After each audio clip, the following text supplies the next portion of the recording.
César. Una audiencia ciega, digo yo. Hay muchos bueno. ¿Qué comparte llamada?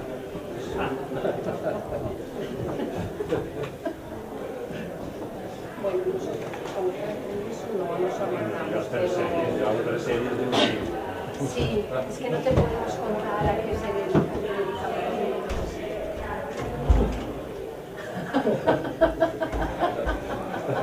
El silencio, de verdad. No se puede tener.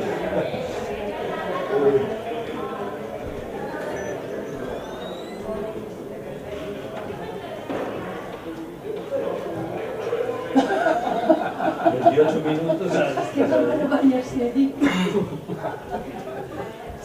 Yo he ido a mi preparado, pero cuando aceptaste puesto dejaron que secreto.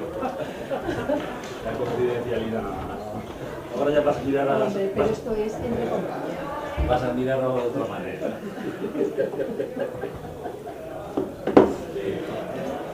A veces cuando son un minuto no vale ni la pena. No.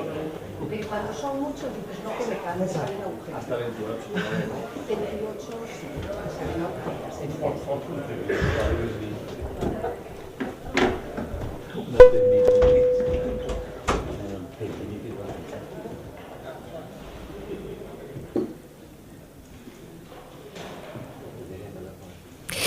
Moi bo día a todos e a todas. Benvidos a esta sesión ordinaria do Pleno correspondente ao mes de maio. Damos a benvida a todos os membros da Corporación, señor secretario xeral, señor interventor, personal municipal que nos acompaña, xornalistas, medios gráficos e todos aqueles que nos siguen dende a tribuna de convidados e tamén a través do streaming. Parte resolutiva, señor secretario, asunto 1. Comunicacións da Alcaldía. Ben, nas comunicacións de Alcaldía aprobouse... Garden silencio, señores do Goberno, garden silencio, por favor. No pleno do 14 de setembro aprobouse unha moción conxunta sobre setembro de 2015, unha moción conxunta sobre a violencia de xénero na que se acordaba iniciar cada pleno ordinario agardando tantos minutos de silencio como persoas fosen asasinadas polo machismo desde o anterior pleno. Conforme aos datos que facilita a Delegación do Goberno contra a Violencia de Xénero, o número de mulleres asasinadas por violencia de xénero en España ascendeu a 50 no ano 2022, 58 no 2023, 48 no 2024, 11 no 2025 e 1.305 desde 1 de xaneiro de 2003, quedando 36 menores orfos en 2024, 8 no 25 e 477 desde o ano 2013. O número de menores asesinados ascende a 1 no ano 2025 e a 63 desde o 1 de xaneiro de 2013. Dende o pasado pleno ordinario confirmáronse 4 mulleres asasinadas por violencia de xénero.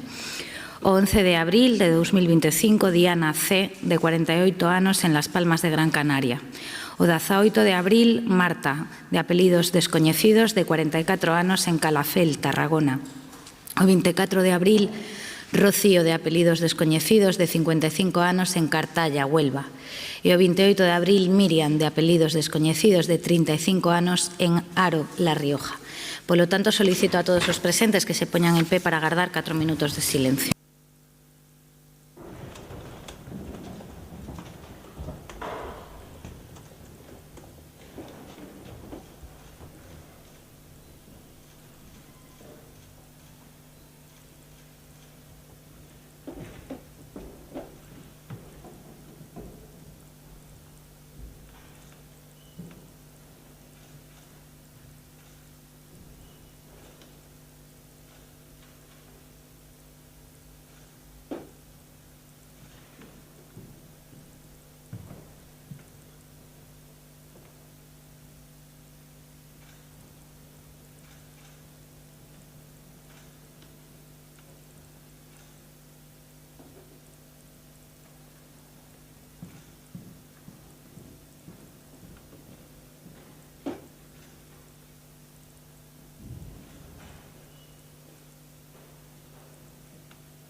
Gracias.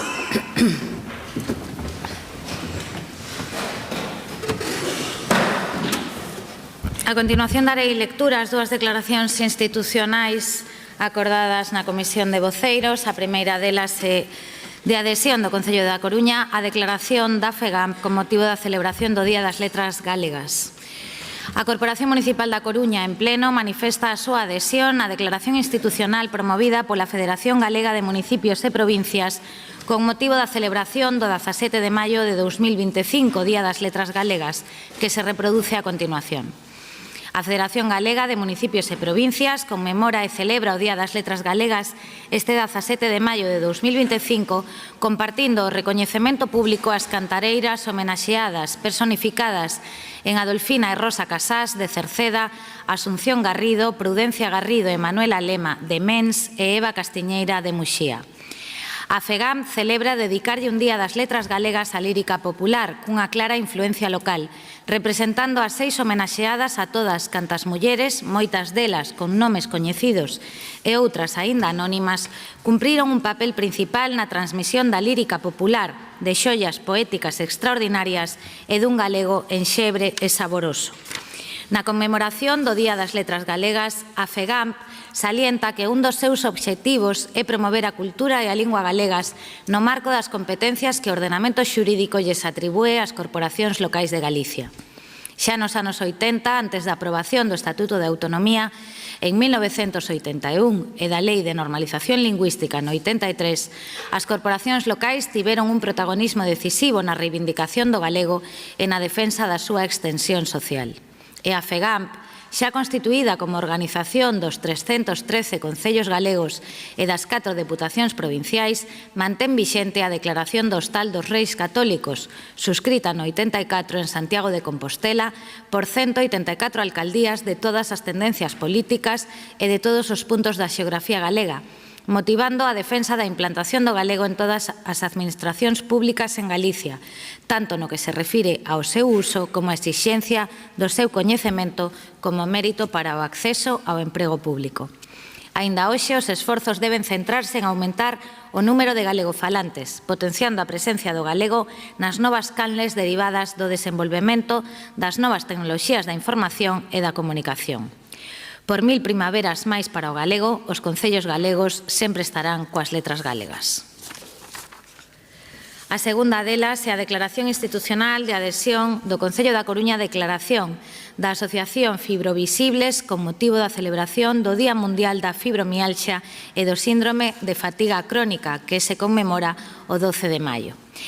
A Corporación Municipal da Coruña, en pleno, manifesta a súa adhesión á declaración institucional promovida pola Asociación Fibrovisibles con motivo da celebración do 12 de maio, Día Mundial da Fibromialxia e do Síndrome de Fatiga Crónica, que se reproduce a continuación. Dende a Asociación Galega de Fibromialxia e Síndrome de Fatiga Crónica, Fibrovisibles, considérase fundamental a sensibilización e visibilización destas e doutras enfermidades moitas veces invisibles, incomprendidas e lamentablemente aínda subestimadas.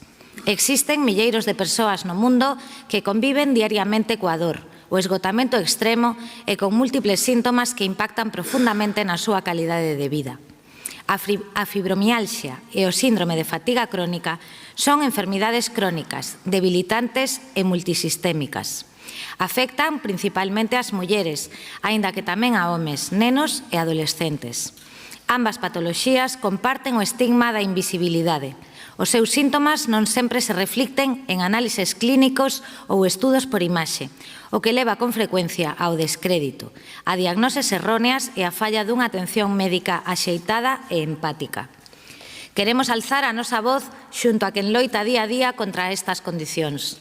Reafirmamos o noso compromiso como entidade de acompañar as súas demandas e contribuir activamente á construcción dunha sociedade máis xusta, onde o dereito á saúde e a unha vida digna estea garantido para todas as persoas, sen importar a complexidade da súa diagnose.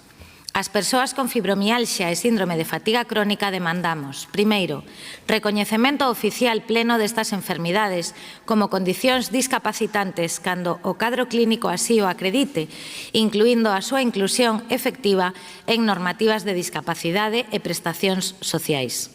Segundo, capacitación médica específica tanto a profesionais de atención primaria como a especialistas para evitar diagnoses tardías, tratamentos inadecuados e revitimizacións. Terceiro, investigación científica que permita avanzar no coñecemento das causas, mecanismos fisiopatolóxicos e tratamentos efectivos con enfoque interdisciplinario e perspectiva de xénero. Cuarto, acceso igualitario a tratamentos integrais, incluídas terapias farmacolóxicas, psicolóxicas e físicas, cubertas polos sistemas de saúde públicos e privados. Quinto, acompañamento escolar e laboral axeitado, que contemple adaptacións razoables, licenzas xustificadas e a promoción de contornas inclusivas e comprensivas. Sexto, sensibilización social para combater o estigma, a desinformación e a discriminación que aínda padecen aqueles que viven con estas enfermidades. Dende a nosa entidade, vémonos na obriga de insistir en que a dor é un síntoma que endexamais debe ser ignorado, que o cansanzo crónico non é preguiza e que detrás de cada diagnose hai unha historia de loita, resiliencia e dignidade. Por iso, facemos unha chamada aos Estados, aos sistemas de saúde, ás comunidades médicas e científicas, aos empregadores e á sociedade no seu conxunto. Escoiten, crean, acompañen e actúen. Porque vivir con fibromialxia ou síndrome de fatiga crónica non debería ser unha condena ao esquecemento, senón unha chamada á empatía e á xustiza. Non máis invisibilidade, non máis indiferenza. É tempo de coidar con coñecemento, con respecto e con humanidade. Moitas grazas tamén a representantes da Asociación Fibrovisibles que hoxe nos acompañan na tribuna. O seguinte asunto dentro das comunicacións da Alcaldía son a aprobación dos borradores das actas da sesión extraordinaria de 11 de febreiro de 2025 e ordinaria de 13 de marzo de 2025. Quedan aprobadas toda vez que non hai alegacións ás mesmas. E pasamos xa ao asunto número 2 da Consellería de Cultura e Turismo. Señor secretario. Asunto número 2, expediente de modificación dos estatutos do Instituto José Cornide de Estudos Coruñeses. Ben, moitas grazas. Damos tamén a benvida e saudamos os membros do Instituto, nomeadamente a súa directora, señora Romero. Benvida. Ten a palabra o concelleiro de Cultura, señor Castro Prado, para expoñer este asunto e despois haberá unha quenda de debate única de 4 minutos. Señor Castro, ten a palabra. Bo día, moitas grazas, señora alcaldesa. Bo día aos compañeiros e compañeiras de corporación, aos funcionarios e traballadores municipais, así como aos habilitados. Bo día a todos os veciños e veciñas que nos siguen por streaming. Bo día ao público asistente a este pleno, con especial consideración tanto aos empregados municipais adscritos ao Instituto José Cornide, Ángeles e Víctor, como a súa directora Ana Romero. A necesidade de reforma dos estatutos do Instituto nace de dúas cuestións fundamentais. Unha delas é adecuar a súa estrutura e funcionamento aos tempos actuais. Debemos lembrar que os últimos estatutos do Cornide datan do ano 1988 e teñense producido moitísimos cambios, moitísimas evolucións, tanto no ámbito normativo, digamos formal, como tamén no ámbito material, no que se refire á asunción de competencias e de actuacións de carácter material por parte do Instituto. Do que se trata é de resolver algunhas disfuncións e incoherencias que existían nos estatutos que estaban en vigor ata a actualidade, precisamente pola necesidade, digamos, de actualización dos mesmos. E previamente a trasladar un resumo do que sería, digamos, a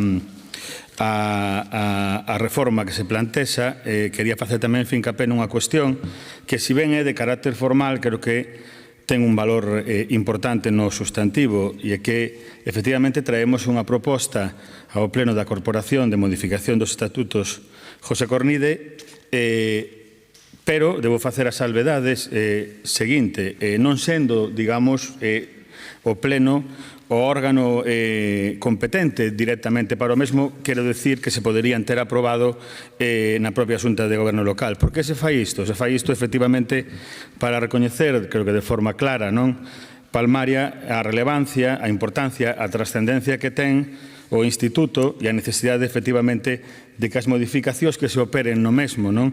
Ainda que neste caso sexan fundamentalmente de carácter formal, pero con unha implicación sustantiva e material indiscutible, que se acorden co máximo consenso político. Bueno, entrando, digamos, nun resumo do que serían as modificacións, do que se trata é de reforzar a consideración do propio Instituto como un órgano especial de administración, reforzar tamén o propio, digamos, carácter autónomo e desconcentrado do propio Instituto, que conta cun orzamento municipal propio, con persoal adscrito, cun ampla marxe de autonomía no que se refire fundamentalmente á súa actividade cultural, científica e investigadora. Sen esquecer, efectivamente, a dependencia orgánica que ten da alcaldía e a funcional que ten, neste caso, da área de cultura. Se profundiza nos propios fins do Instituto e se fai especial fincapé no que ten que ver coa realización, publicación e impulso e coordinación de estudios e investigacións, tanto no ámbito, digamos, histórico como cultural e patrimonial, tamén as funcións de custodiar fondos, en especial os fondos Salvador de Madariaga, e de profundizar tamén nunha cuestión que creo que é moi importante e, sobre todo, a futuro para poñer en valor o traballo do propio Instituto, que é o establecemento e o mantemento de relacións con universidades, institucións e organismos científicos de toda índole.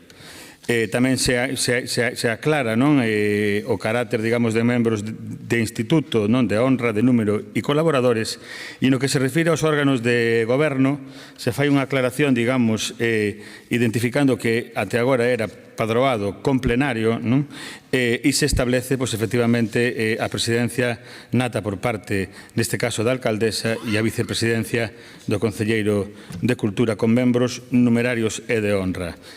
Tamén, efectivamente, se aclara, digamos, a composición da propia Xunta de Goberno e despois, no que se refire a cuestións que son moi importantes e que son imprescindibles para que o Instituto poida desenvolver a súa función, a función que ten encomendada desde o punto de vista de investigación e de divulgación científico, histórico e cultural, tamén se reforza, digamos, o establecemento nos estatutos da existencia de persoal adscrito ao propio Instituto, que sería un coordinador ou coordinadora de xestión, un técnico de arquivos e un funcionario auxiliar administrativo.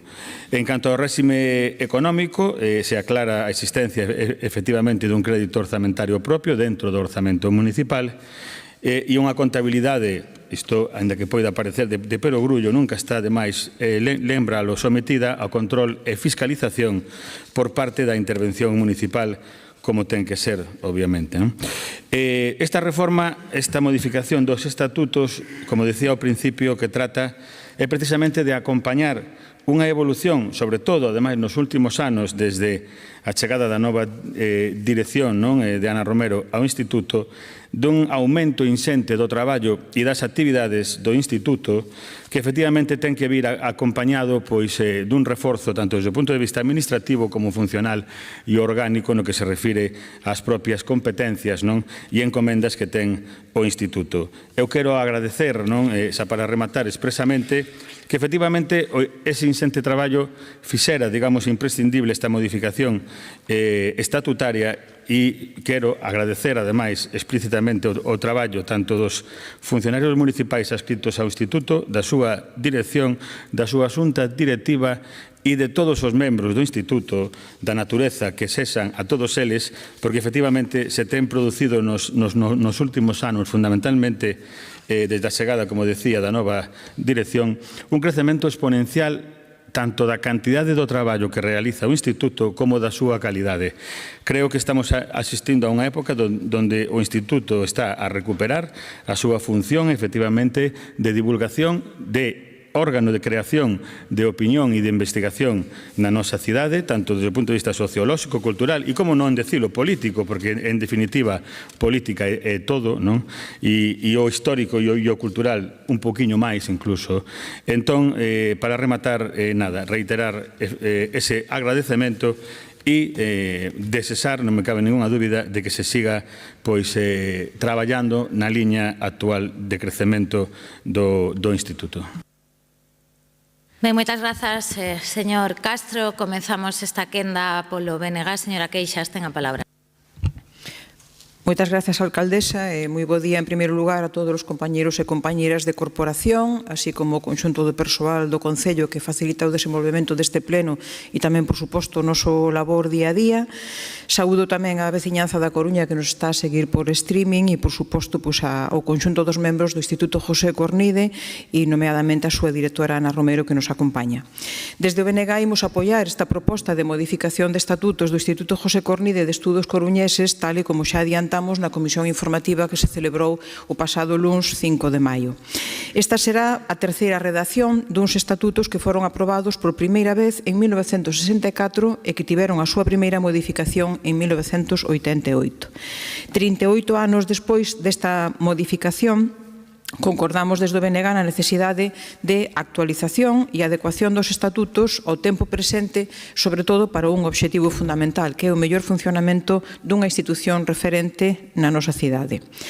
Da lectura desta proposta de modificación de estatutos, dedúcese que a nova redacción presenta, sobre todo, unha reorganización do articulado que resulta agora moito máis ordenada e clarificadora, unha maior concreción das súas funcións, unha actualización da nomenclatura das diferentes seccións de investigación que o compoñen, permitindo ademais ensanchar os campos de estudo, así como o acrecentamento até un número máximo de 30 os participantes nas categorías de membros de número e de colaboradores.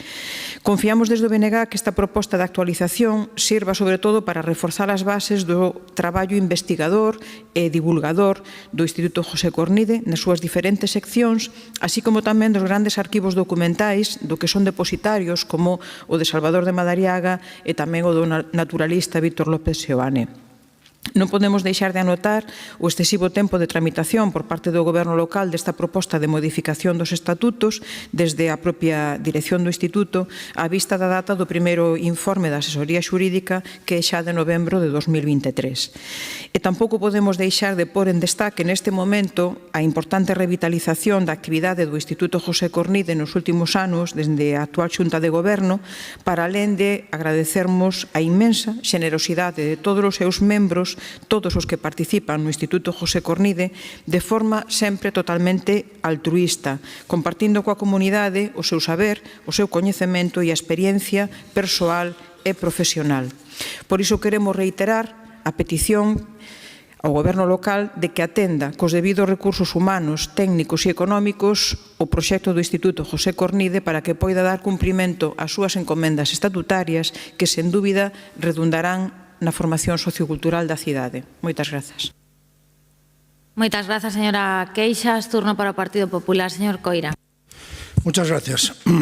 Antes de nada, los trabajadores de los medios de comunicación que hacen seguimiento de este pleno, a los empleados municipales, a los miembros de la corporación, a los vecinos que se acompañan a esta sala de plenos y a los que nos siguen por streaming donde quieran que estén, y un saludo muy especial a la directora del Instituto José Cornide que nos acompaña y a los trabajadores y colaboradores que están también en un día tan especial, 38 años después, viendo cómo se modifican unos estatutos de un instituto que se creó en 1964 bajo la iniciativa del entonces alcalde Eduardo Sanjurjo de Carricarte y que hoy sufre realmente una breve modificación de sus estatutos que consiste básicamente en unos cambios centrados en mejorar el funcionamiento y agilizar el funcionamiento de la organización.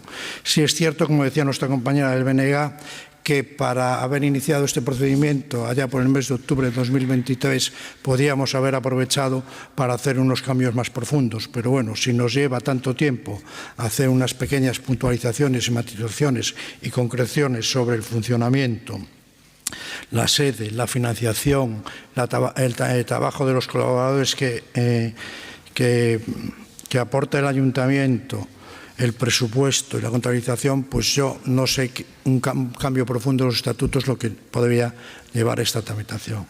Deseamos, insisto, que estos cambios en el estatuto que afectan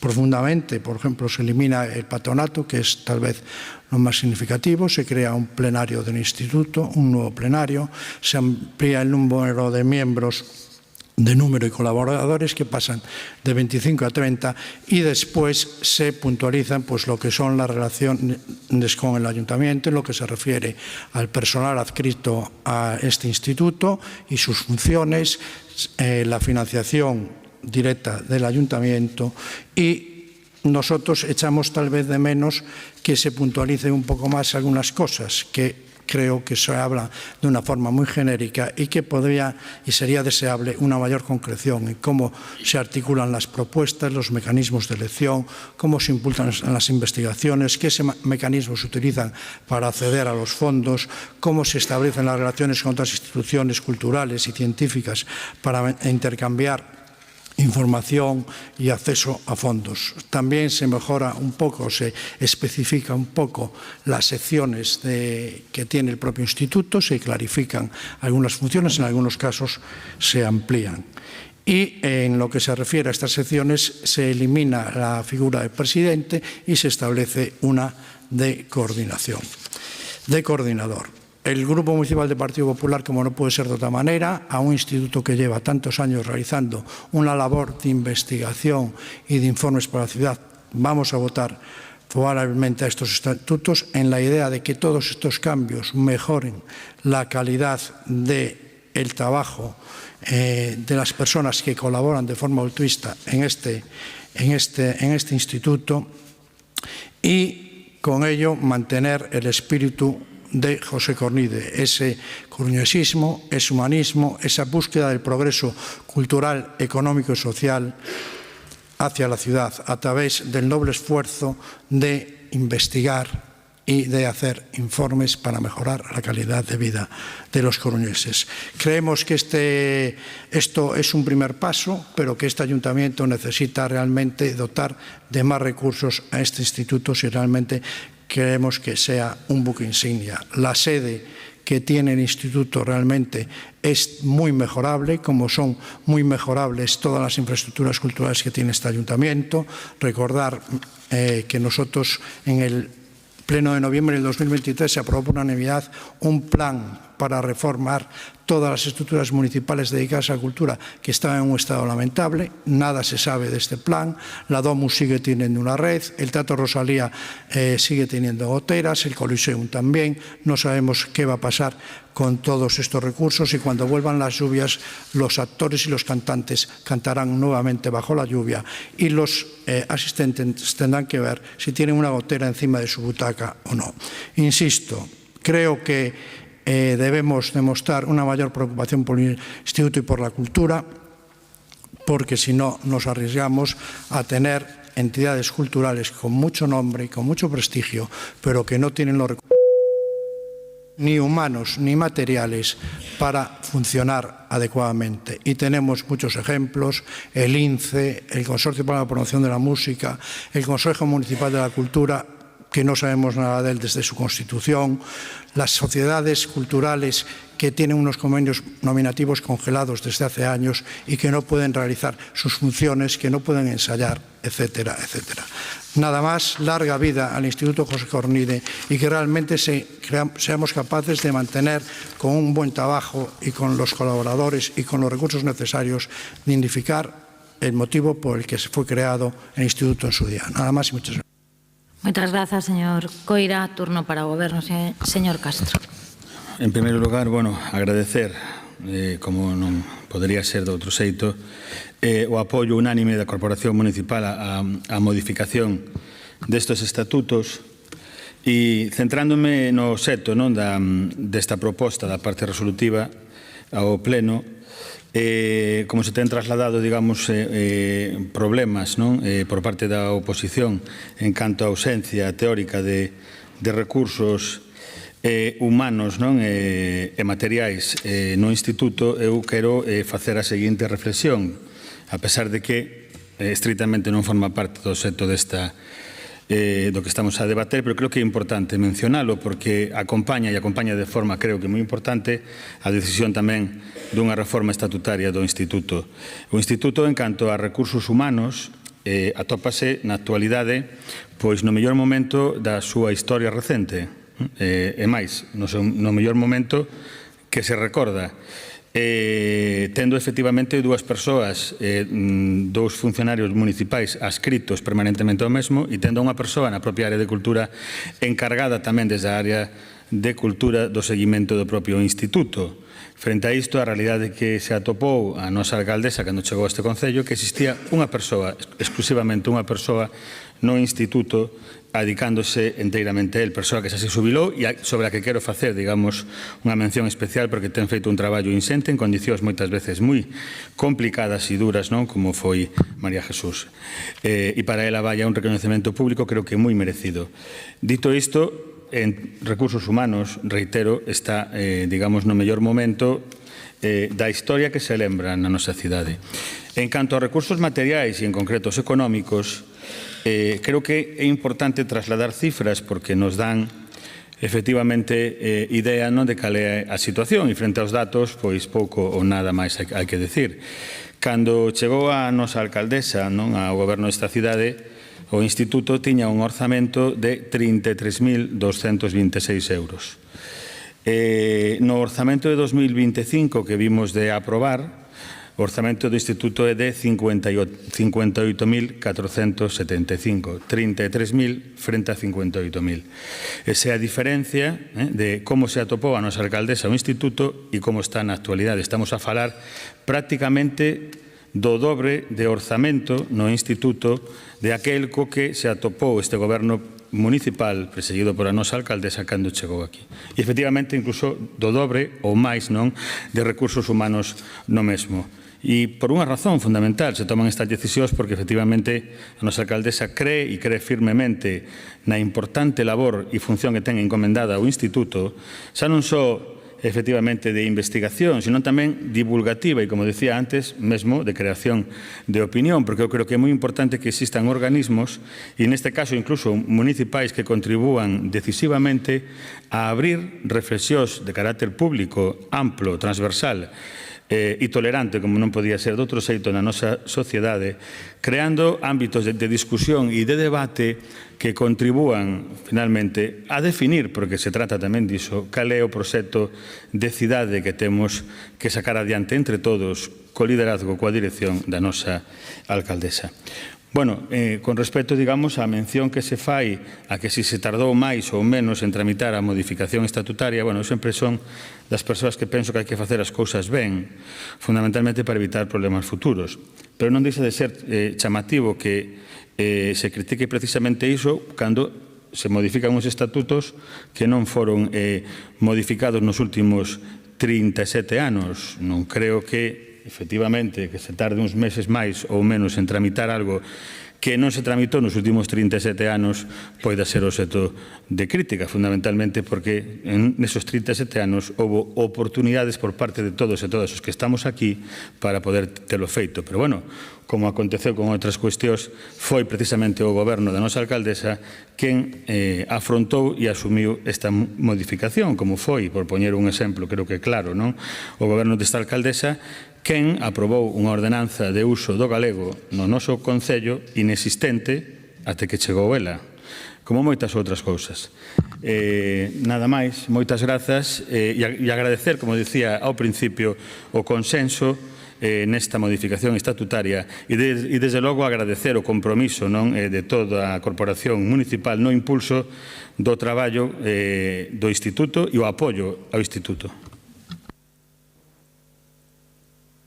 Moitas grazas. Procedemos á votación deste asunto. Votos a favor?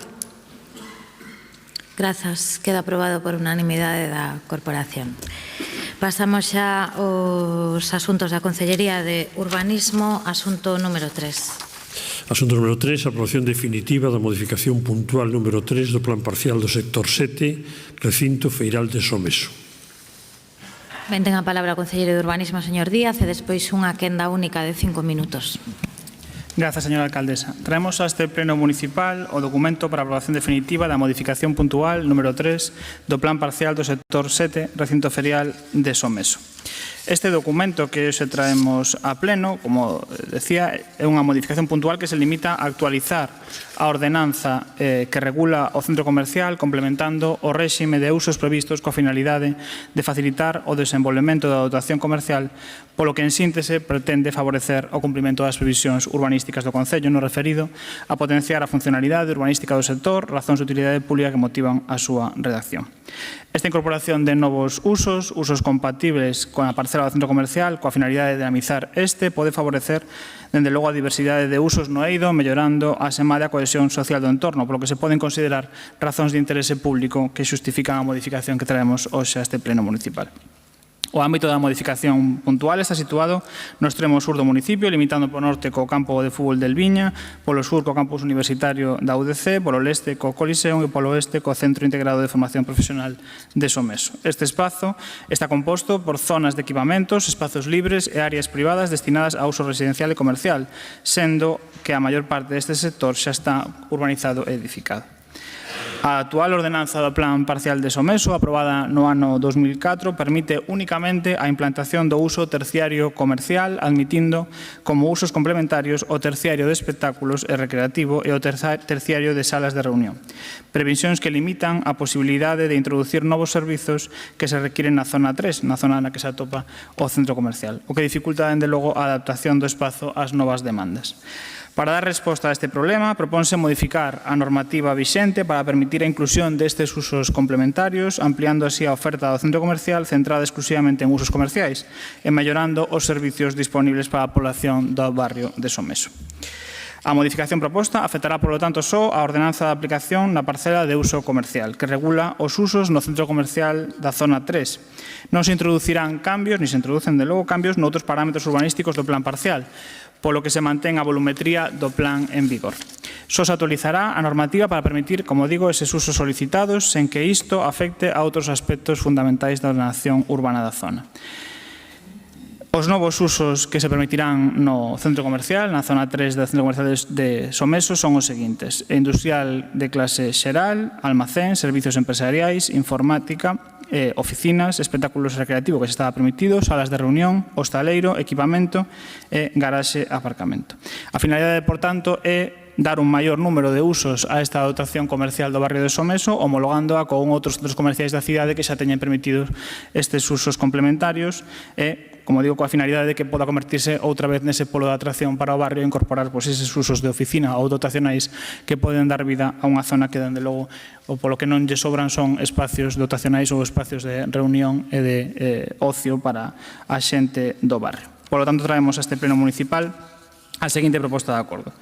Primeiro, aprobar o informe elaborado polos técnicos municipais o 10 de abril de 2025 de resposta á alegación presentada durante o período de exposición pública. Segundo, aprobar definitivamente o documento denominado Modificación Puntual número 3 do Plan Parcial Sector 7 Recinto Ferial de Someso, normativa presentada o 22 de 4 de 2025 por Espacio Coruña Shopping SL, é asignado polos arquitectos Álvaro Fernández Carballada e Beatriz Aneiros Filgueiras. Terceiro, notificar este acordo á entidade titular da parcela afectada e aos servicios e departamentos municipais interesados na tramitación do expediente. E cuarto, publicar este acordo no Diario Oficial de Galicia e no Boletín Oficial da Provincia e realizar a súa inscripción no Rexistro de Planeamento Urbanístico de Galicia. Nada máis, moitas gracias. Moitas grazas. Iniciamos a quenda de debate de 5 minutos. Señora Beira, polo BNG, ten a palabra. Moitas grazas. Pois canto a este asunto da orde do día, desde o Grupo Municipal do BNG anunciamos o noso voto favorável. Consideramos positivo que Espacio Coruña poida ter outros usos alén do puramente comercial. É preciso que semellante infraestructura poida aproveitarse para ofrecerlle á cidadanía outros servizos que esta demanda. E só nos gustaría apuntar un par de cuestións. En primeiro lugar, que consideramos que con esta necesidade que ten Espacio Coruña precisamente de reinventarse, culmina un proceso de fracaso demostrado dun modelo de proliferación de centros comerciais na periferia dunha cidade de 37,5 km², do que temos moito que aprender precisamente para non volver a él nunca máis, para protexer e poñer en valor o noso comercio local que fai cidade, que alumea as nosas rúas, que non pecha nin cos apagóns, que nos fía durante os apagóns e que nos coñece e nos agasalla día a día con sorrisos e detalles. Temos que protexer máis o noso comercio local, temos que efectivamente impulsar e protexer e pôr en valor moito máis o noso comercio local, que nunca nos falla, e daquel modelo de proliferación de centros comerciais na cidade hai moito que aprender para non repetir ese erro, non? E unha última cuestión, xa que estamos polo sector 7, pois lembramos ao Goberno local todas as demandas que ten este barrio, entre comillas, de nova creación, non? E que ten deficiencias evidentes e palmarias que este goberno ten que resolver, e aínda lle queda moito por facer. Lembramos aquí para que se poñan as pilas, porque son cuestións do máis básico que ningún outro barrio xa demanda, porque son tan básicas que non faltan en ningún outro lado. Sabemos que non é un tema doado, pero que desde logo hai que resolver dunha vez. Nada máis. Moitas grazas, señora Beira. Turno para o Partido Popular, señor Deus. Hola, buenos días a todos. Gracias, señora alcaldesa. Buenos días a todos los compañeros de la corporación, a todas las personas que nos siguen por streaming y a los funcionarios municipales que tanto nos ayudan. El asunto que se trae a este pleno para su aprobación definitiva, promovido por la propiedad actual del Centro Comercial Espacio Coruña, pretende la modificación puntual del plan parcial del sector 7, recinto ferial de Someso, en lo que se refiere a la parcela en la que se sitúa este centro comercial. Como todos sabemos, este edificio comercial surgió en los primeros años de este siglo y es fruto de una política comercial que llenó nuestra ciudad de grandes centros comerciales, muchos de los cuales colapsaron debido al sobredimensionamiento de la capacidad de la ciudad y del área metropolitana para absorber esta oferta. Y este centro comercial sufrió esas consecuencias, encontrándose en la actualidad infrautilizado, con la mayoría de sus locales sin ningún tipo de uso. Prácticamente el edificio se mantiene en uso gracias a la existencia de un supermercado, los cines, un gimnasio y algún local destinado a hostelería. Por estos motivos, y dada la capacidad y la dimensión de este edificio, nos parece adecuado tratar de buscar nuevos usos para revitalizar este centro comercial. Para llevar a cabo esta modificación puntual es necesario justificar, en primer lugar, el interés público de la misma. Esta modificación puntual se limita a actualizar la ordenanza que regula el centro comercial, incorporando nuevos usos compatibles en la parcela, y que esta diversidad de usos mejore la utilización del edificio y su funcionalidad, adaptándolo a las nuevas necesidades y demandas de la población. Entre esos usos que se demandan se encuentran los espacios deportivos, espacios sanitarios y todo tipo de equipamientos en las categorías de públicos y privados, también docentes, uso docente tan de actualidad en la ciudad con el apoyo de la alcaldesa a esa nueva universidad privada que se pretende instalar en la ciudad. Con la ordenanza vigente del Plan Parcial de 2004 se limita la posibilidad de adaptar el centro comercial a estas nuevas necesidades. Tal y como figura en el expediente, la modificación puntual afectará únicamente a la ordenanza de aplicación en la parcela, la de uso comercial, sin afectar al resto de las previsiones del plan parcial. Es por ello que la modificación se califica como no sustancial, ya que se mantiene el aprovechamiento lucrativo y se mantiene la clasificación del suelo y la edificabilidad del ámbito.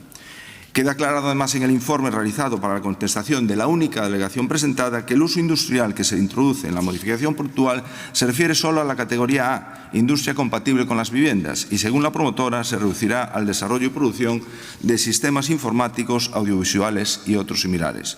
Adelantamos ya el voto favorable de nuestro grupo a esta modificación puntual. Pero quería aprovechar la ocasión también para comentar la retirada como asunto a debatir en este pleno del convenio urbanístico para el desarrollo del API Q28 Parque de Oza. Entendemos... Non, sinto, señor Deus, non se comentan asuntos que non se traen a debate e, polo tanto, neste punto teño que reconducir o debate. Estamos falando do plan parcial do sector 7, recinto ferial de Someso. Vostede non pode vir aquí a facer tertulia. É dicir, se hai un asunto que non está na orde do día, non é obxecto de debate. Cando estea na orde do día se debatirá. Algo máis sobre... Si me permite, era un asunto que estaba incluído e que se retirou. Señor Deus, non quero discutir, nin con vostede nin con ninguén, de verdad.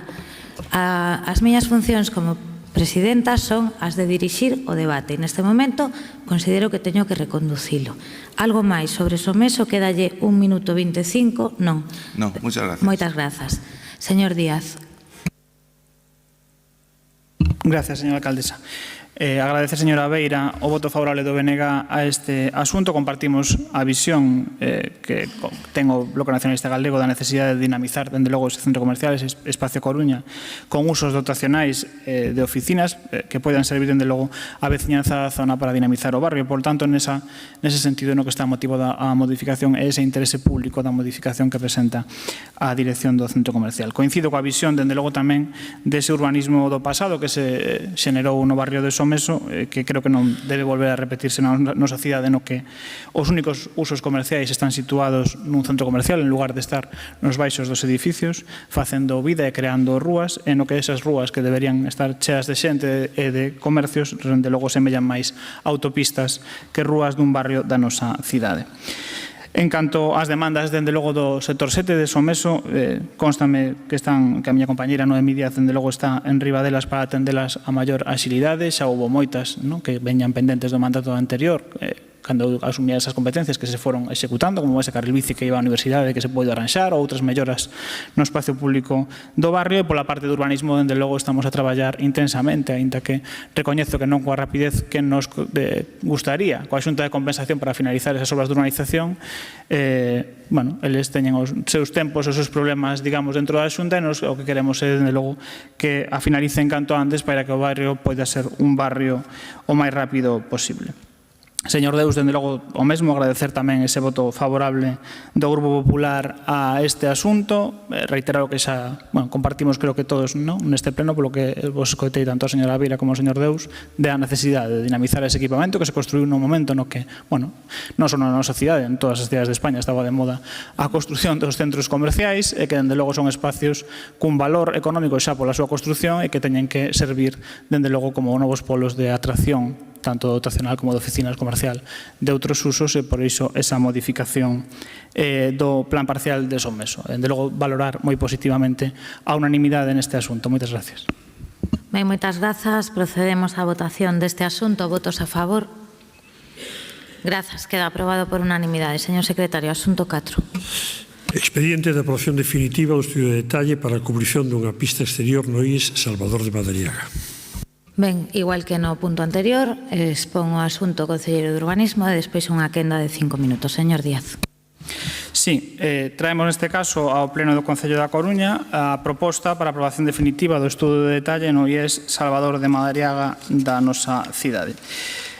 O ámbito do estudo de detalle é a parcela catastral do propio Instituto do IES Salvador de Madariaga, o cal comparte Quinteiro con outros equipamentos públicos da cidade escolar. Esta parcela está clasificada polos plan xeral como solo urbano consolidado, coa cualificación urbanística de sistema xeral de equipamento público educativo e con ordenanza de aplicación á norma zonal 8 de equipamentos. A parcela está, ademais, incluída no catálogo do plan xeral do 2013, cun nivel de protección estrutural regulado no plan xeral, no que respecta a ese Instituto Salvador de Madariaga proxectado no seu momento por Antonio Tenreiro. Deberase atender tamén a esa Lei de Rehabilitación e Rexeneración Urbana de Galicia, no que, digamos, que fala da regulación da instrucción interpretativa conxunta que se fixo para intervenir nos benes catalogados, que requiren, polo tanto, a autorización da Consellería competente na materia de patrimonio cultural.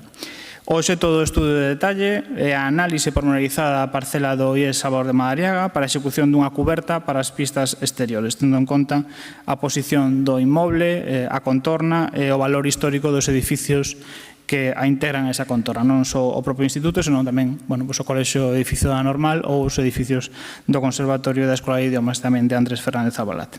Por lo tanto, trátase dun estudo de detalle de ordenación de volumes que entra nos obxectivos previstos na Lei do Suelo de Galicia e a ordenación do estudo de detalle está encaminhada a lograr unha mellora do uso do espacio do centro, mellorando o confort no exterior do edificio e posibilitando o uso das zonas exteriores cubertas todo o ano. Este estudio de detalle ven motivado pola necesidade de atender as condicións do planeamento urbanístico da Coruña nesa citada norma zonal 8 e, dende logo, deberá tamén dar cumprimento ao regulado no plan xeral no que ten que ver a relación desa parte non ocupada pola cobertura do patio coa edificación protexida. Regúlese tamén que os equipamentos e dotacións adaptaránse tipolóxicamente á ordenación da zona onde se encadran e manterán a súa composición urbanística, respetando e mantendo as alineacións do seu quinteiro e extremeiro. O resto dos parámetros urbanísticos neste caso son libres e porén poderán adaptar as condicións de edificación, estándares e programas á súa legislación específica mediante a redacción de este estudio de detalle, o que hoxe traemos a pleno. No documento recóllese tamén esa ordenación, digamos, mediante o estudio de detalle, que atende, como digo, a esa norma zona 8, recóllese tamén esa norma zona 8 que se encontra en este momento en aprobación inicial e en trámites para a súa aprobación provisional, pero se ven, como ainda non está aprobada, pues requírese dese estudo de detalle que con modificación da norma zona 8 que traeremos a pleno se eliminará, non digamos, esa necesidade en breves. Por lo tanto, a proposta de acordo que traemos hoxe a pleno é, primeiro, aprobar definitivamente o documento denominado Estudo de Detalle de Cubrición de Pista Exterior do IES Salvador de Madariaga, febreiro de 2025, promovido pola Vicesecretaría Xeral da Consellería de Cultura, Educación, Formación Profesional e Universidades e asignado polos arquitectos Juan Iglesias Babío e Iván López Veiga.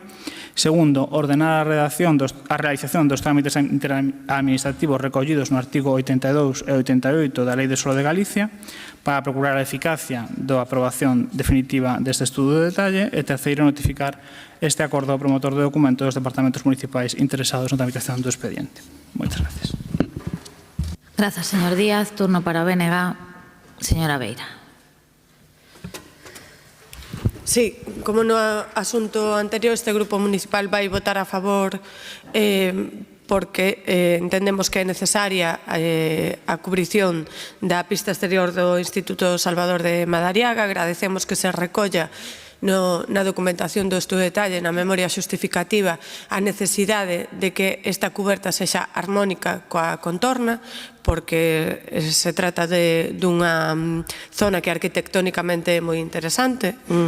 Os edificios que hai nesa contorna son moi interesantes, ademais do propio instituto, polo tanto, pois parabéns por ter en conta iso. Consideramos positivo, evidentemente, que se instalen estas infraestructuras para cubrir os patios tanto dos colexios como dos institutos, para permitir que, aínda que chova, os nenos e as nenas, as adolescentes, poidan socializar entre eles, sair, respirar, desafogar, porque é moitas veces tan importante para eles como estar na propia aula e aprender na propia aula. Por lo tanto, este é o camiño, o de cubrir os patios dos colexios, dos centros educativos da nosa cidade. Creemos que evidentemente positivo para todas e para todos, e ese é o motivo polo que imos votar a favor. Nada máis. Grazas, señora Beira. Turno para o Partido Popular, señor Deus. Muchas gracias, señora alcaldesa. Desde octubre del año 2022, en que el promotor, en este caso la Xunta de Galicia, presenta la solicitud para la tramitación de un estudio de detalle para la ordenación de volúmenes para la cubrición de una pista exterior en el IES Salvador de Madariaga, han transcurrido más de 2 años y medio. En este momento debatimos la aprobación definitiva de este documento urbanístico. Este estudio de detalle se desarrolla en una parcela clasificada como suelo urbano consolidado por el Plan General de 2013, con la calificación de Sistema General de Equipamiento Público Educativo, siendo la ordenanza de aplicación la norma zonal 8 de equipamientos, la cual exige la ordenación volumétrica que se fije a través de un estudio de detalle. Además, la parcela está incluida en el catálogo del Plan General, con un nivel 2 de protección estructural. En el entorno de esta parcela existen otros elementos catalogados, el más próximo de ellos, el edificio del conservatorio, por lo que cobra especial importancia lo establecido en el informe de la Dirección Xeral de Patrimonio Cultural, que es favorable. Cobra especial importancia también para la tramitación de este estudio de detalle la aplicación de la norma zonal 8 de equipamientos, por lo que en este punto quiero hacer un especial énfasis. En el pleno del 13 de octubre de 2022 se trajo a este pleno el asunto para la aprobación inicial de la modificación de esta norma zonal. Como consecuencia de ello, este estudio de detalle en su memoria justifica el cumplimiento tanto del planteamiento en vigor como de la ordenación correspondiente a la modificación inicialmente aprobada. Si bien es cierto que en la actualidad ya no es necesario hacerlo al haber transcurrido más de 2 años desde la aprobación inicial de la modificación, que se cumplieron además en el mes de noviembre del año pasado. Llevamos mucho tiempo pidiéndoles que traigan a este pleno la aprobación definitiva de la norma zonal 8, que es la que regula las condiciones edificatorias y de uso aplicables a las parcelas de equipamientos, tanto públicas como privadas, incluidas la universidad, Con su modificación se pretende flexibilizar y facilitar la mejora y la construcción de instalaciones en centros educativos, sanitarios o sociales, que permita cubrir la demanda social que justifica dichas ampliaciones. Con ello, se van a desbloquear proyectos para realizar equipamientos en el campus universitario del Viña, ampliar colegios como el de Irís o mejorar instalaciones de otros como el de Las Esclavas o de centros sanitarios como el Hospital San Rafael o sociales como Padres Rubinos. No tiene ningún sentido que, existiendo un amplio consenso en este asunto, ustedes lo tengan guardado en un cajón. Y sin más, también hacer otra advertencia en relación con el programa de ayudas a las actuaciones de rehabilitación a nivel de barrio. Aún no se han convocado y el plazo de ejecución termina el próximo día 30 de junio. Por favor, pónganse en las pilas, que si no vamos a perder, como en otros casos, los fondos europeos. Muchas gracias. Moitas grazas, señor Deus. Turno para o concelleiro de Urbanismo. Sí, por a miña parte, agradecer, dende logo, o voto favorable tanto do Grupo Popular como do Grupo do Bloque Nacionalista Galego. Dende logo, bueno, creo que é un estudo de detalle este que traemos hoxe a pleno, que vai mellorar, dende logo, as condicións do Instituto do IES Salvador de Madariaga e as condicións dos rapaces que ali están a estudar. Aproveitar tamén este asunto para animar a Xunta de Galicia a devolver a eses espacios públicos da cidade escolar o seu carácter orixinal, un carácter no que non había muros, no que era un gran campus universitario escolar, digamos, rodeado de xardíns. Hai unha demanda veciñal moi intensa onde hai moitos anos para que se eliminen os muros que separan o Conservatorio da Escola de Idiomas entre os centros educativos, permitindo ese gran parque no que estén os equipamentos. Este mesmo goberno municipal traballou no seu momento coa Universidade da Coruña precisamente para eliminar os muros da normal, e creo que debería aproveitarse, xa que estamos a falar do IES Salvador de Madariaga, para que se mellore esa contorna nas parcelas que sexan titularidade da Xunta. Como sabía, señor Deus, que iba a sacarme o tema do tempo transcorrido na tramitación do expediente, eu creo que se veu ese tempo, tamén tivo tempo de ver, valga a redundancia, os 5 informes desfavorables da Oficina Técnica de Planeamento. Tenen ustedes un problema na Xunta de Galicia, que elaboran unhas normas técnicas de planeamento que despois son incapaces de cumplir. Entón, eu coincido en que as normas técnicas de planeamento son un horror para todos os técnicos que traballamos en urbanismo, porque complexizan todo moito e xeneran uns documentos, dende logo, canto menos, vamos a dicir, complexos, estéticamente dudosos a súa configuración. Pero xa que están creadas e xa que as crea a propia Xunta de Galicia, o mínimo é que na tramitación dos seus propios expedientes os técnicos que contratan cumplan as normas técnicas de planeamento. Non pasa só neste expediente, pasou tamén no do María Mariño, que estivemos instando a Xunta de Galicia 2 anos a que o documento presentado cumpla as normas técnicas, porque non podemos aprobar definitivamente ningún documento que non cumpla as normas técnicas. Entón, eu creo que é un bon momento outra vez para que lle trasladen aos seus compañeros da Xunta de Galicia que ou ben acaben coas normas técnicas, e xa está, se non son capaces de cumplilas, ou que os documentos dende logo cumplan con elas. Porque ademais, como poden comprobar no asunto anterior, na modificación do plan parcial de Someso, foron 6 meses de tramitación. Por lo tanto,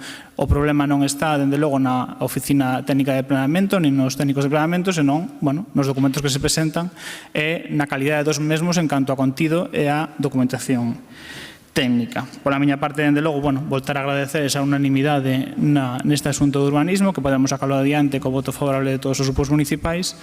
Nada máis. Gracias. Moitas grazas, señor Díaz. Procedemos á votación deste asunto número 4. Votos a favor. Grazas. Queda aprobado por unanimidade. Remata aquí a parte resolutiva, parte non resolutiva, control e seguimento da xestión. Señor secretario.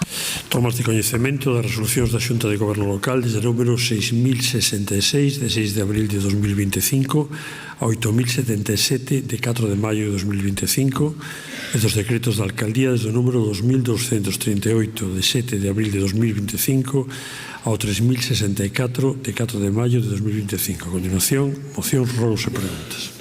Ben, comenzamos pola primeira das mocións presentadas polo Bloque Nacionalista Galego sobre o barrio da Silva. Ten a palabra a señora Queixas. Grazas, alcaldesa. A realidade que nos transmite a cidade da Coruña é que a desigualdade nela vai por barrios. Unha desigualdade no acceso a servizos básicos que ven determinada pola falta de atención necesaria e continuada por parte do goberno local dende hai anos e até a actualidade.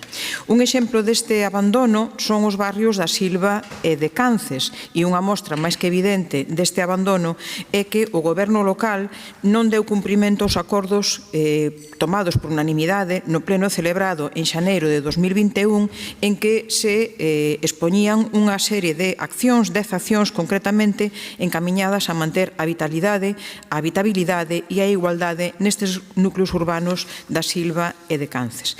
É por iso que, dende o Grupo Municipal do BNG, 4 anos despois de ter tomado estes acordos que beneficiarían a vida das veciñas e veciños dos barrios da Silva e de Cances, volvemos traer a este pleno esta moción onde instamos ao Goberno local a que cumpra no actual mandato todos os acordos pendentes de executar recollidos na moción impulsada polo BNG e aprobada, insistimos, no pleno de xaneiro de 2021 que recollía as seguintes demandas. En primeiro lugar, executar todas as accións aprobadas nos orzamentos participativos dos anos 2017, 2018 e 2019. En segundo lugar, dotar a entrada da Silva dunha maior seguridade para os peóns coas seguintes medidas: elevar os 2 pasos de peóns da rúa Jaime Herbada, instalar semáforos para rebaixar a velocidade dos vehículos, construir unha pequena beirarrúa entre a saída da Silva e a de Penamoa, onde debería haber, ademais, un paso de peóns para acceder á parada da liña 7, arranxar o pavimento e sinalización das vías do barrio. En terceiro lugar, o terceiro punto de acordo era chegar precisamente a acordos para eliminar os obstáculos das propiedades privadas que impiden o paso aos vehículos de emerxencia e dificultan o paso ás da recollida de lixo. En cuarto lugar, instalar un parque infantil e unhas máquinas biosaudáveis no patio traseiro do Centro Cívico da Silva, así como dotar este centro de actividades socioculturais para todas as idades. En quinto lugar, chegar a acordos cos propietarios privados para garantir a dotación de fibra de internet no barrio. En sexto lugar, instalar a rede pública de saneamento co fin de que poida chegar ás vivendas do barrio que aínda a día de hoxe carecen dela. En sétimo lugar, chegar a acordos cos propietarios dos terreos que permanecen sen urbanizar na zona da Fonte Nova, en Cances, e que a día de hoxe en día son punto de tráfico e consumo de drogas, co fin de que se instale alumeado e se poida pasar a fibra para garantir que todas as persoas do barrio poidan ter internet. En oitavo lugar, retirar a herba da pampa da contorna da rolda do Real Club Deportivo que está a expandirse polas fincas privadas da veciñanza e procurar tamén a eliminación dos eucaliptos que limitan cos camiños públicos, dado que son un perigo en caso de incendio ou temporal. En noveno lugar, notificar aos propietarios e as propietarias sobre as obrigas de limpar a maleza das fincas e vixiar o seu cumprimento. E en décimo e último lugar, volver a realizar limpezas periódicas das vías polas que pasa a auga dos canos naturais do barrio e que emprega aínda moita veciñanza. Entendemos dende o BNG que o feito de estar neste momento a facer un parque infantil no centro cívico que antes fixemos referencia, ou ben anunciar a través dos medios de comunicación a adxudicación da mellora do firme en 2 rúas do núcleo da Silva, non xustifica o abandono reiterado dende o goberno local deste barrio e por iso nos obriga a reiterar esta moción. Moitas grazas. Moitas grazas, señora Queixas. Turno para o Partido Popular, señor García. Gracias, señora alcaldesa. Es decir, señora Queixas, está todo sin hacer después de 5 años. Esta moción es un claro ejemplo que define la gestión del gobierno de Inés Rey y el papel que cumple el BNG en este concello después de 6 años. Se podría definir con 2 palabras. Una, incompetencia, porque después del año 2020 que este grupo ya realizó una moción sobre este barrio y después, como dijo la señora Queixas, en el año 21, en el año 25 vuelven a traer la misma que hace 4 años. Ustedes, señores del Gobierno municipal, con los presupuestos más altos de la historia y después de 6 años no han cubierto los servicios más básicos a los ciudadanos del barrio de A Silva. Es el peor gobierno a nivel de gestión de la historia de La Coruña, que ya es decir, gestionando los presupuestos más altos, repito, en 6 años, ¿mejoró algo el barrio de A Silva en estos 6 años? Pues a vista de lo que se ha trasladado, es que no, y su capacidad es supina. Y es una responsabilidad del grupo del BNG, porque nadie entiende que, como dice usted, después de unos acuerdos tomados a bombo, platillo, en prensa, con fuegos de artificio, ustedes van y siguen apoyándolos. Cuando alguien incumple un acuerdo o un compromiso, lo que debe de llevar es a una caída de ese gobierno y a una falta de apoyo en cualquiera de sus acciones de gobierno. Ustedes también son cómplices de que estas mejoras tan básicas no lleguen a los ciudadanos de A Silva y, por lo tanto, los traicionan. A nadie le sorprenderá la conclusión de que la desigualdad en estos barrios, conociendo la demanda de los vecinos, que denuncian una y otra vez, son más patentes a la hora que puedan acceder a los espacios públicos, a los equipamientos y a los servicios municipales. Repito, 6 años, más de 300 millones por ejercicio y sin cumplir con el barrio de La Silva. Este grupo ha traído en este salón de plenos multitud de mociones en las que le trasladábamos las necesidades de los barrios, después de haberlos visitado con ellos. Hemos presenciado como personas aquí en el Escaño Ciudadano defendiendo a su barrio, les pintaban ustedes la cara de rojo y les daban la razón, que es lo curioso. Pero el gobierno municipal, que ha optado no cumplir ni con las mociones ni con los ruegos de los vecinos. El mandato pasado se caracterizó porque este gobierno fue incapaz de ejecutar todo el capítulo de inversiones. Es más, en el ejercicio pasado, más de 80 millones de euros en inversión. Esta falta de estabilidad y una nefasta gestión han provocado que la situación de los barrios ha llegado a esta situación de degradación tan importante del espacio público, de los servicios que presta el gobierno de Inés Rey. Para este grupo existe una problemática común a todos los barrios. Reclaman limpieza, mejora de iluminación en las calles, mejor mantenimiento de espacio público que se concreta siempre en el estado de nuestras aceras y calles, creación de nuevas zonas públicas municipales, la accesibilidad. Es preciso realizar un verdadero plan de mantenimiento, que era nuestra propuesta que el BNG ha rechazado, un plan integral para La Silva. ¿Han visto ustedes el centro cívico que se cae a gachos? ¿O el Parque de las Eiriñas? En definitiva, estamos ante el peor equipo gestor de la historia de La Coruña. ¿Y por qué estamos ante el peor equipo gestor? Puede ser por varias causas. ¿Porque son pocos? Pues evidentemente no, son 11. ¿Podría ser otra posibilidad, que no saben gestionar? Pues podría ser. Porque son personas con poca experiencia en la gestión pública. Es un dato objetivo, puede ser. O porque hay pocas horas de navegación suficientes, también puede ser. Pero, hombre, podría compensarse con tener ganas de hacer algo, tener pasión por lo que se hace, pero ni eso. Es un clamor no solo en la ciudad, sino... Finalizo, señora alcaldesa. Es un clamor no solo en la ciudad, sino en los barrios y también en el personal de esta casa, porque tienen poca experiencia de lo público y cada vez, cada año, menos ganas. Repito, 6 años, 300 millones de presupuesto por ejercicio y el barrio de La Silva sigue igual. Muchas gracias. Moitas grazas, señor García. Turno para o Goberno, señora Díaz. Sí, señora alcaldesa, moitas grazas. En primeiro lugar, dicir que votaremos a favor da moción, porque se non está todo feito, está prácticamente todo feito, ademais de outras tantas moitas cousas. Por seguir a orde da moción, con respecto aos orzamentos participativos, non hai nada pendente deses anos en infraestructuras. Con respecto a dotar de maior seguridade vial, os pasos peonís de Jaime Herbada están xa deseñados e previstos para facer con mantemento, e aproveitando iso farase tamén un estudio de tráfico de todo o barrio para tomar as decisións e medidas pertinentes de calmado de tráfico. Con respecto a incidencias de pavimento e sinalización, como no resto da cidade, a medida que van xurdindo, van se resolvendo. O que sí, e falando de seguridade, acabamos de executar unha nova glorieta entre a Avenida Finisterre e Gambrinos, estamos iniciando outra entre a Avenida Finisterre e Rúa Gutenberg. Aproveitando dita actuación, vaise proceder á eliminación do paso peonil con escaleiras totalmente inaccesible pola diferenza de cota entre ambas beiras rúas, creando 2 novos pasos peonís accesibles próximos a esta nova rotonda entre Finisterre e Gutenberg, desplazándose tamén as paradas de autobús cara aos novos pasos peonís, mellorando deste xeito a accesibilidade. Como dicía, lembrar tamén que se acaba de adxudicar o proxecto de repavimentación en lugar da Silva de Arriba e lugar de Silva de Abaixo a Benela, que pertence aos orzamentos participativos do 2023, logo que os orzamentos participativos imos o día.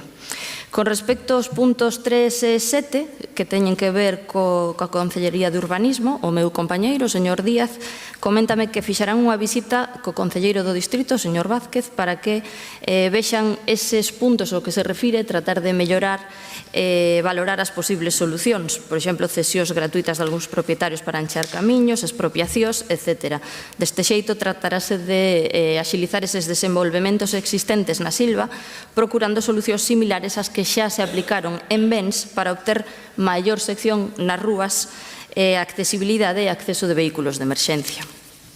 No tocante ao punto 4, pois efectivamente, supoño que xa foron por ali, non aparecía así na moción, pero como comentou, estáse a executar o parque infantil que conleva os biosaludables, que por certo xa estaban antes da obra, e tamén a instalación dunha pista multideporte. Todo isto estará finalizado probablemente a primeira semana de agosto. Tamén falaban de actividades socioculturais no centro cívico, supoño que xa viron que hai unha ampla e nutrida oferta de actividades de ximnasio de mantemento, pasea pola cidade, yoga, aeróbic mix, tai chi, pilates, obradoiros de valorios, unha serie de actividades. Con respecto á rede de saneamento, todas as casas da zona da Silva que están a menos de 100 metros da rede teñen saneamento, e, como saberán, aquelas que están a máis de 100 metros teñen a responsabilidade da propiedade de facer a conexión. Da herba da Pampa, bueno, creo que falei bastante o pleno pasado, así que non me vou estender. Nos eliminamos, pero o control é competencia da Xunta de Galicia, así que non especifico máis. As notificacións aos propietarios para rozar as fincas, segundo me comenta a señora Neira, concelleira de Medio Ambiente, as fincas privadas da Silva non están incluídas no plan de incendios. Quere dicir isto que non se lles require de oficio. O que sí é, envíase a inspección para revisar todas aquelas fincas que o precisen para proceder a requerirlle a propiedade. A limpeza dos canos, supoño que se refire á fonte Andrés Soto. A fonte na actualidade bota auga normalmente, mantense co contrato de fontes e aí ademais rozamos a finca municipal que queda augas arriba, cara ao lavadoiro, de feito a roza estaba prevista para esta semana, así que probablemente xa estea feito, igual que o resto de rozas de parcelas municipais. Son 2 rozas en primavera e inverno, así que ao longo deste mes de abril e maio procederase a rozar todas as parcelas municipais. E por último, simplemente, señor García, eu sei que vostede repite, pero eu repito tamén, vostedes só gobernaron 4 anos e o único que fixeron é un buraco, así que, por favor, leccións as mínimas. Nada máis, grazas. Moitas grazas, señora Díaz. Señora Queixas, hai unha emenda de adición do Grupo Municipal do PP. Acepta a emenda?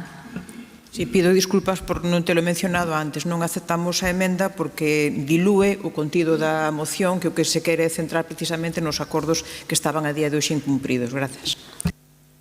Moitas grazas. Ben, daquela votaremos primeiro a emenda do Partido Popular. Si xa é rexeitada, daríamos paso á votación da moción. Votos a favor da emenda que presenta o Partido Popular. Grazas. Votos en contra. Queda rexeitada. Votos a favor da moción. Grazas. Queda aprobada por unanimidade. Segunda moción presentada polo BNG sobre o Centro de Orientación Familiar de Orillamar. Hai unha emenda de adición do PP e hai unha emenda de sustitución do PSOE. Ten a palabra, pode sair, pode sair tamén. Ten a palabra a señora Beira. Grazas, señora Rei. Pois ben, o Centro de Orientación Familiar de Orillamar é un centro especializado en tratar de xeito integral a saúde sexual e reproductiva das mulleres. Porén, a súa continuidade está en risco. Os COF da cidade da Coruña veñen experimentando recortes continuados desde 2013, cando a Xunta de Galiza, en mans do Partido Popular, eliminou o servizo de xinecoloxía do centro do Ventorrillo, suprimiu o horario de tarde no centro de Orillamar, que está moi ben que o inclúan vostedes dentro da súa moción, pero foi o propio Partido Popular quen eliminou ese horario, que era tan fundamental para a atención á mocidade e tamén para a conciliación das mulleres, etc. En este momento, o Partido Popular, desde a Xunta de Galiza, non está a cubrir a segunda praza de xinecoloxía precisamente deste centro de Orillamar. O problema agora é que a precarización dos COF, que xa históricamente viña executando o Partido Popular, o seu goberno, señora Rei, é o que se nega a cubrir as prazas de persoal administrativo, psicoloxía e traballo social. Se ben é certo que o convenio é de 1986 e está asinado co Insalud, o certo é que os servizos levan anos prestándose a cargo do Sergas e do Concello da Coruña con absoluta normalidade. E o certo é que é verdade que é un convenio que se pode reformular e que o Sergas ten que asumir a súa parte sanitaria, porque o Concello é certo que non ten competencias nesta materia, mas o que nos dicimos é que esta reformulación tiña que terse feito con tempo, e que en ningún momento se producise o que se está a producir agora, que é a suspensión dos servizos ofrecidos ás mulleres usuarias do COF. O que non é xusto é que as mulleres paguemos coa nosa saúde a falta de previsión para cubrir os servizos de traballo social, psicoloxía e xinecoloxía que ofrecen a anticoncepción de urxencia, os trámites para a interrupción voluntaria do embarazo, ofrécese atención e asesoramento da demanda de anticoncepción, instauración e revisión do método, exames de saúde xinecolóxica, consulta sobre cambio de xénero e transexualidade, e punto de consulta tamén en materia afectivo-sexual, conflitos de parella e mesmo detección e prevención de casos de violencia machista. Estamos falando de unha cuestión moi delicada, de servizos moi delicados, e todo isto se ofrece de xeito universal a todas as mulleres que o precisamos. O problema é que agora mesmo estes servizos se están derivando a outros servizos, ou ben ao propio COF do Ventorrillo, a profesionais do COF do Ventorrillo, ou ben ao Hospital de Oza no caso dos cambios de xénero e transexualidade. E a verdade é que estes é un perigo isto, porque se pode soster no tempo estes recortes. E nós o que queremos coa nosa acción política é que non se afiancen estes parches. O que pedimos é que se negocia. Estamos dispostas a aceptar a emenda do Partido Socialista, pero se se negocia co Sergas un novo convenio, ten que ser só garantindo que a atención se fai con persoal específico e de xeito definitivo para o COF, que o posto de xinecoloxía que fica por cubrir se cubra, que haxa un psicólogo, unha psicóloga específico, un traballador ou traballadora social específico para ali e o de administración do mesmo xeito. Iso é o que nos imos exixir ao goberno de Inés Rei coa nosa acción política aquí e onde haga falta, porque a atención á saúde sexual e reproductiva das mulleres nun mesmo centro, que foi pioneira no seu día, é algo que non podemos como mulleres e como feministas. E non imos aceptar, quixemos chegar a un acordo co Partido Popular para transaccionar as dúas emendas que había. O Partido Popular non admite esa transacción, queríamos admitir os dous primeiros puntos da súa emenda e recoller o que estaba na emenda do Partido Socialista, pero o que vemos é que o Partido Popular non está disposto a, polo menos o Grupo Municipal do Partido Popular non está disposto a que sexa o Sergas quen se faga cargo da parte sanitaria do COF, e está moi ben que se preocupen agora polas enfermedades de transmisión sexual e pola información e porque a xente estea informada efectivamente nesta materia, pero xa podían estar de toda a vida preocupados por iso, porque foron que recortaron os horarios de tarde e foron quen recortaron os servizos Quérote, os centros Quérote, que precisamente estaban encargados de dar todo ese servizo á mocidade. Vostedes o que fixeron foi cargarse ese proxecto que era absolutamente pioneiro, nada máis. Moitas grazas, señora Beira. Turno do Partido Popular, señora López. Grazas, alcaldesa. Bo día a todos e a todas. Sí que é certo que o COF de Orillamar foi un recurso pioneiro e un recurso que naceu con varios obxectivos. O primeiro, prestar unha atención equitativa en materia de saúde sexual e reproductiva a todas as mulleres, supostamente, unha atención integral e personalizada e, ademais, tamén participar de xeito activo na prevención e na educación, desenvolvendo programas de promoción da saúde sexual e reproductiva, participando en campañas de educación para previr ETS, asesoramento, en definitiva, contribuindo á educación en materia de sexualidade en toda a comunidade. Ben, e por último, concibiuse tamén como un espazo seguro e un espazo de confianza para aquelas mulleres que se atopasen nunha situación complexa, nunha situación complicada e para moitas mulleres que se poideran atopar nunha situación de vulnerabilidade. Tendo en conta todo isto, hai moitos anos asinouse este convenio entre o Concello da Coruña e a Xunta de Galicia, a Consellería de Sanidade, na que a Consellería de Sanidade asumía a atención sanitaria, fundamentalmente xinecolóxica e os equipos asociados a este servizo, e o Concello asumía o mantemento das infraestructuras e tamén asumía a atención non sanitaria. Ben, pasaron os anos e o deterioro deste centro do COF foi tanto en aumento que na actualidade é materialmente imposible prestar ningún tipo de servizo de calidade. Primeiro, hai falla de persoal que depende do Concello, non hai traballo social, non hai equipo de psicoloxía, non hai suficientes administrativos. A plaza vacante de psicoloxía está vacante dende o ano 2023 e o traballo vaise acumulando e os profesionais que quedan vense sobrecargados.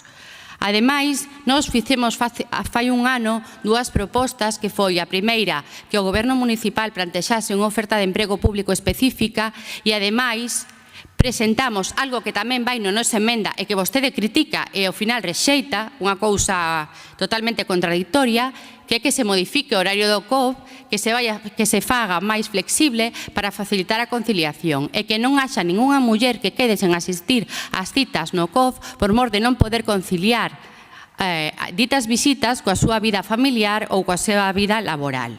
E vostede di, isto vai incluído na nosa emenda, e vostede rexeita, o cal non sei que critica. Ben, ademais, agora mesmo non hai ningún tipo de proxecto didáctico en materia de sexualidade para adolescentes e para a mocidade, como charlas ou obradoiros en materias de TS, tipos de TS, como previr as ETS, as consecuencias de prácticas sexuais de risco que se están a dar na nosa cidade e que van asociadas a consumo de drogas ou incluso as consecuencias de consumir en idades temperás a ciberpornografía. Os expertos din que dende o ano 2016 na Coruña non deixan de medrar as persoas que se ven contaxiadas de ETS e que máis dun 4% destas persoas teñen menos de 15 anos na nosa cidade. Esta é unha realidade terrible a que non lle podemos dar as costas. Alá polo ano 94 existían xa programas de educación sexual, programas informativos baixo o título de Tarde Xove, que vostedes, xunto co Partido Socialista, nun goberno supostamente progresista, eliminaron. Así que, hipocresía axusta. Ben, despois falamos de infraestructuras. A infraestructura do COF está totalmente deteriorada e o Partido Socialista, o goberno municipal, non fixo nada nin por modernizala, nin por acondicionala, e moito menos por facer por intentar que fora accesible universalmente, de xeito que ese acceso universal a todas as mulleres non se está a dar, porque se nos está a negar ás mulleres con discapacidade o acceso a unha educación e o acceso a servizos de educación e de saúde sexual e reproductiva como tantas veces ocorre. É crucial a colaboración institucional, é dicir, as mulleres, e aí concordo con vostede, non podemos pagar o feito de que o goberno municipal non poña interese nin capacidade á hora de traballar e negociar a tempo e en tempo un novo acordo xunto coa Xunta de Galicia para poder adaptarse ás novas necesidades do COF ou a un novo sistema de xestión eficiente e coordinado de servicio. O que non se pode é 3 días antes de que quede vacante a plaza de traballadora social que vai ao goberno municipal a falar coa Consellería de Sanidade para desvincularse completamente de calquera servicio que vostedes van a apoiar. Porque ademais o COF, como xa digo, vai máis alá dunha intervención sanitaria, inclúese dentro dun servizo de educación e de prevención. E agora xa remato. Non imos aceptar a súa moción porque van crear vostedes un texto transaccionado que desvirtúa completamente as peticións iniciais da súa moción inicial. Un texto no que o goberno municipal se exime totalmente de calquera responsabilidade con respecto ao COF, cousa que creemos que é absolutamente negativa por todo o exposto para a cidadanía da Coruña. Mais nada, pola nosa banda, moitas grazas. Moitas grazas, señora López. Turno para a señora Canosa polo goberno. Grazas, señora alcaldesa. Bo día a todos e a todas, compañeiras e compañeiros da corporación e tamén as persoas que nos seguen polo streaming. En primeiro lugar, decir que compartimos a preocupación do BNG pola atención ás mulleres, tamén no relativo á saúde sexual e reproductiva. O noso recoñecemento, por suposto, ao COF de Orillamar como servizo pioneiro e de referencia especialmente nos anos 80 e 90. Por empezar a contextualizar, dicir que o Centro de Orientación Familiar de Orillamar rexíase por un convenio asinado no 86 entre o Concello da Coruña e o antigo Insaluz. Aquel acordo establecía que o Concello aportaría local e certos postos de persoal mentres o Insaluz ofrecería equipo médico e asistencia ás mulleres usuarias. Este convenio ten hoxe unha evidente falta de vixencia legal, tal e como o precisa a asesoría xurídica deste Concello. En 1990 transfírense ás comunidades autónomas as competencias en materia de sanidade especializada. A Lei de Saúde do 2008 e a Lei Xeral de Sanidade refiren que a prestación de servicios como a orientación e a planificación familiar son competencia da Xunta de Galicia e isto non é unha opinión política. Por outra banda, ao ser sustituído o Insaluz polos Sergas, as obrigas recollidas polo convenio quedan sen efecto. Ademais, a Lei de 2015 do 1 de outubro de réxime xurídico do sector público establece un novo marco para que os convenios entre as administracións, dando un prazo máximo de 4 anos para adaptar ou renovar eses convenios. Este convenio do COF nunca foi formalmente adaptado a esa norma.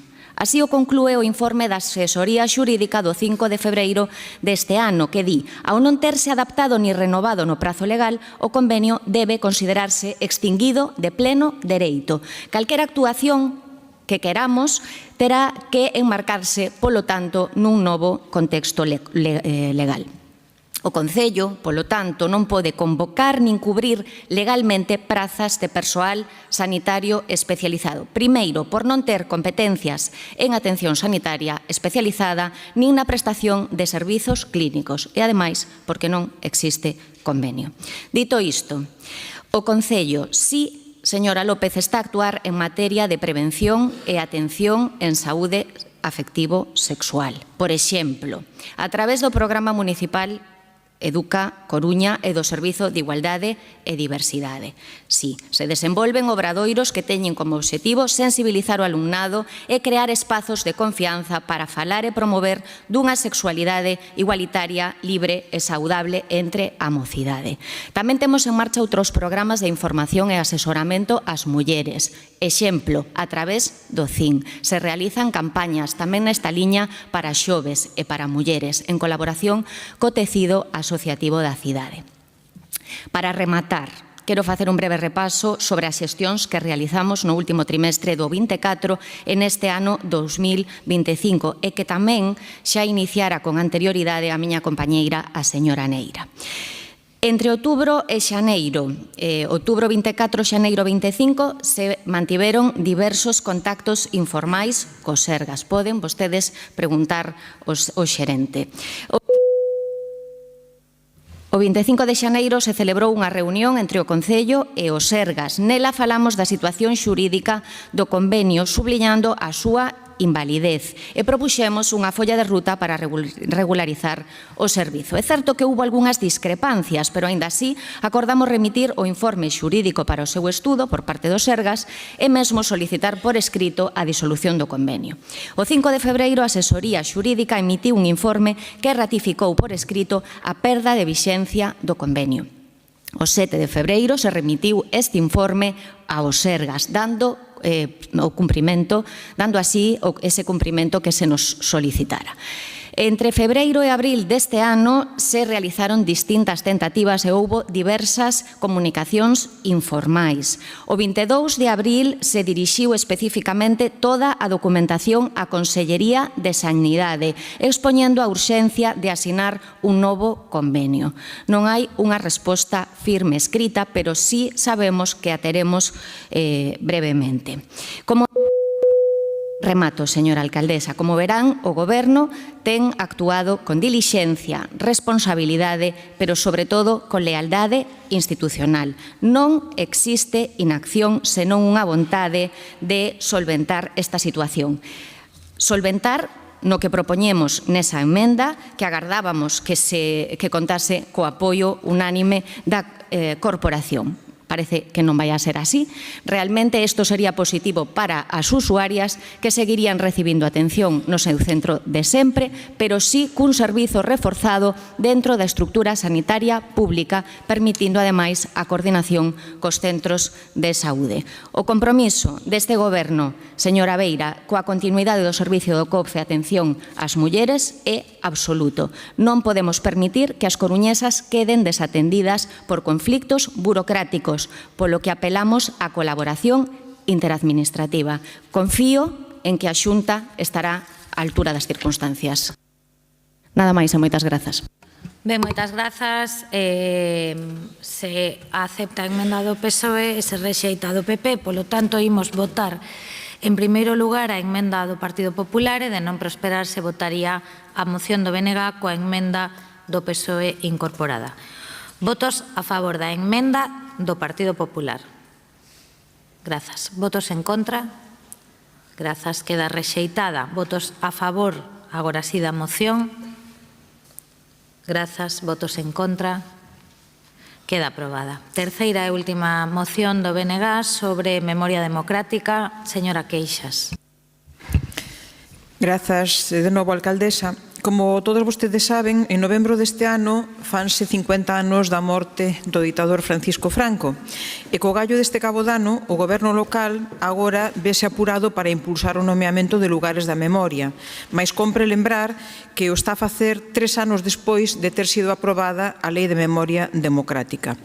A proposta de nomeamento de lugares de memoria, anunciada aos medios de comunicación, entendemos desde o BNG que debe ser traballada con tempo e, sobre todo, máis importante, da man do tecido social que leva tantas décadas loitando na cidade pola memoria democrática. O goberno local está desaproveitando a sorte e a oportunidade que ten de contar cun foro de participación específico sobre esta materia como é o Consello de Memoria Democrática, que leva 4 anos sen convocar malia a reiteradas solicitudes ao goberno por parte deste órgano de participación.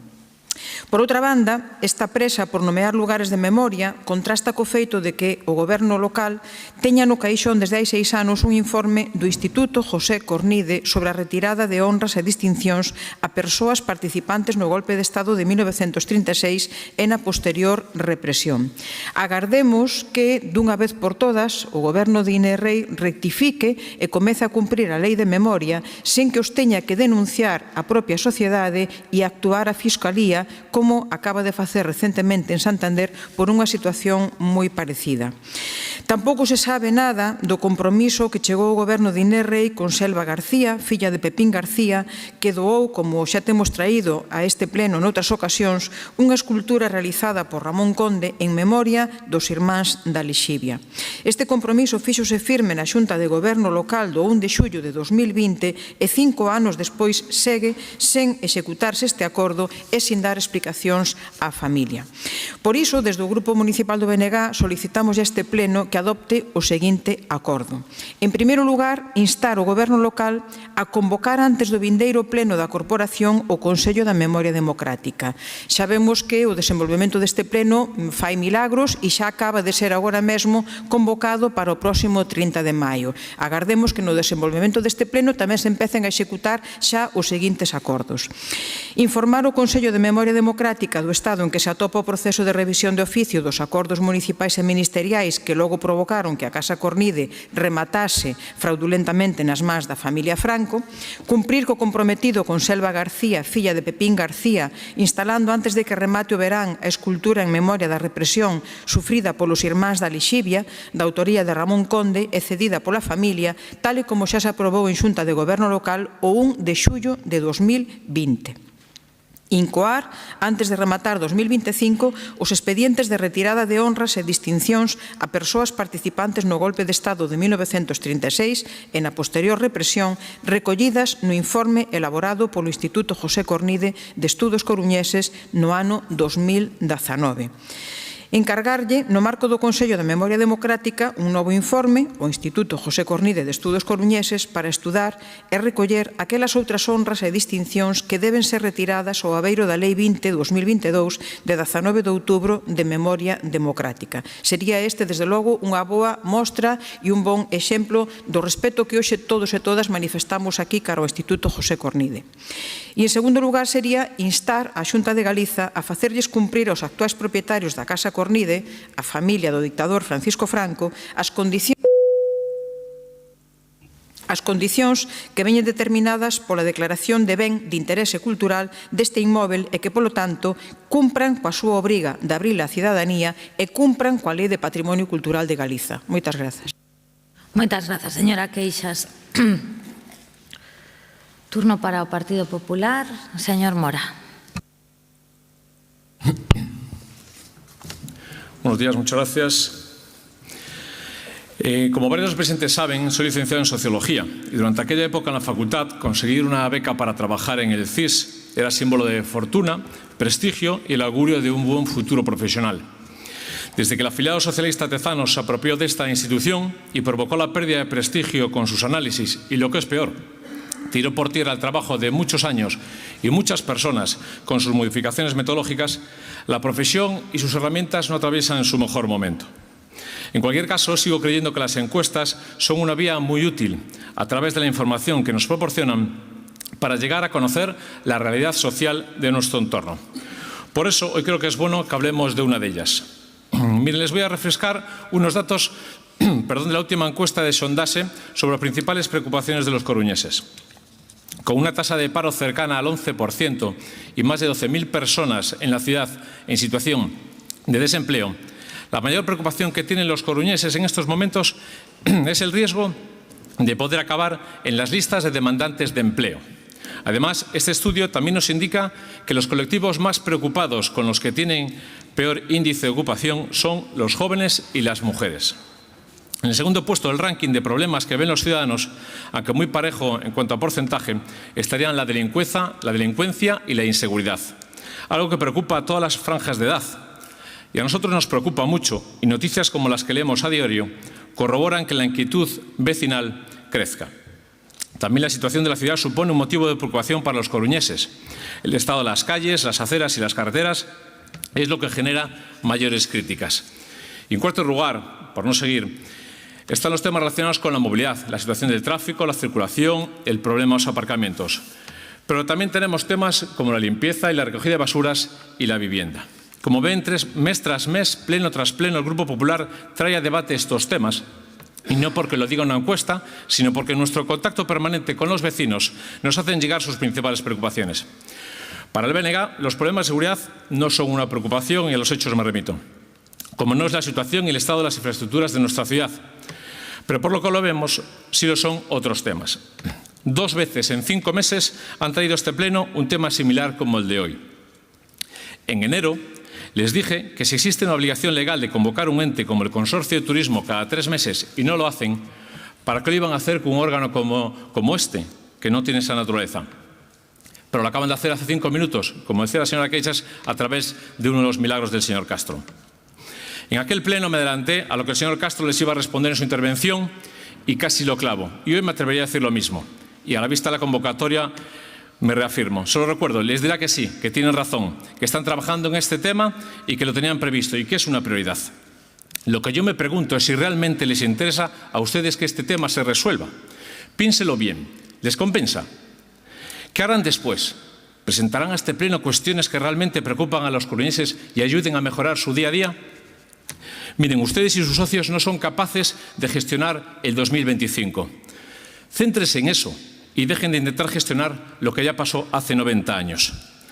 Por cierto, el Instituto José Cornide, del que hoy hablamos, como sabrán y recordó mi compañero Roberto Coira, fue fundado en julio del 64, a iniciativa del alcalde entonces Eduardo Sanjurjo de Carricarte. Qué paradójico que pretendan usar la obra de una persona de la que reclaman que se retiren sus distinciones y honores para llevarla a cabo. ¿No debería desaparecer siguiendo su lógica? Termino ya. recordándoles el compromiso del Partido Popular en derogar la mal llamada Ley de Memoria Democrática, que persigue el enfrentamiento, está basada en el rencor y es fruto, acuérdense, de un acuerdo con Bildu. En cualquier caso, y ya se lo dije en el pleno del mes de enero, el Partido Popular es una organización que siempre aboga por el cumplimiento de la ley, por el máximo respeto de las normas y por la materialización de los compromisos adoptados. Muchas gracias. Moitas grazas, señor Mora. Pode pasar, señor Deus. Señor Castro, o seu turno. Sí. Bueno, previamente eu quero comentar unha cuestión que non por obvia creo que debe de lembrarse. O Partido Socialista é o partido que impulsou a Lei de Memoria Histórica no ano 2007 e é o partido que impulsou a Lei de Memoria Democrática no ano 2022. E efectivamente é o partido que ten conseguido que efectivamente en institucións como esta debatamos sobre accións que desenvolven ou executan o previsto nunha normativa que, reitero, foi impulsada polo Partido Socialista. Digo isto porque a veces parece como que se pon en dúbida o compromiso deste partido e por extensión deste goberno municipal coa restauración da memoria democrática, e iso efectivamente está moi lonxe da realidade. Compartimos, como non podía ser de outro xeito, co Bloque Nacionalista Galego, o desexo de que se avance de forma decidida en accións que desenvolvan e que executen o previsto na legislación impulsada polo Partido Socialista. E facémolo, como hai que facer, dialogando co propio sector e coa sociedade organizada que tanto ten traballado en todo este período democrático e que tanto ten loitado no período anterior de ditadura pola defensa dos principios básicos de convivencia democrática. Non me daría tempo a desenvolver todo o que se leva feito por parte deste goberno municipal en materia de memoria democrática, pero só por poñer algúns exemplos. Bueno, estamos a traballar de forma decidida coa Asociación para a Recuperación da Memoria Histórica en accións moi importantes, como a entrega de restos de coruñeses e coruñesas no propio Palacio Municipal de María Pita, a colocación de Stopperstein. Estáse a traballar para que en setembro se poida realizar a entrega de restos e inhumación de Francisco de Miguel no cementerio de Santo Amaro e en colaboración coa Asociación de Recuperación da Memoria Histórica e con outros concellos da nosa área metropolitana ou nosa área de influencia, se ten solicitado formalmente a Real Academia de Belas Artes que no ano 2026 sexa dedicada por esta academia o ano á figura de Francisco Miguel. Hai unha cuestión que a mí me chama a atención, porque a veces parece que se faz non debes facer porque tes moita presa e se non faz é que non te adicas o que tes que adicarte. Efectivamente, se ten trasladado unha solicitude ao Ministerio para a declaración como lugares da memoria da Casa Museo Casares Quiroga, da Casa Cornide e efectivamente da Península da Torre con Punta Herminia, Campo da Rata, e non entendemos moi ben cal é o motivo de preocupación con que se faga esta solicitude de declaración de lugares de memoria democrática amparada pola propia Lei de Memoria Democrática do ano 2022. Se nos traslada que actuamos con presa cando ao mesmo tempo se nos di que non estamos facendo nada do que impulsa, ampara e legisla esa lei. Con presa non estamos actuando efectivamente tamén da man da sociedade civil organizada e da man de algo que ten salidos aquí no pleno, que é o propio Instituto Cornide.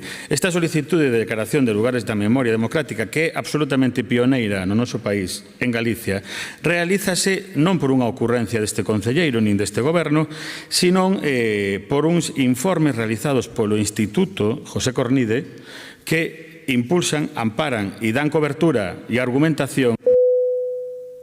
Declaración, se rematou, señora alcaldesa, destes tres lugares como lugares da memoria.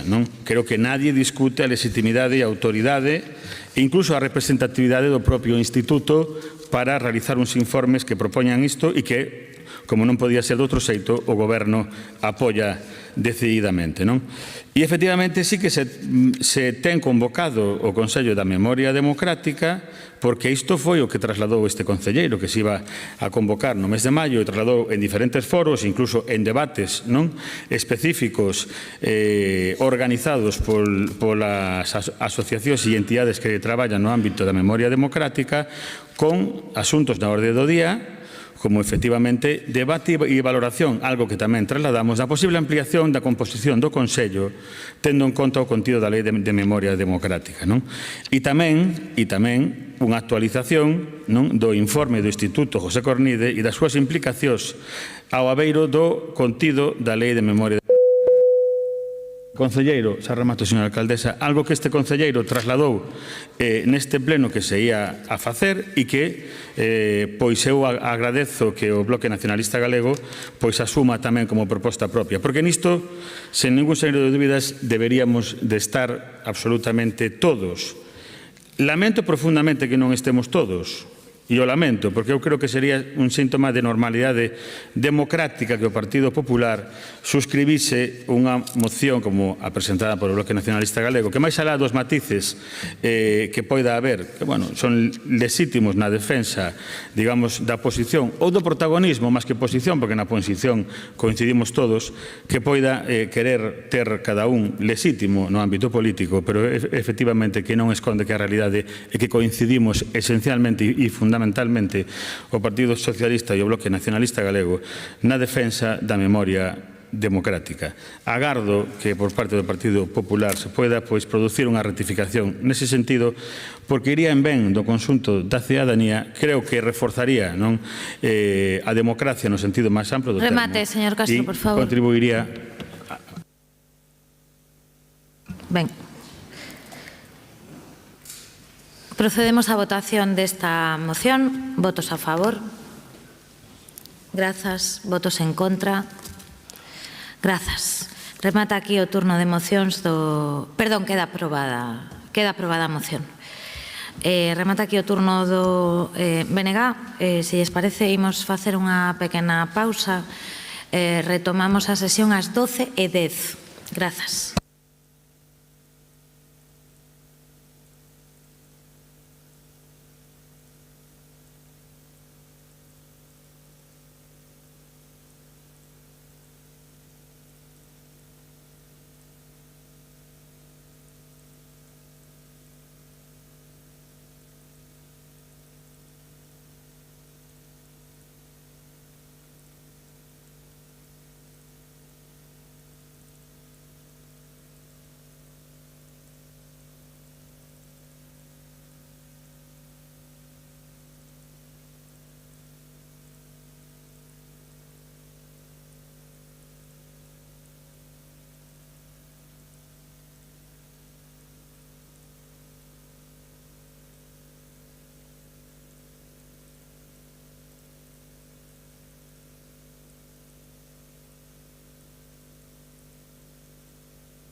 Ben, retomamos a sesión. Poden sentarse os concelleiros.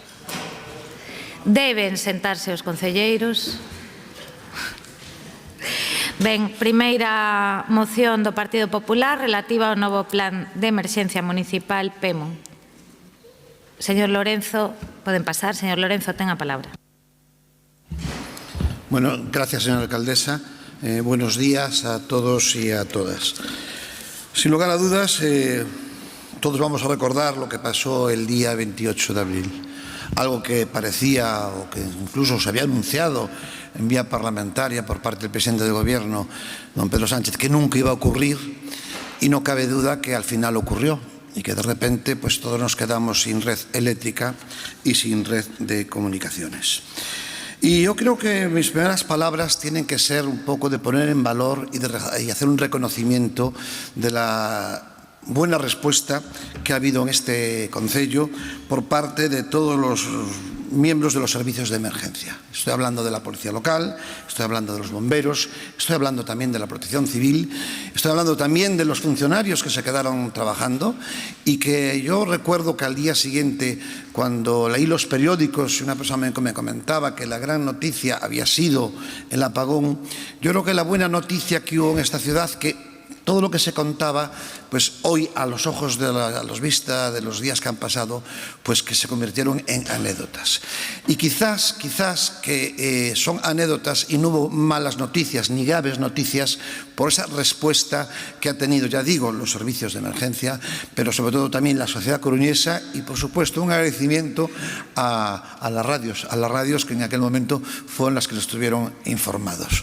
Pero no cabe duda que también hubo un cambio de mentalidad, incluso en la propia sociedad, porque hasta lo que hacía unos días, pues un poco todos nos reíamos en el sentido de que el kit de seguridad fue objeto de bromas, chanzas e incluso de memes, pues a partir del apagón yo creo que todos salimos corriendo de una manera u otra a comprarnos la linterna, a comprar pilas, a tener dinero en efectivo en casa, incluso el camping gas. Entonces, quiero decir que bueno, debemos felicitarnos como ciudad del buen resultado que ocurrió en la ciudad, de que no hubo noticias a destacar y la gran respuesta de la ciudadanía y también de los servicios. Pero bueno, ayer vimos un pleno en Madrid y en aquel pleno donde se iban a pedir explicaciones respecto a todo lo que había pasado, la conclusión que sacamos que a día de hoy el Gobierno no puede dar ninguna explicación de lo que pasó. Por supuesto, no ha exigido ningún tipo de responsabilidad política, pero sí, lo que sí quedó de manifiesto, que se desconocen las causas. Y si se desconocen las causas, seguramente también es que estos momentos se pueden volver a producir. Yo creo que es bueno hacer de la necesidad virtud, y a veces cuando pasa una situación de este tipo, que a todos nos coge de imprevisto, pues es importante hacer una reflexión de ver cómo funcionaron todos los servicios, ver qué debilidades hubo en los servicios, porque claro, hubo un momento pues que la policía no se podía conectar con ella, que los bomberos no se podían conectar con ellos, hubo un momento en la ciudad, parte de la ciudad se quedó sin agua, en los barrios altos, por ejemplo, Irís y Monte Alto,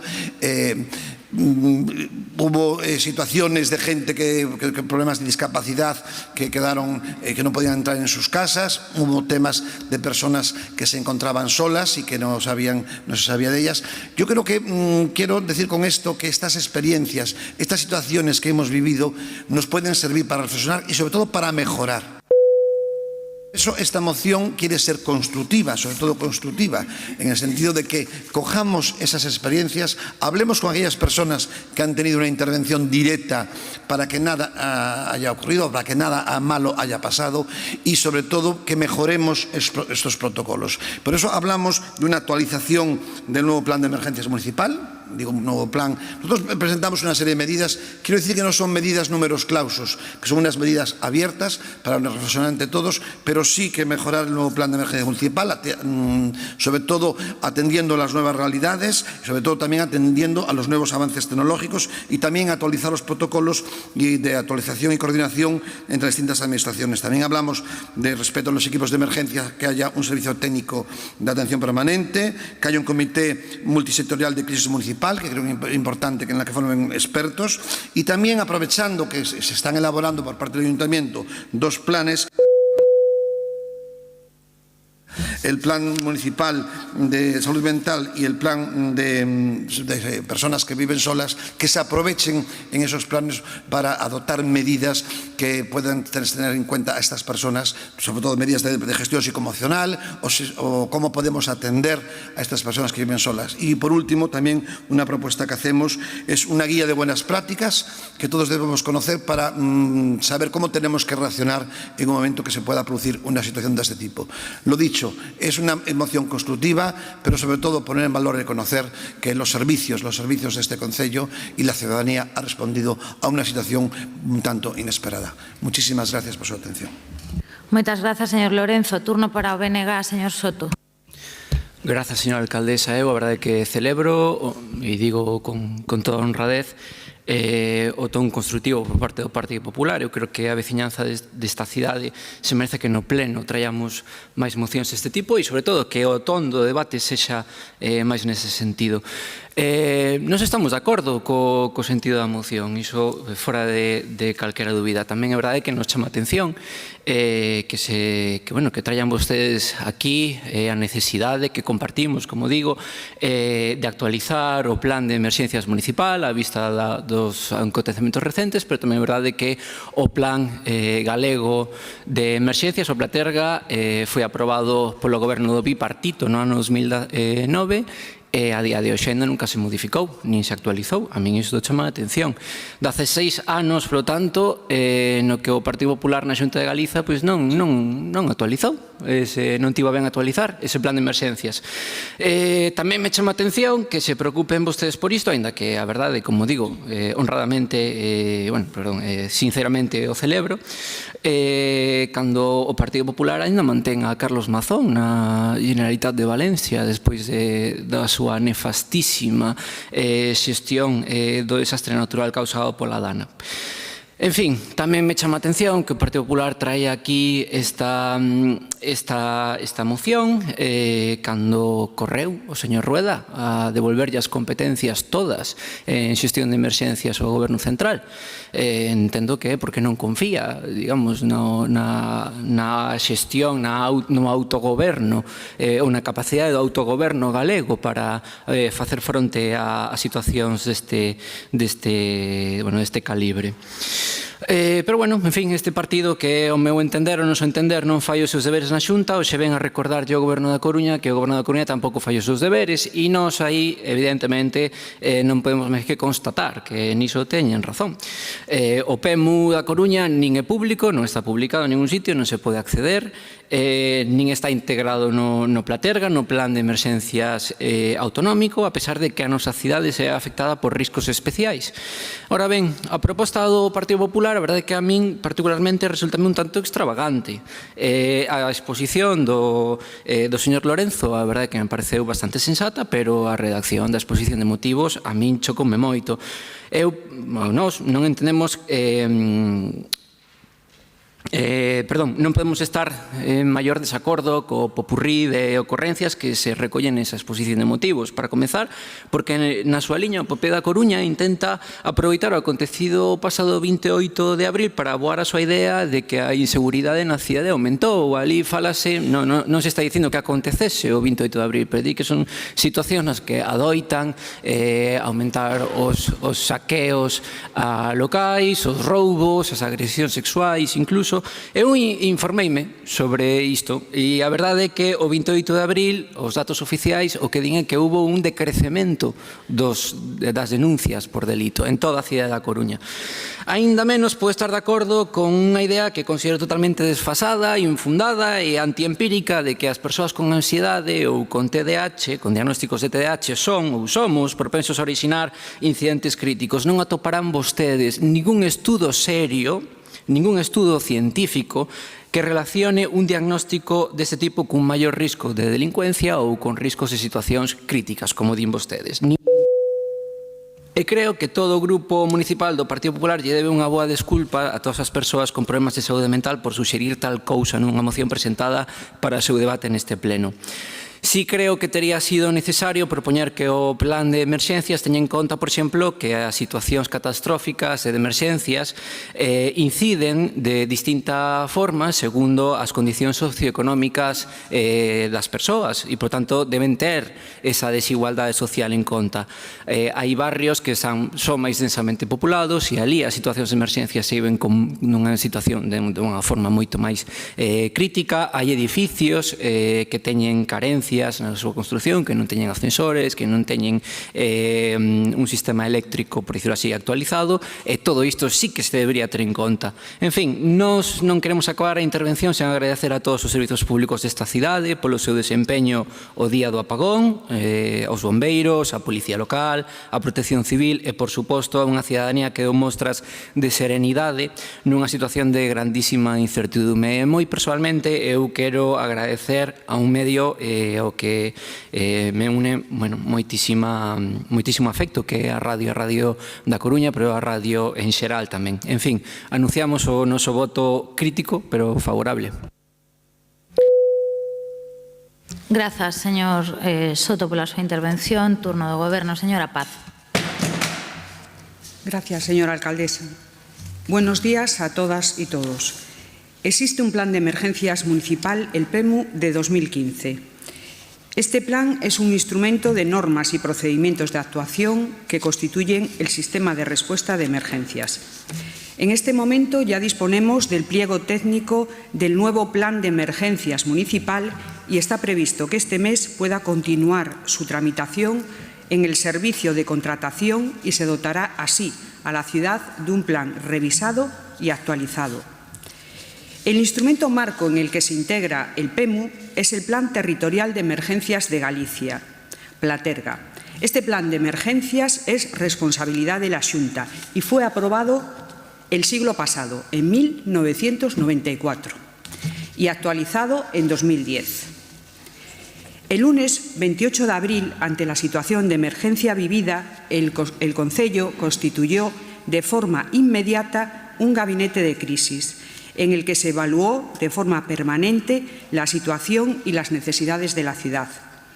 Este Gobierno municipal no desaparece ni delega competencias, las asume con responsabilidad. Nuestra preocupación principal fueron las personas, en primer lugar, las que se encontraban en situación de emergencia. Se rescataron a más de 90 personas atrapadas en los ascensores o garajes. Se asistió a las personas mayores que lo precisaban y se llevaron a cabo más de 30 intervenciones con ciudadanos y ciudadanas con movilidad reducida. Los servicios de emergencia de la ciudad funcionaron liderados por el Gabinete de Crisis y agradecemos la importante labor desempeñada por bomberos, Policía Local, Protección Civil y funcionarios del Concello. Por último, la propuesta de incorporar un apartado específico sobre gestión psicoemocional en situaciones críticas dentro del Plan de Emergencia Municipal no puede ser asumida por esta Administración local, ya que la salud mental no es competencia propia, como ya saben, sino de la Xunta de Galicia. Este Gobierno municipal no desiste de sus competencias, ni las delega, las asume con responsabilidad. Y así el Gobierno local, en situaciones de crisis, activa mecanismos de coordinación y crea redes de colaboración con el tercer sector. Pero no es posible realizar intervención en salud mental. Quizás deban realizar esta solicitud a su Gobierno autonómico. Muchas gracias. Moitas grazas, señora Paz. Remata aquí o debate desta moción. Votos a favor. Grazas, queda aprobada por unanimidade. Segunda moción do Partido Popular sobre o barrio de Monte Alto. Señor San Claudio. Muchas gracias. A moción que hoxe traemos a súa consideración podría analizarse como unha emenda á totalidade da xestión da señora Inés Rei como alcaldesa. A ausencia absoluta de rendición de contas á cidadanía, o desprezo total á calidad de vida dos coruñeses, obxecto da súa política orzamentaria confiscadora, e a inexistencia dunha planificación dos recursos públicos ordenada, previsora e estable. Tamén lévanos ao concreto, a tres realidades que deberían ser a pedra angular da súa actuación política local. En primeiro lugar, a seguridade dos coruñeses. Invítolle que ao salir deste pleno pregunte como foi a evolución da seguridade de Monte Alto dende que vostede é alcaldesa. O deterioro dos espazos urbanos. Remítolle a facer unha inspección en Monte Alto de cal é o estado da limpeza, cuidado das praias, das rúas, da súa iluminación. E a mobilidade que se opón ás necesidades dos coruñeses. Sabe vostede canto custa alugar unha praza de aparcadoiro en Monte Alto? Poderíamos dicir que Inés Rei, por tanto, renunciou a liderar esta cidade. Pero, lamentablemente, non podemos máis que aludir á súa incapacidade e ausencia ao fronte da Coruña. Porque liderar non é sentarse na presidencia deste pleno e esperar a que todo pase. Liderar non é ter unha oportunidade de ouro respecto á antiga cárcere da Torre e non mover un só papel na súa defensa para que pase a ser patrimonio dos coruñeses. Liderar non é anunciar a creación do Parque do Vixía, orzamentar fai 15 meses 1,2 millóns de euros e terose sometidos aos veciños a descoñecemento e mentira absoluto. Liderar non é deixar sen executar máis de 200 millóns de euros que saen dos bolsillos dos coruñeses, convertindo a súa recaudación en incautación. Sabe Inés Rei o frustrante do esforzo das familias coruñesas que pagan os impostos religiosamente, mentres vostedes se permiten unha xestión na que nin sequera gastan o que recaudan. Agora ben, todo isto non é máis que a conformación da soberbia dunha alcaldesa que perdeu en todas as eleccións nas que se presentou, recórdolle tamén no distrito de Monte Alto, e se erixe no seu progresismo fake entregada á xenda política do BNG, cada vez máis radicalizado e oteguizado. A soberbia dunha alcaldesa, por sorpresa, que pensa que gobernar a cidade da Coruña pode estar baseada na improvisación. Que axenda teñen con Monte Alto? Cal é o seu proxecto para o barrio de Monte Alto? Mais aló das reformas que non son capaces de sacar adiante en prazo. O mercado de Monte Alto me refiro. Agora ben, cando volva a Monte Alto non se esqueza de quen ten fronte a vostede. Os miles de coruñeses que, a pesar do seu maltrato continuado ao estado do barrio, con orgullo defenden o seu coruñesismo, o que vostedes non poden ni mirar a cara. Pero vostede, que cidade cree que está a gobernar? Que cree que pensan os veciños de Monte Alto co seu futuro? Que proxecto máis aló para o barrio, para o seu futuro, para o seu dinamismo teñen? E que dicir de outros barrios? Non fai falta que residan miles de persoas nel, como é no caso de Monte Alto. Podo falar da Cidade Bella. Como é posible que no barrio da Cidade Bella a xente caia polas rúas polo estado do asfalto e que vostedes non movan nin sequera unha soa papel para arranxar o sistema? É incrible. E despois se chea a boca dicindo que recauda máis e históricamente en total máis de 1.000 millóns de euros dende que é alcaldesa. Eso é execución. A que estamos esperando para que vostede faga algo en pro dos intereses da vida dos coruñeses? Moitas grazas. Moitas grazas, señor San Claudio. Turno do Venegas, señora Bey.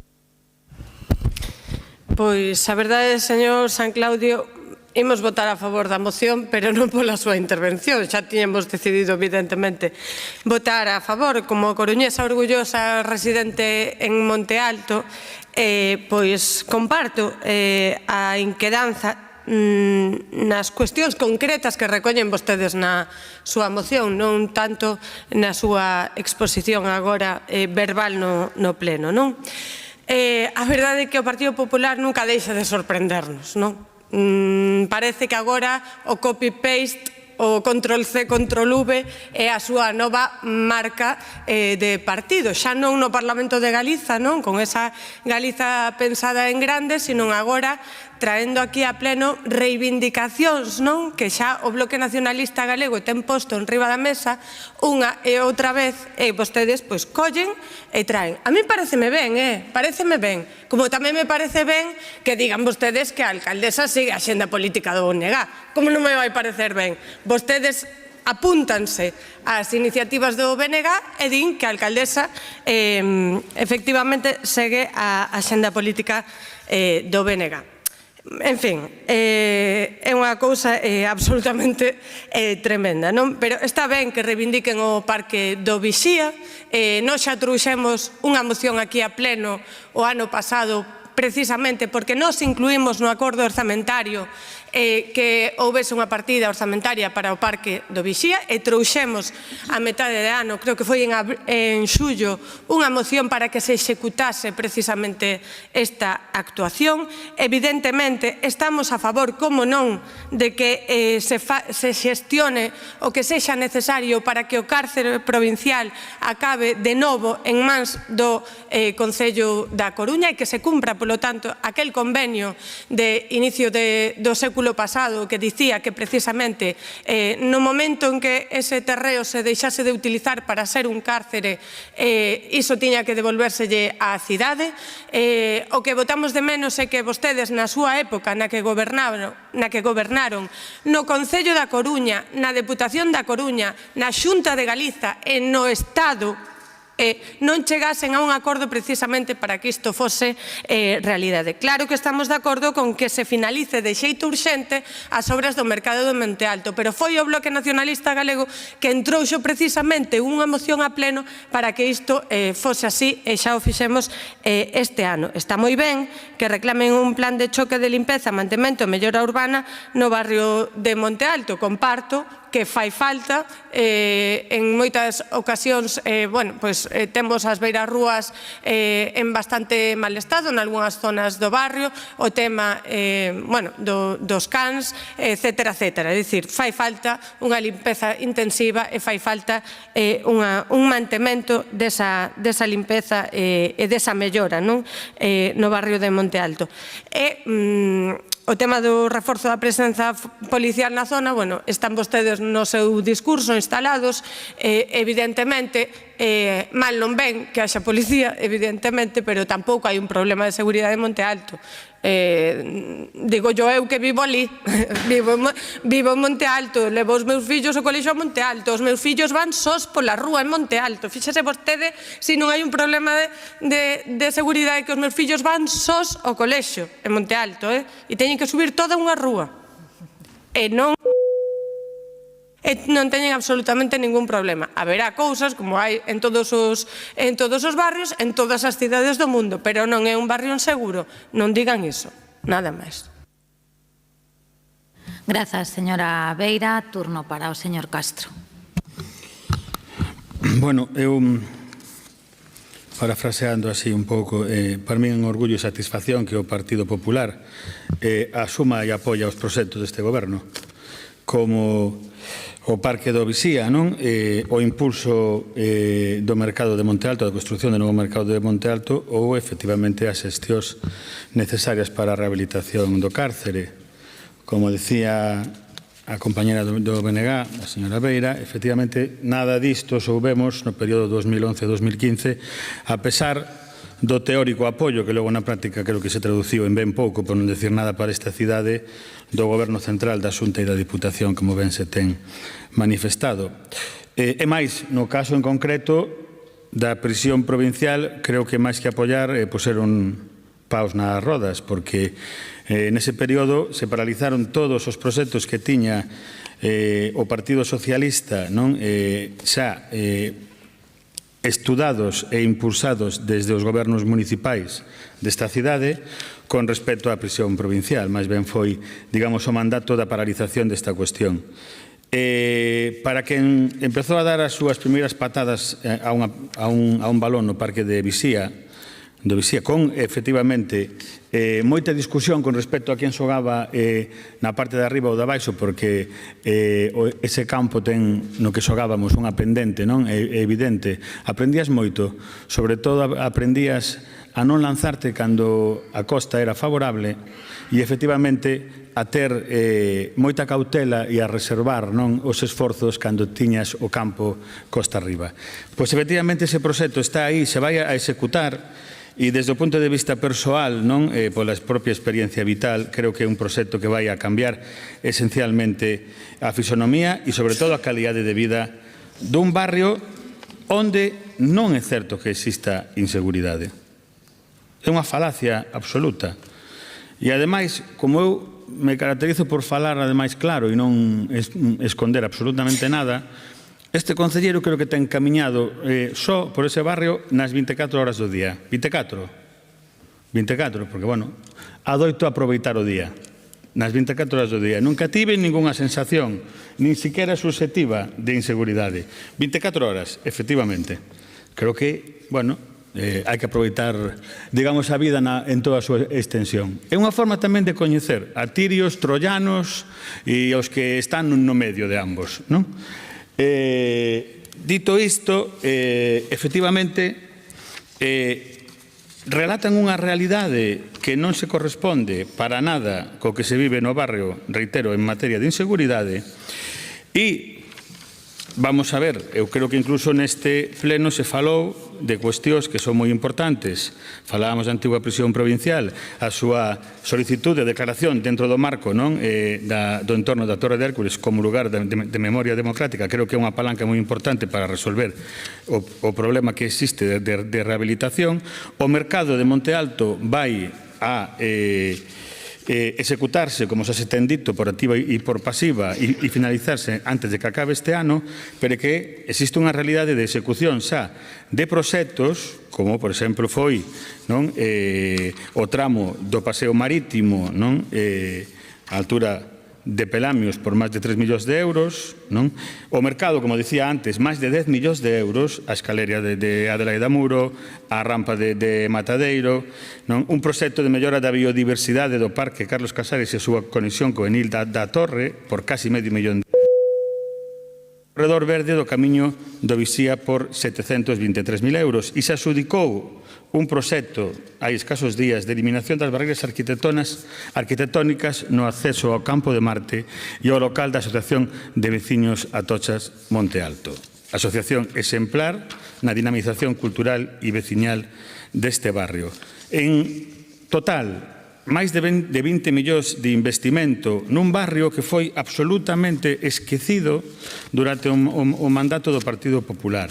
Eu creo que, máis que coherencia, o que se debe de pedir é autoridade moral para plantexar, digamos, as cuestións. E o que é certo é que, grazas ao goberno da nosa alcaldesa, estáse a recuperar o pulso, o investimento e o compromiso do goberno municipal con un barrio que forma parte esencial da identidade da nosa cidade. Eu adoito decir que non todo comenzou no 15.001, comenzou no 15.002, coa Torre de Hércules, entre outras cousas. Moitas grazas, señor Castro. Procedemos á votación da moción. Votos a favor? Grazas. Queda aprobada por unanimidade. Terceira e última moción do Partido Popular sobre a cooperativa de Xuxán. Hai unha emenda de sustitución que presentou o Grupo Socialista que foi transaccionada cos propoñentes, polo tanto, xa se debate a moción con esa transacción incorporada. Señor Rodríguez, ten a palabra. Bo día a todos e un saúdo especial aos representantes dos cooperativistas afectados pola moción que hoxe debatemos e que nos acompañan. Quero comenzar por confesar a decepción inicial coa que viña hoxe a este pleno, porque hoxe a este pleno traíamos a lóxica preocupación dos cooperativistas das 224 vivendas protegidas en réxime de alugueiro que está a promover Galivivenda en terreos cedidos pola Xunta, logo de ter coñecemento días atrás da posible modificación por parte do Instituto de Crédito Oficial das condicións de financiamento. Novas condicións que se traducen nunha suba de cotas inasumible para moitos dos adxudicatarios desas vivendas e que mesmo desvirtúan o carácter social da promoción. E por iso, esta moción para exixirlle ao Goberno de España que o ICO garanta unhas condicións de financiamento asumibles que faciliten o acceso á vivenda das persoas e fogares con menos recursos. Mais aínda, cando esta mesma semana o propio ICO sen desmentir en ningún momento este posible cambio, afirmou que a operación está aínda en fase de análise, polo que non se teñen cerrado os termos e condicións definitivos de financiamento. Polo tanto, estamos a tempo.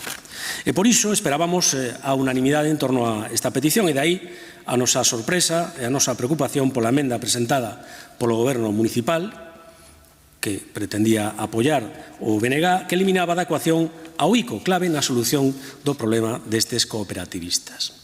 Pero, afortunadamente, igual que comecei confesando a miña decepción, termino confesando a miña satisfacción. Penso que é a de todos. E agradecendo a disposición de Partido Socialista e de Bloque Nacionalista Galego para chegar a un acordo. Temos que felicitarnos por estar hoxe a altura de antepoñer a defensa dos cooperativistas á defensa das cores políticas das respectivas administracións implicadas. Non somos insenuos, as nosas posicións en materia de vivenda son mesmo antagónicas, pero hoxe non tocaba. Podería falar do esforzo que está a facer a Xunta en Susán, onde, ademais das 40 vivendas xa entregadas, ten outras 360 en construción, 104 en promoción propia e 256 en terrenos cedidos a cooperativas, entre elas esta que hoxe nos ocupan. E preto de 600 máis que están en fase de tramitación urbanística en colaboración con este Concello. Pero non tocaba. Toca falar, por exemplo, de que esta mesma semana vense de anunciar a licitación do proxecto básico para a construción de 58 vivendas de promoción pública en terreos cedidos polo Concello hai apenas 2 semanas en el barrio de Os Rosais. E festexamos tamén esta colaboración porque a actuación coordinada entre administracións é o mellor camiño para facerlle fronte ao problema da vivenda. Hoxe non toca falar de as medidas que no ámbito das súas competencias o Concello non adopta e nos votamos en falta, ou daquelas que si adopta non concordamos, nin das críticas á legislación estatal, nin tampouco desas vivendas da Sareb comprometidas nesta cidade das que non se volveu a saber. Hoxe tocaba falar exclusivamente do que era a preocupación de estes cooperativistas. E por eso nos entendíamos que non tiña sentido deixar fora da caución a quen ten a capacidade de solucionar ou garantir a solución do seu problema, que o ICO, sesan cales sesan as razóns. E, polo tanto, exixirlle que ten que establecer un marco financiero que facilite o alugueiro social. Remato xa, iniciativas como esta dependen de 3 piares. Un solo barato, axudas públicas e un financiamento en condicións que respete o carácter social da promoción, que para eso recibiu fondos do mecanismo de recuperación e resiliencia, o ICO. Non xestiona eses fondos para establecer ou permitir condicións que poden supoñer cuotas de 1.000 euros ao mes, a maiores do custe da solución habitacional que soporten na actualidade estes cooperativistas, porque desvirtúa totalmente a finalidade coa que se cedeu ese solo. E hoxe falamos dun terreo que foi cedido pola Xunta, pero mañán podemos falar dun terreno que sexa cedida polo propio Concello. Polo tanto, concordamos con que a Xunta sega a facer o que está a facer dende o primeiro momento en contacto permanente coa cooperativa, co Ministerio e, por suposto, cos propios cooperativistas, e que o Estado non malogre o esforzo de outras administracións para facer fronte ao problema da vivenda. Penso, e remato xa, que acertamos todos co acordo e coa unanimidade, polo que reitero o meu agradecemento ao Goberno Municipal e ao Bloque Nacionalista Galego. Mais nada e moitas gracias. Moitas grazas, señor Rodríguez. Turno para o BNG, señora Beira. Grazas, señora alcaldesa.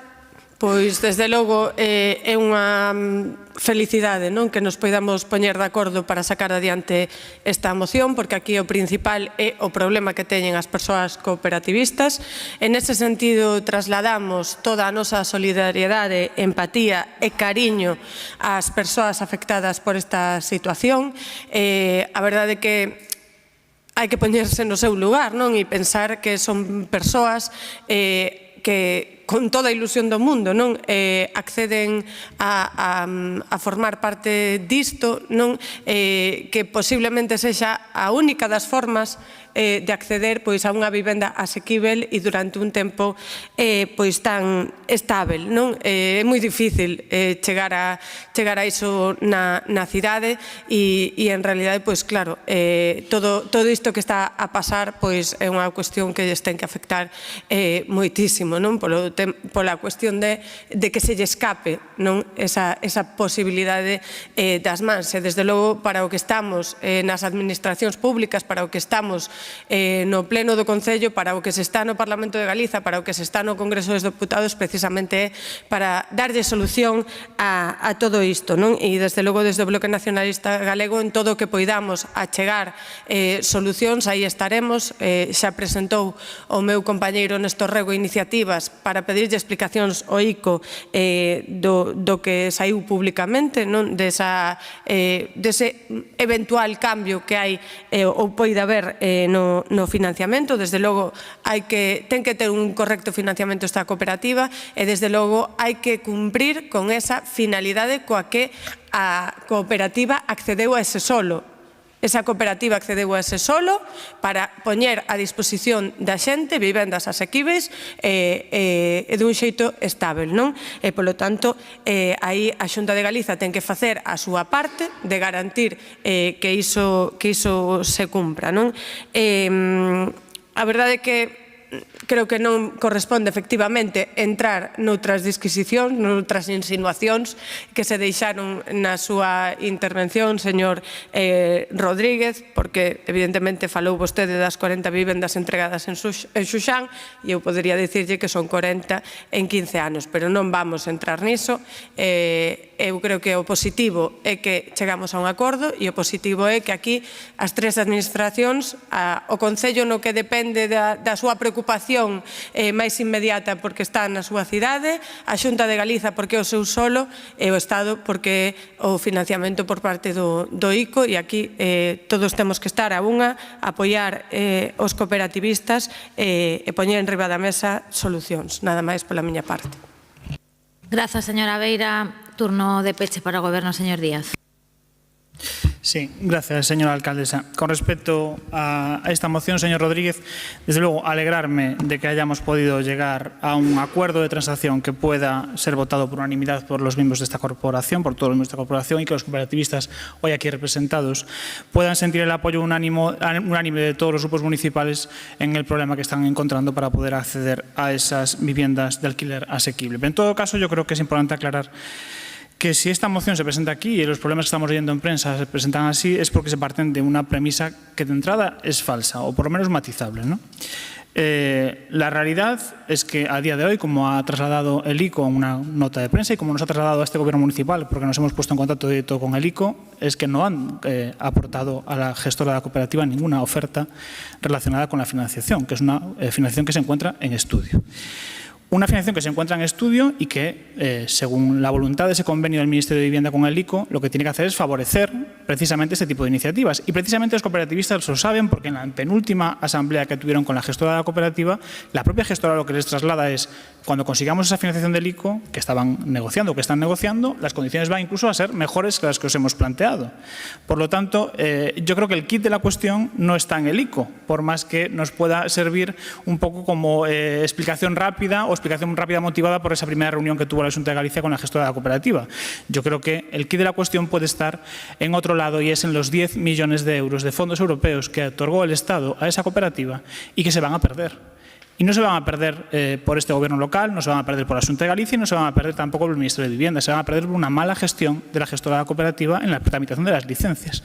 En las juntas de Gobierno del mes pasado lo trasladé públicamente, estaba el señor Deus cuando concedimos las licencias a Galivivienda y expliqué, porque me temía que podía pasar esto, le expliqué, esta licencia lleva parada un año porque la cooperativa no ha pagado ni el aval ni la tasa de tramitación de la licencia.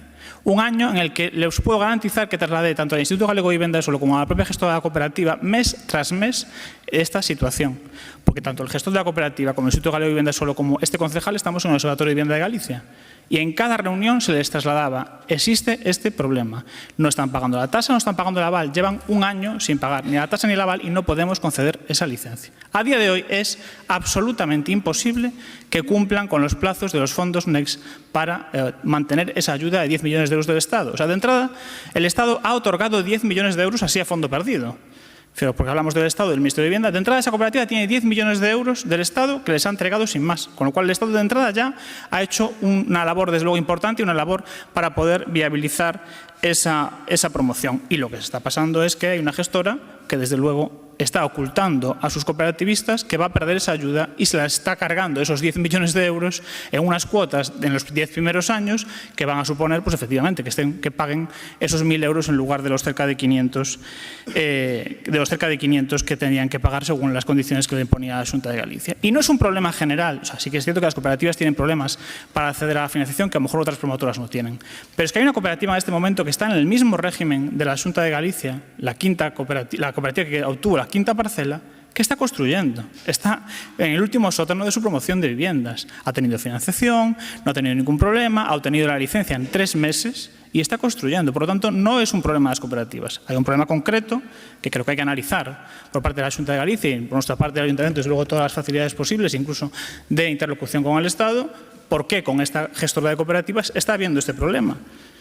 Porque, repito, no está en las administraciones públicas en este caso, sino que está en cómo se está gestionando por parte de la gestora de la cooperativa este tema, ¿no? Porque además yo creo que todos somos conscientes que estas cesiones de superficie a 50 años, la voluntad que tienen es la de repartir costes y beneficios en 50 años y que se haga viable esa promoción. Y me temo, por las cuentas que nos han podido aportar los cooperativistas y que se les ha enseñado en la última reunión, que alguien pretende enriquecerse a los 10 años y no esperar esos 50 años, que sería lo lógico en estas cesiones de superficie. Por lo tanto, yo creo que tenemos que ir al quid de la cuestión, tenemos que analizar con calma lo que está pasando y, desde luego, si la responsabilidad, como parece, es única y exclusiva de la propia gestión de la cooperativa, la Xunta de Galicia deberá tomar cartas en el asunto, porque son parcelas que, desde luego, ha cedido la propia Administración Autonómica para la vivienda asequible y, desde luego, lo que tiene que garantizar es que esas 224 personas o familias que iban a acceder a una vivienda de alquiler asequible van a poder seguir haciéndolo en esas parcelas de titularidad autonómica. Muchas gracias.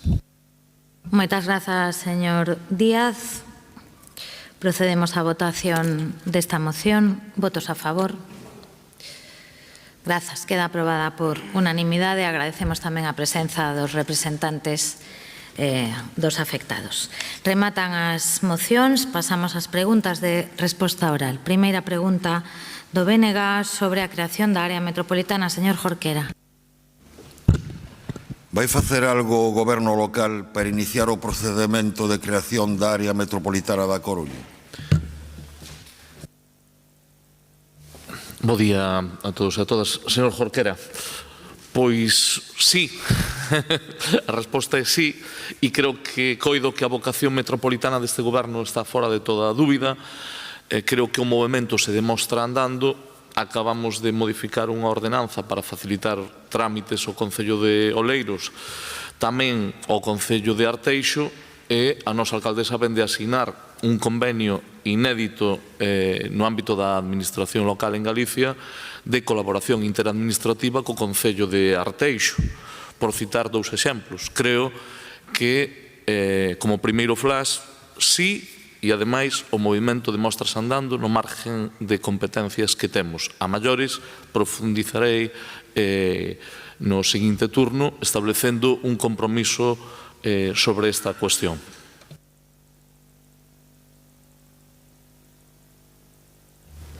Pois a ver se desta vai, señor concelleiro. Por que digo isto? Pois digo isto porque no pleno do 3 de outubro de 2019, a comezos do pasado mandato, acordouse a iniciación do procedemento de creación da área metropolitana da Coruña e encomendar a Comisión Especial da Área Metropolitana a elaboración da correspondente proposta de anteproxecto de lei para o seu traslado á Xunta de Galiza e ao Parlamento de Galiza no primeiro semestre de 2020. Un acordo da parte resolutiva do Pleno. Non estamos a falar dunha moción. 20 meses despois, o 3 de xuño de 2021, o Pleno aprobaba por unanimidade unha moción do BNG na que se instaba o Goberno municipal a que se dese cumprimento a ese acordo. 2 meses e medio despois, o 19 de agosto de 2021, os grupos municipais do PSOE e da Marea Atlántica anunciaban un acordo para activar o procedemento para constituir a área metropolitana da Coruña, comprometéndose a presentar un anteproxecto no mes de setembro de 2021. O 7 de xullo de 2022, o Pleno volvía a aprobar por unanimidade outra moción do BNG na que se instaba de novo o Goberno local a dar cumprimento a estes acordos. E xa no presente mandato, no pacto entre o PSOE e o BNG para a investidura de Inés Rei, figura a redacción do proxecto de lei da área metropolitana como unha das medidas a concretar na primeira metade do mandato. E quero lembrar que a primeira metade do mandato está a piques de rematar. Por iso digo, a ver se desta vai, señor concelleiro. Estará de acordo que con estes precedentes, se o final non vai ser sen tempo. A alcaldesa tense manifestado escéptica sobre a viabilidade da área metropolitana, abogando pola creación dun consorcio para a prestación de servizos a escala comarcal. Mais o certo é que nin se fixo nada para impulsar a área metropolitana, nin tampouco para a creación dun consorcio.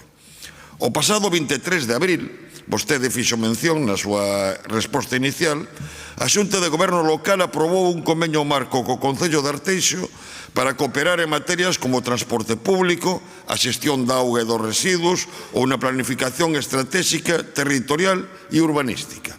E parécenos moi ben. Pero que vai facer o goberno local? Asinar convenios con Oleiros, con Culleredo, con Cambre, con todos e cada un dos concellos da nosa comarca? Non sería máis eficaz articular a área metropolitana? En novembro de 2022, os concellos da Coruña e Oleiros acordaron facer un estudo sobre a implantación de transporte marítimo de ría. A Coruña analizaría cuestións como a demanda de usuarios, mentres o Concello de Oleiros correría a cargo do estudo económico e dos proxectos de infraestructuras. En xaneiro deste ano, o Concello da Coruña deu a coñecer as súas conclusións, pero o Concello de Oleiros manifestou non ter ningunha información sobre as mesmas. Non sería mellor abordar cuestións como esta a escala metropolitana? Señor concelleiro, como temos dito moitas veces, a Coruña non remata na ponte da pasaxe. A pasada semana coñecíamos as conclusións dun estudo do INE que indicaba que das 126.000 persoas que traballan na Coruña, 66.000, máis da metade, residían noutros concellos. A inmensa maioría nos concellos da nosa contorna. Do mesmo xeito que perto de 40.000 residentes na Coruña tiñan o seu centro de traballo noutros concellos. Tamén coñecíamos que case o 60% das persoas de máis de 16 anos que estudan na Coruña residen noutros concellos. Esta é a realidade da área da Coruña. Non se pode pretender deseñar a Coruña do futuro sen articular esta. Moitas grazas, señor Jorquera. Turno de resposta, señor Laje. Gracias, señora alcaldesa. Bueno, creo que neste tema compre ser precisos e falar non só de vontade, sino tamén de competencias, señor Jorquera. Creo que vostede fixo unha intervención que é facilmente compartible en algún dos seus tramos, pero creo que omiteu algo que eu creo que tamén é relevante, que é quen ten a competencia neste marco. Bueno, vostede entendo que intenta decirnos que o BNG acredita nas áreas metropolitanas. Entendo que esa é a posición que ten, e falou do escepticismo. Bueno, eu creo que a alcaldesa o que ten falado é en términos realistas. Polo menos, dende aquí, non temos a capacidade de crear a área metropolitana. O que temos é a capacidade de poder presentar unha iniciativa, que é o compromiso, creo que ese compromiso sabe que está establecido. Podemos adoptar aquí un compromiso de ter unha proposta, un borrador, un texto, antes de que remate o ano 2025. Creo que o podemos articular a través da comisión correspondente, pero creo que o que non se pode omitir é que hoxe, quen ten a capacidade de poder decir sí ou non á área metropolitana da Coruña e leva dicindo non durante moito tempo, é o Partido Popular de Galicia, coa súa maioría absoluta no Parlamento de Galicia. Eso non nos ten impedido dar determinados pasos. Nos pregunta se vamos a chegar a acordos con concellos da área metropolitana. Bueno, eu creo que a mellor proba de que non creemos que o marco conceptual sexa limitativo na ponte pasaxe é precisamente os pasos que ten dado esta alcaldesa e este goberno en relación cos concellos da área.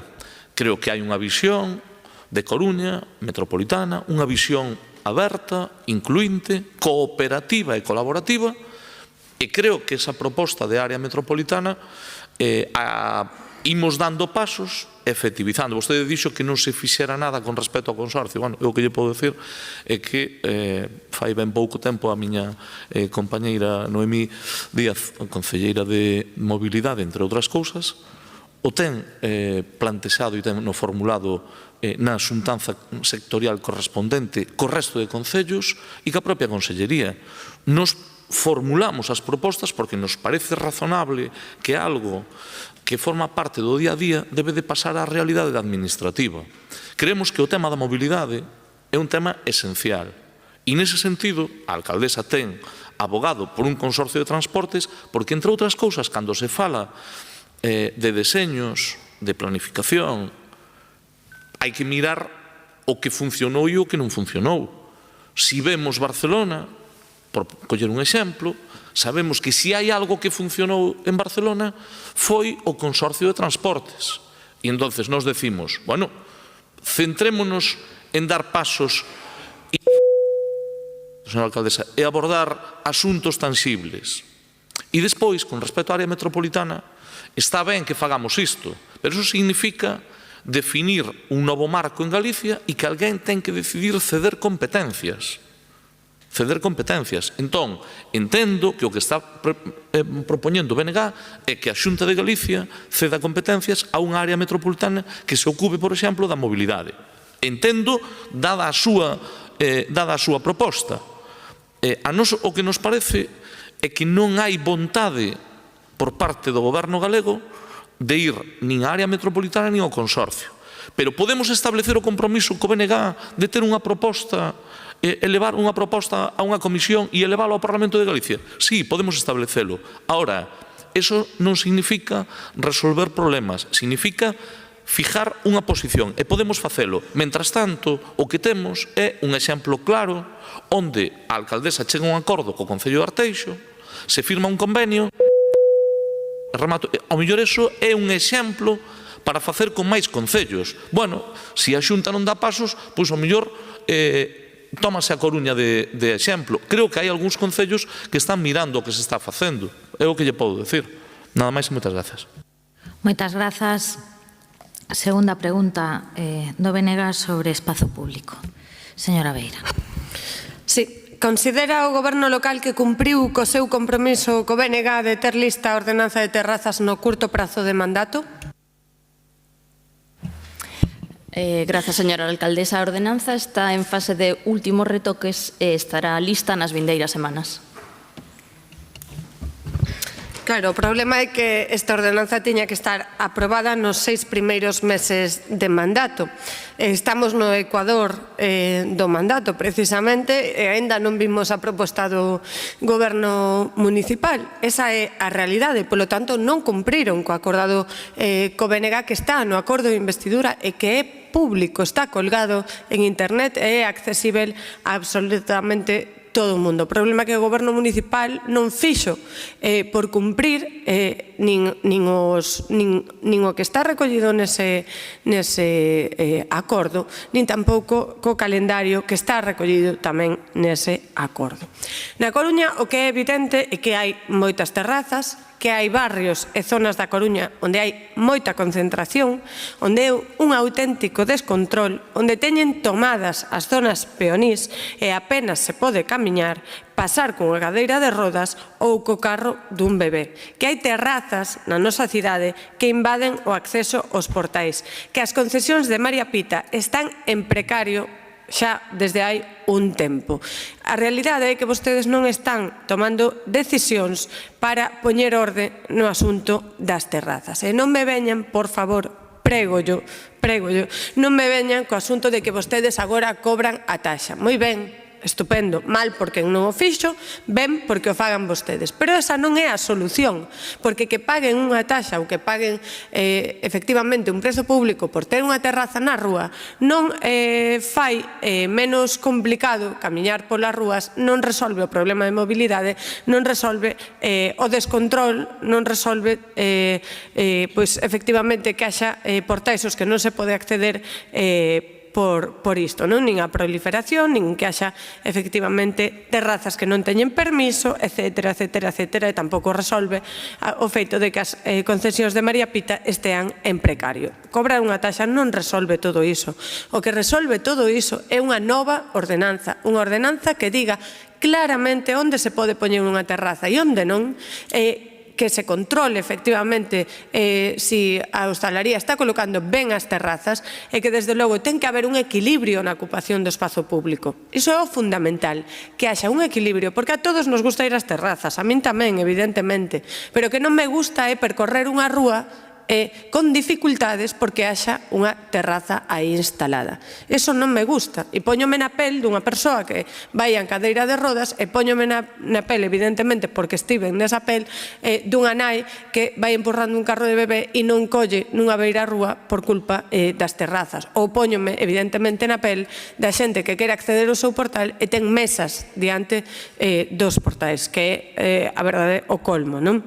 Eu creo que a señora Rei e o seu goberno teñen que cumprir co acordado co BNG e teñen que amosar dunha vez por todas a súa proposta de ordenanza de terrazas e comprometerse a controlar as terrazas na nosa cidade para evitar todas estas situacións. Isto foi acordado co BNG, isto é o que teñen que cumprir e van con máis dun ano e medio de retraso. Nada máis. Grazas, señora Beira. Pode sair, pode pasar. Moitas grazas. Sí, grazas. Bueno, pois como lle digo, traballamos na ordenanza de terrazas, así como traballamos na ordenanza de mobilidade, pero o de que me fala vostede non ten que ver cunha nova ordenanza, senón co cumprimento da actual ordenanza. Vostede fala de planos de distribución, de ocupación indebida, e, bueno, voulle explicar. As terrazas son un uso privativo do dominio público. Como tal, precisa dunha autorización expresa anual a partir da solicitude dun local de hostalería. E esa autorización faise en base a un plano de distribución que ten que cumplir a normativa vixente, é dicir, a normativa de accesibilidade, o PEXOM, reglamento electrotécnico para baixa tensión e, por suposto, a ordenanza vixente, que xa regula. Porque a ordenanza vixente xa impide esa ocupación de espazos fronte aos portais e, por suposto, todos os atrancos. E máis, como contaba noutro pleno, a ordenanza asegura un itinerario peonil de un 50, pero a novidade deste 2025 é que o que era optativo é que fora dun 80. E xa estamos a aplicar nas novas autorizacións ese itinerario peonil obligatorio de un 80. Como novidade tamén no 2025 é obligatorio que estea visible o plano de distribución de cada terraza para que deste xeito tanto a cidadanía como a policía local poidan comprobar esa autorización de espazo. Entón, estamos a falar doutra cousa, estamos a falar de incumprimentos da ordenanza. E aquí, co que contamos é coa inestimable colaboración da policía local, que precisamente son os que, a partir dunha solicitude que se fai desde o Departamento de Actividade de Policía, que está na área de mobilidade, mándaselle mensualmente unha listaxe con aquelas terrazas que ou ben incumpren algún destes aspectos citados ou directamente non teñen autorización, co cual se procedería ao seu levantamento. Ademais, quero poñer de relevo que como plan de choque acabamos de poñer en funcionamento un programa temporal de persoal precisamente para actualizar a normativa, todos eses expedientes, que son máis de 6.000 expedientes, como estamos hoxe cos escritorios, todos eses expedientes que son máis de 6.000, que non son só de terrazas, sino de reservas de espazo, de obras, etc. E esta actualización, por suposto, e xa sei que non lle gusta, pero leva aparellada unha maior recadación, porque esa maior xestión xa se veu no 2024 que se recadou o dobre que no ano 2023. Así que simplemente dicir que na área de mobilidade traballamos na ordenanza, pero sobre todo traballamos no cumprimento desas terrazas para asegurar precisamente o bo uso do dominio público, a accesibilidade, aínda que non lle parece importante, tamén a recadación. Nada máis. Grazas. Grazas, señora Díaz. Pode pasar. Terceira e última pregunta do BNG sobre a fenda digital no Concello. Señor Soto. Grazas, señora alcaldesa. Como pensa tallar o Goberno municipal o problema da fenda digital na Administración local da Coruña?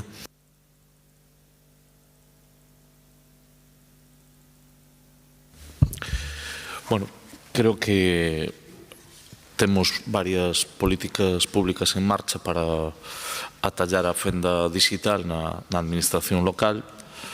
Creo que debemos de potenciar a administración digital e ao mesmo tempo garantir as canles presenciais para que todos aqueles que prefiren esta forma de relacionarse con a administración pois tamén o poidan facer. Eu creo que pasou o tempo, digamos, de excepcionalidade. Creo que, por un lado, están as medidas positivas tendentes á universalización digamos, da administración en términos digitais, pero mantendo a posibilidade de que calquera persona poida facer a súa actuación desde o punto de vista presencial. Sin ir máis lonxe, quero apuntar con isto, xa o anunciou a nosa alcaldesa no seu momento, estamos diante dunha nova fase de aproximar tamén a propia atención cidadá aos veciños e veciñas, e de aquí ao ano 27 coa apertura das oficinas de atención cidadá en cada distrito, que precisamente son para iso, para evitar tamén a fenda digital e facilitar de algún xeito que moitos trámites que a xente ten que facer ou ben digitalmente ou desplazándose os poida facer da mellor forma posible e con un trámite presencial. Por lo tanto, creo que debemos de combinar avanzar na administración digital con garantizar a atención presencial. Alégrame que compartan, dende logo, o diagnóstico connosco, pero a verdade é que nos gustaría que esas medidas fosen efectivas a maior brevidade e non queden simplemente nun desexo. Mire, segundo o Instituto Galego de Estatística, na Coruña ainda hai preto dun 25% de fogares sen ordenador nin acceso a internet, e pouco máis dun 13% das coruñesas e coruñeses non accederon a internet nos últimos 3 meses. En fin, máis dun 15% da nosa veciñanza non realizou durante o ano 2023 ningún tipo de trámite electrónico. Estamos a falar de persoas maiores, pero tamén de persoas con escasos recursos ou con impedimentos para utilizar as tecnoloxías informáticas. A vez que isto sucede, a Administración Local da Coruña exixe cada vez máis que certos trámites se realicen únicamente de forma telemática. É o caso dos orzamentos participativos, pero tamén da reserva de espazos, xa nos centros cívicos, nos TEUs, etc. Sobre a reserva dos espazos TEUs de Novo Mesoiro, a web do Concello advirte, literalmente: a solicitude farase sempre a través do sistema xenérico de cita previa, o mesmo que se utiliza para numerosos procedementos municipais. Únicamente será necesario dispoñer dun terminal telefónico móvil, unha tablet ou dun ordenador e ter unha conta de correo electrónico. E cal é, pregúntome eu, a consecuencia disto? Pois a exclusión dunha parte, dunha importante porcentaxe da poboación desta cidade, do desfrute dos seus dereitos como parte, digo, da veciñanza desta cidade. Isto contravén non só disposto na Lei de Procedemento Administrativo Común, que recolle o dereito da cidadanía de optar pola atención presencial ou digital, senón tamén, no caso, sobre todo, que ten que ver cos orzamentos participativos, o dereito fundamental de participar nos asuntos públicos. Por iso, a verdade é que, revisando a ordenanza de Administración Digital da Coruña, eu creo que tería sido unha moi boa ocasión para recoller aí o dereito de que todas as persoas administradas pudiesen optar entre unha atención presencial ou telemática, igual que se fai noutras leis similares, noutras normas xurídicas similares. Para tallar este problema, xa no pasado mandato, dende o Grupo Municipal do Menegá, propuxemos crear un servizo de atención especializada a persoas maiores de 65 anos en materia de asesoramento sobre trámites e actuacións municipais. E tal servizo hoxe non existe. Nos consideramos que o Goberno debe poñer fin a esta situación inmediatamente. O Concello da Coruña é, xunto co Serga, seguramente a administración que máis eivas pon os trámites presenciais, a pesar de ser, paradóxicamente, a administración máis próxima á veciñanza. Por iso exiximos unha aposta decidida por permitir a atención presencial para todo tipo de trámites, por establecer un procedimento especializado, un servizo especializado, na asistencia ás persoas maiores e con poucos recursos, para garantir a atención personalizada e presencial na administración pública, pero tamén para a asistencia noutros trámites ante entidades públicas ou privadas. Tamén apostamos por aumentar a oferta formativa no ámbito da alfabetización digital e, en fin, por eliminar o requisito da cita previa para persoas de determinada idade. Moitas grazas. Gracias, señor Soto. Señor Laje. Sí, gracias.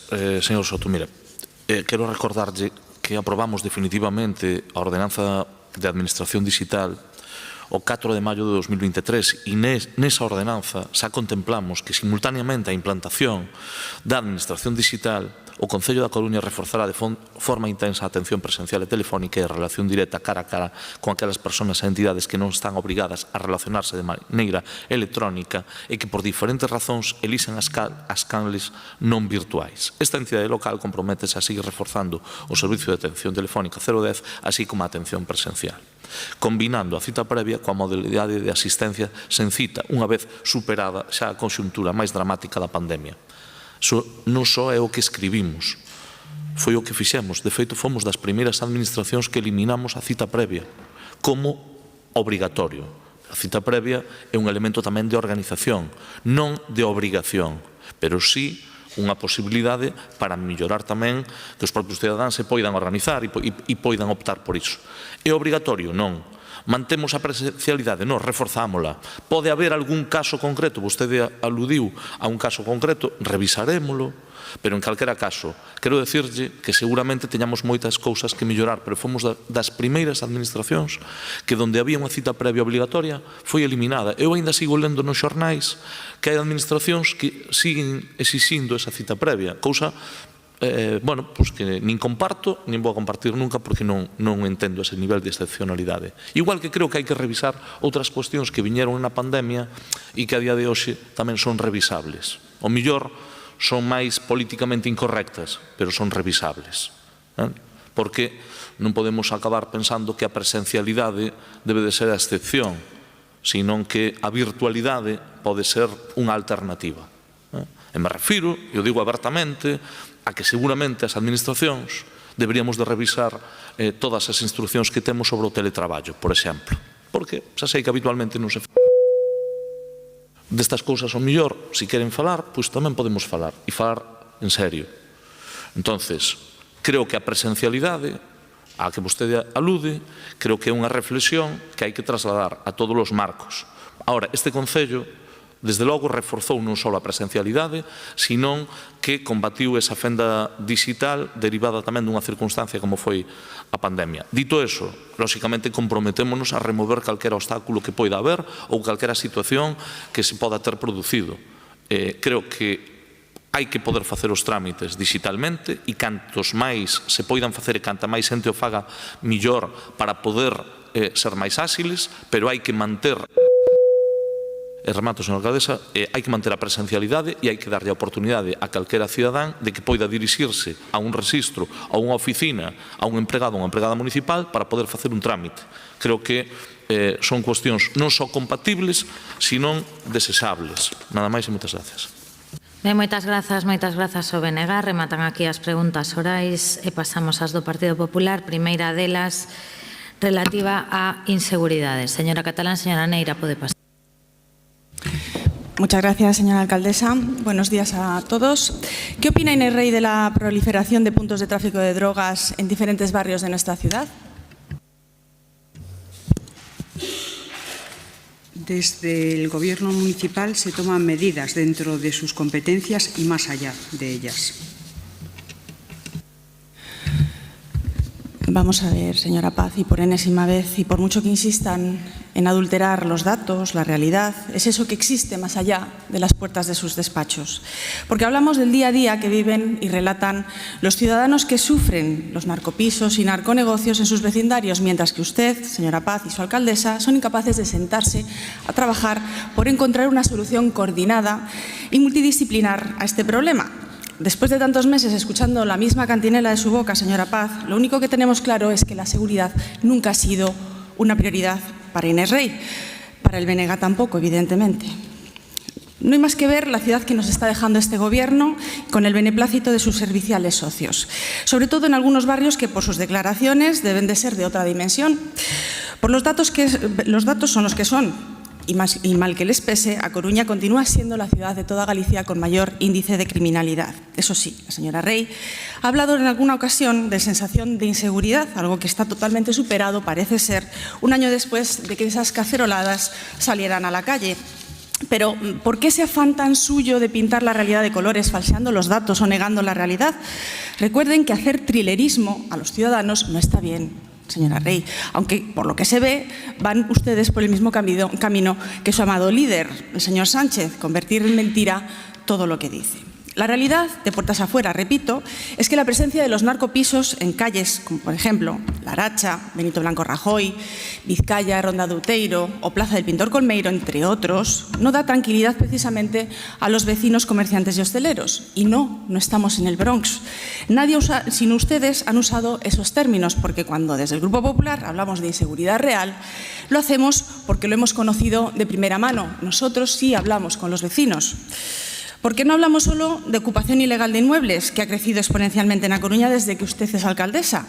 Sobre todo las inquiocupaciones, una forma escandalosa de vulnerabilizar a los propietarios, mientras que el Estado protege al ocupa y lo refuerza bajo ese halo victimista totalmente intolerable. Pues bien, a este fenómeno se le suma también la propagación de pisos ocupados o en propiedad donde se mercadea con drogas. Y otro dato, señora Rey, señora Paz.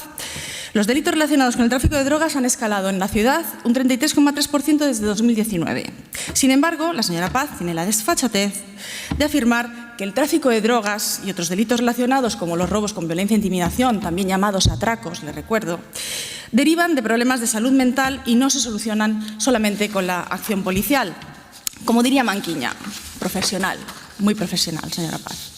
Tan profesional que parece que se está riendo usted de los ciudadanos que sufren regularmente incendios, peleas, tirones, molestias por gritos, trasiego permanente de personas ajenas a sus vecindarios, jeringuillas en sus buzones, restos de sangre en los interruptores de la luz de sus portales, basura o heces en los descansillos, etcétera, etcétera, etcétera.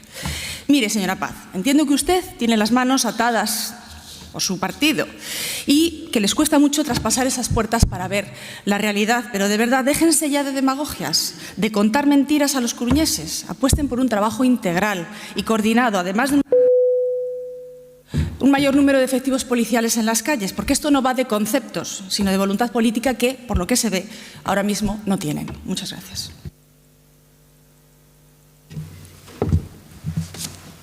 Buenas tardes. Los datos objetivos que se pueden extraer de la comparativa publicada por el Ministerio del Interior del año 2024 con respecto a 2023 arroja un descenso de un 24% en delitos contra la salud pública.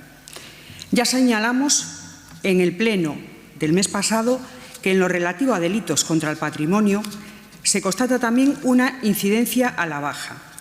Y esa es la percepción de comerciantes y ciudadanía, quienes manifestaban en la prensa esta semana la situación ha cambiado positivamente.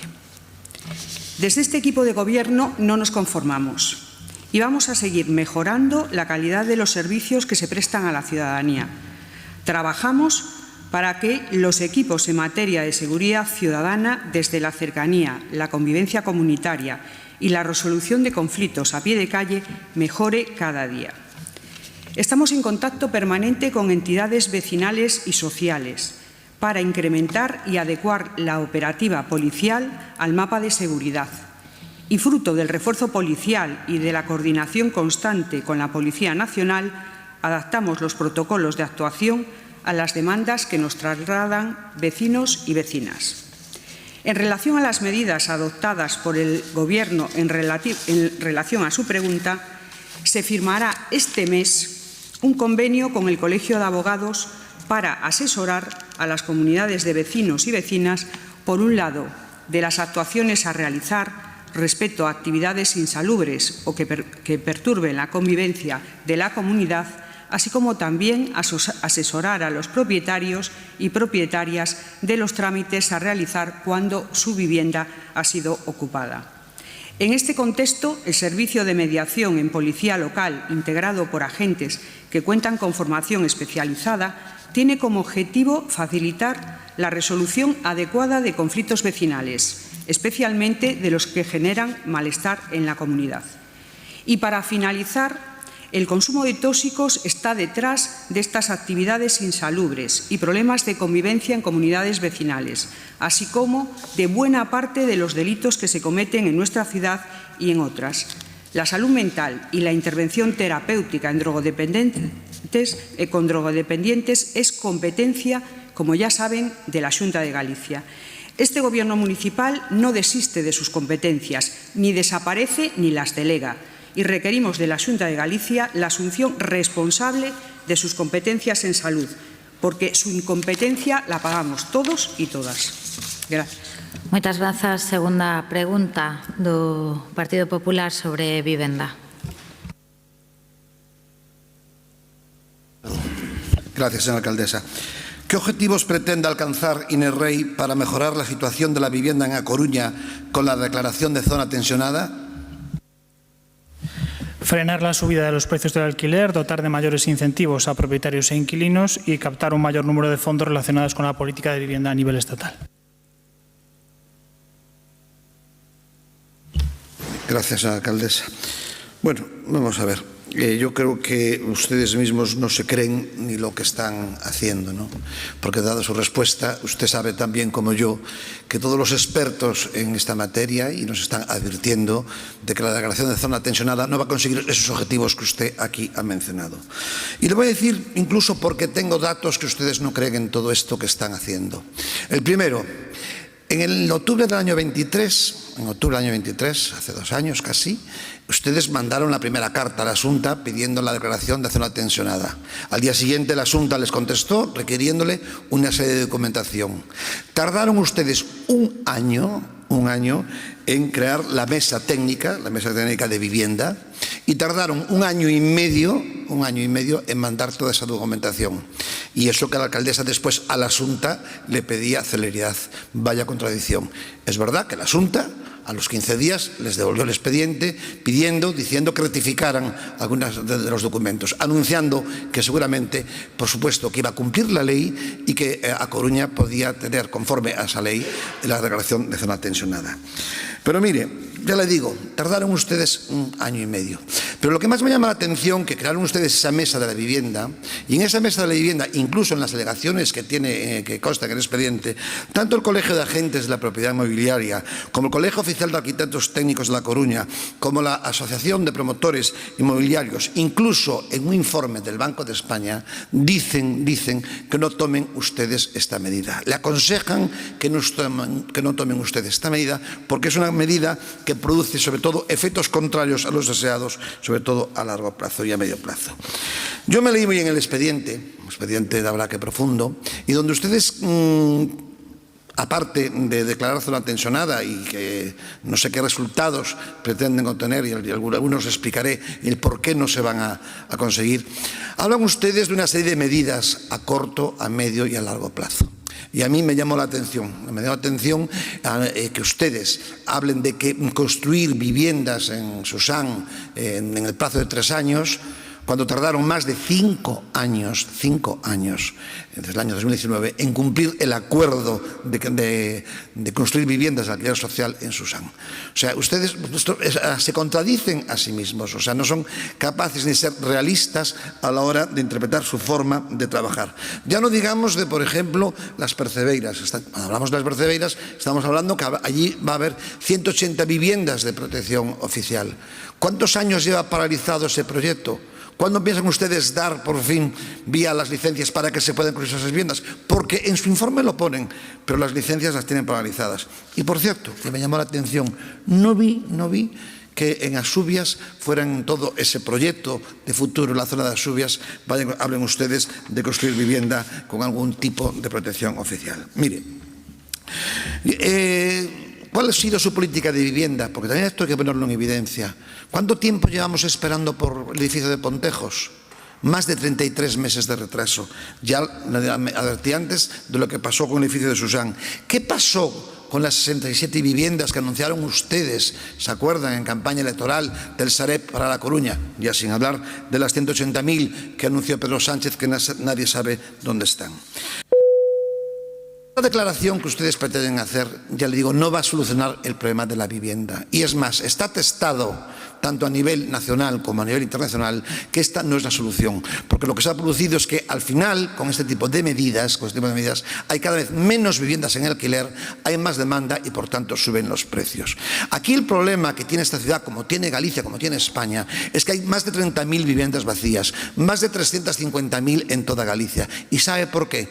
Porque hay una ley de vivienda que hizo el gobierno central que deja totalmente desprotegido y da una inseguridad jurídica tremenda a los propietarios. Por eso no las ponen en alquiler. Yo creo que hoy todos leímos el periódico, salían todos los periódicos, que había una señora en esta ciudad que llevaba 4 años con la vivienda alquilada y que no le habían pagado la renta y que incluso el usuario o el inquilino se negaba a aceptar las propuestas que hacían los servicios sociales y que al final le deben 22.000 euros que no van a cobrar.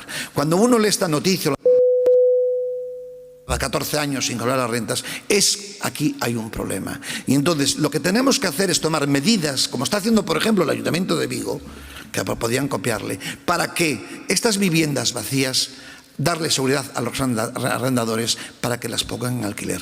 Ese sería una de las medidas que hay que tomar para que el mercado de vivienda, ya digo, aumente el número de viviendas y al haber mayor oferta y menos demanda, por supuesto bajarán los precios. Ya le digo, la declaración de zona tensionada, yo sé que es por una petición del Bloque Nacionalista Galego, ustedes no creen en esta medida, pero ya le digo, al final el tiempo nos va a dar la razón y le aseguro que esta declaración no va a solucionar para nada el tema del precio de las rentas de los alquileres en esta ciudad y no va a bajar para nada las rentas de los alquileres y por supuesto el problema de vivienda que hoy estuvo muy presente en este pleno seguirá en esta ciudad mientras no se tomen soluciones efectivas. Muchísimas gracias por su atención. Sí, gracias, señora alcaldesa. Antes de nada, señor Lorenzo, bueno, no sé, a lo mejor hay que, no sé, sumar correctamente. La mesa de trabajo de la zona tensionada se creó el 29 de noviembre, la presidió la señora alcaldesa en el Salón Dorado el 29 de noviembre y la documentación se remitió a la Xunta de Galicia el 7 de abril. Entonces, año y medio, claro, 29 de noviembre de 2024 y se remitió la documentación el 7 de abril de 2025. Yo no sé dónde está el año y medio, pero bueno, si ustedes me lo saben sumar, yo les reconozco el año y medio, yo no lo veo por ningún lado. A lo mejor medio año y medio, desde luego, no. En todo caso, su papel, señores del Partido Popular, ya lo conocemos todos. Me refiero, hablan de Vigo, pero hablan de las ciudades que gobiernan. Podemos hablar de Madrid, por ejemplo, ¿no?, que es el modelo de vivienda del Partido Popular. En Madrid el alquiler subió en 2024 un 18%. Y podemos contraponerlo a un modelo de vivienda del Partido Socialista, como puede ser Barcelona, declarada además zona tensionada. En el año en el que fue declarada zona tensionada Barcelona, el alquiler bajó en Barcelona cerca de un 7%. Entonces, bueno, tenemos esos dos modelos. Barcelona baja un 7% el alquiler, Madrid sube un 18% el alquiler. No sé.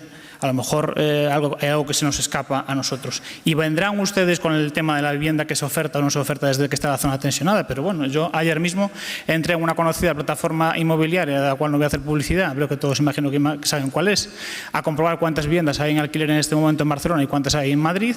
Y resulta que hay más oferta de alquiler en Barcelona en proporción que en Madrid, bastante más. Hay 5.000 viviendas, 5.004 viviendas en alquiler en este momento en Barcelona, frente a 10.000 en Madrid. Pero es que Madrid tiene 6 veces mayor superficie el término municipal.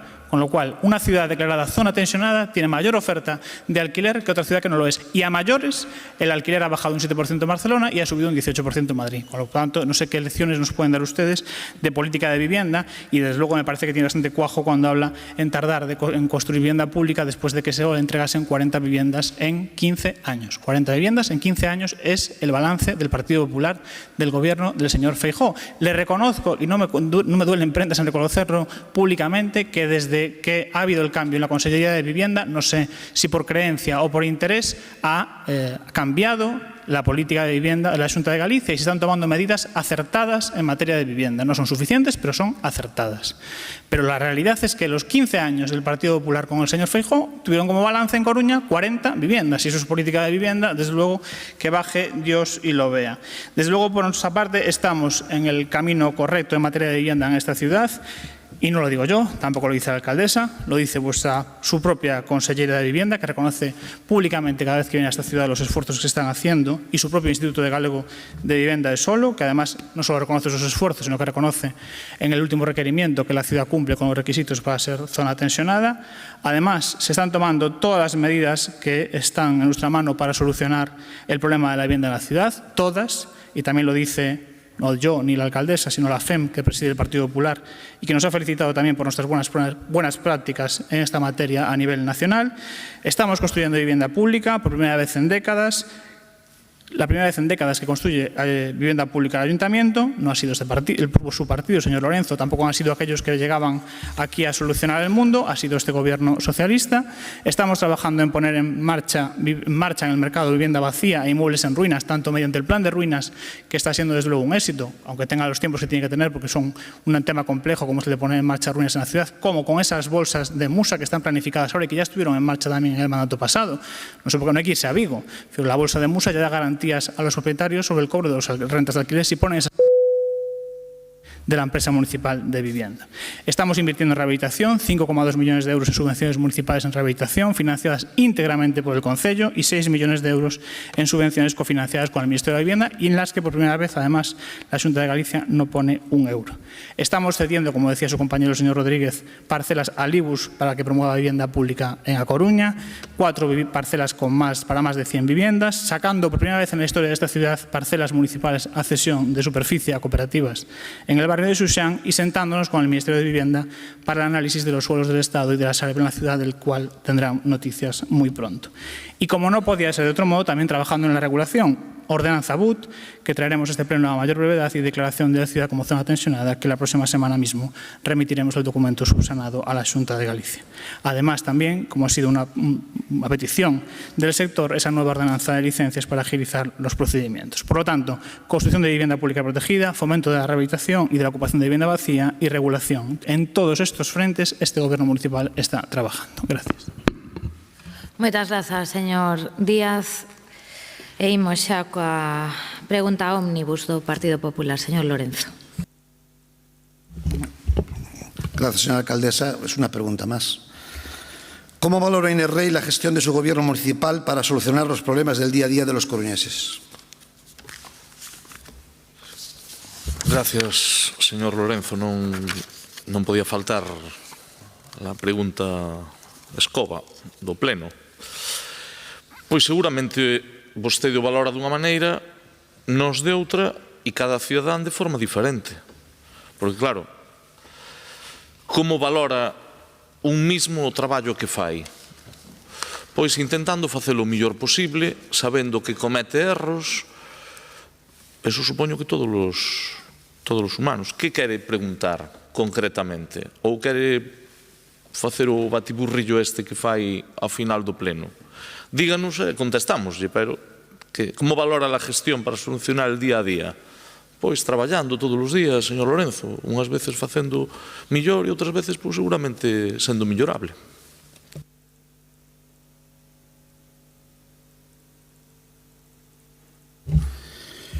Mire, señor Laje, traballarán, pero non se lles nota, xa se digo ahora. Porque la verdad, yo la pregunta que le hago es la que nos hacemos todos los coruñeses. ¿Qué están ustedes haciendo para mejorar el día a día de los coruñeses? Y mira, le voy a poner un ejemplo, y además un ejemplo muy actual de todo lo que pasó hoy en este pleno, para que vean cómo tienen la forma que tienen ustedes de gestionar.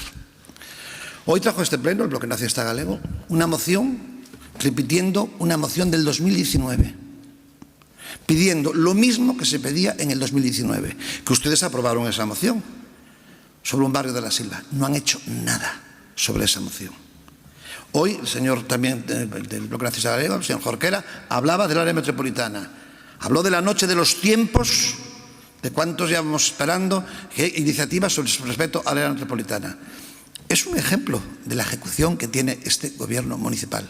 Este pleno ha sido un claro ejemplo de todo ello. Hablamos ahora de zona tensionada.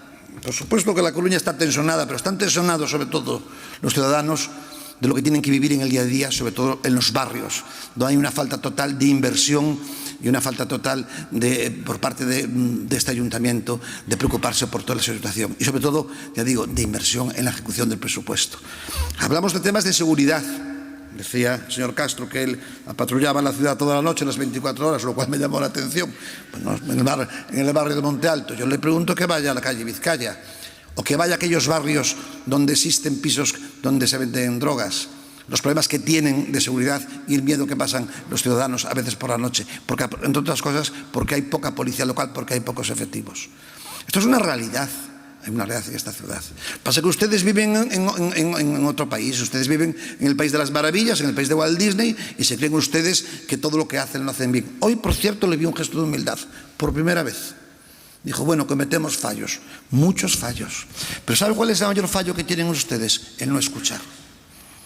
Yo, por ejemplo, le agradecí, o les agradezco públicamente, que hoy, al menos las 3 mociones que presentó el Partido Popular, ustedes las hubieran aprobado por unanimidad.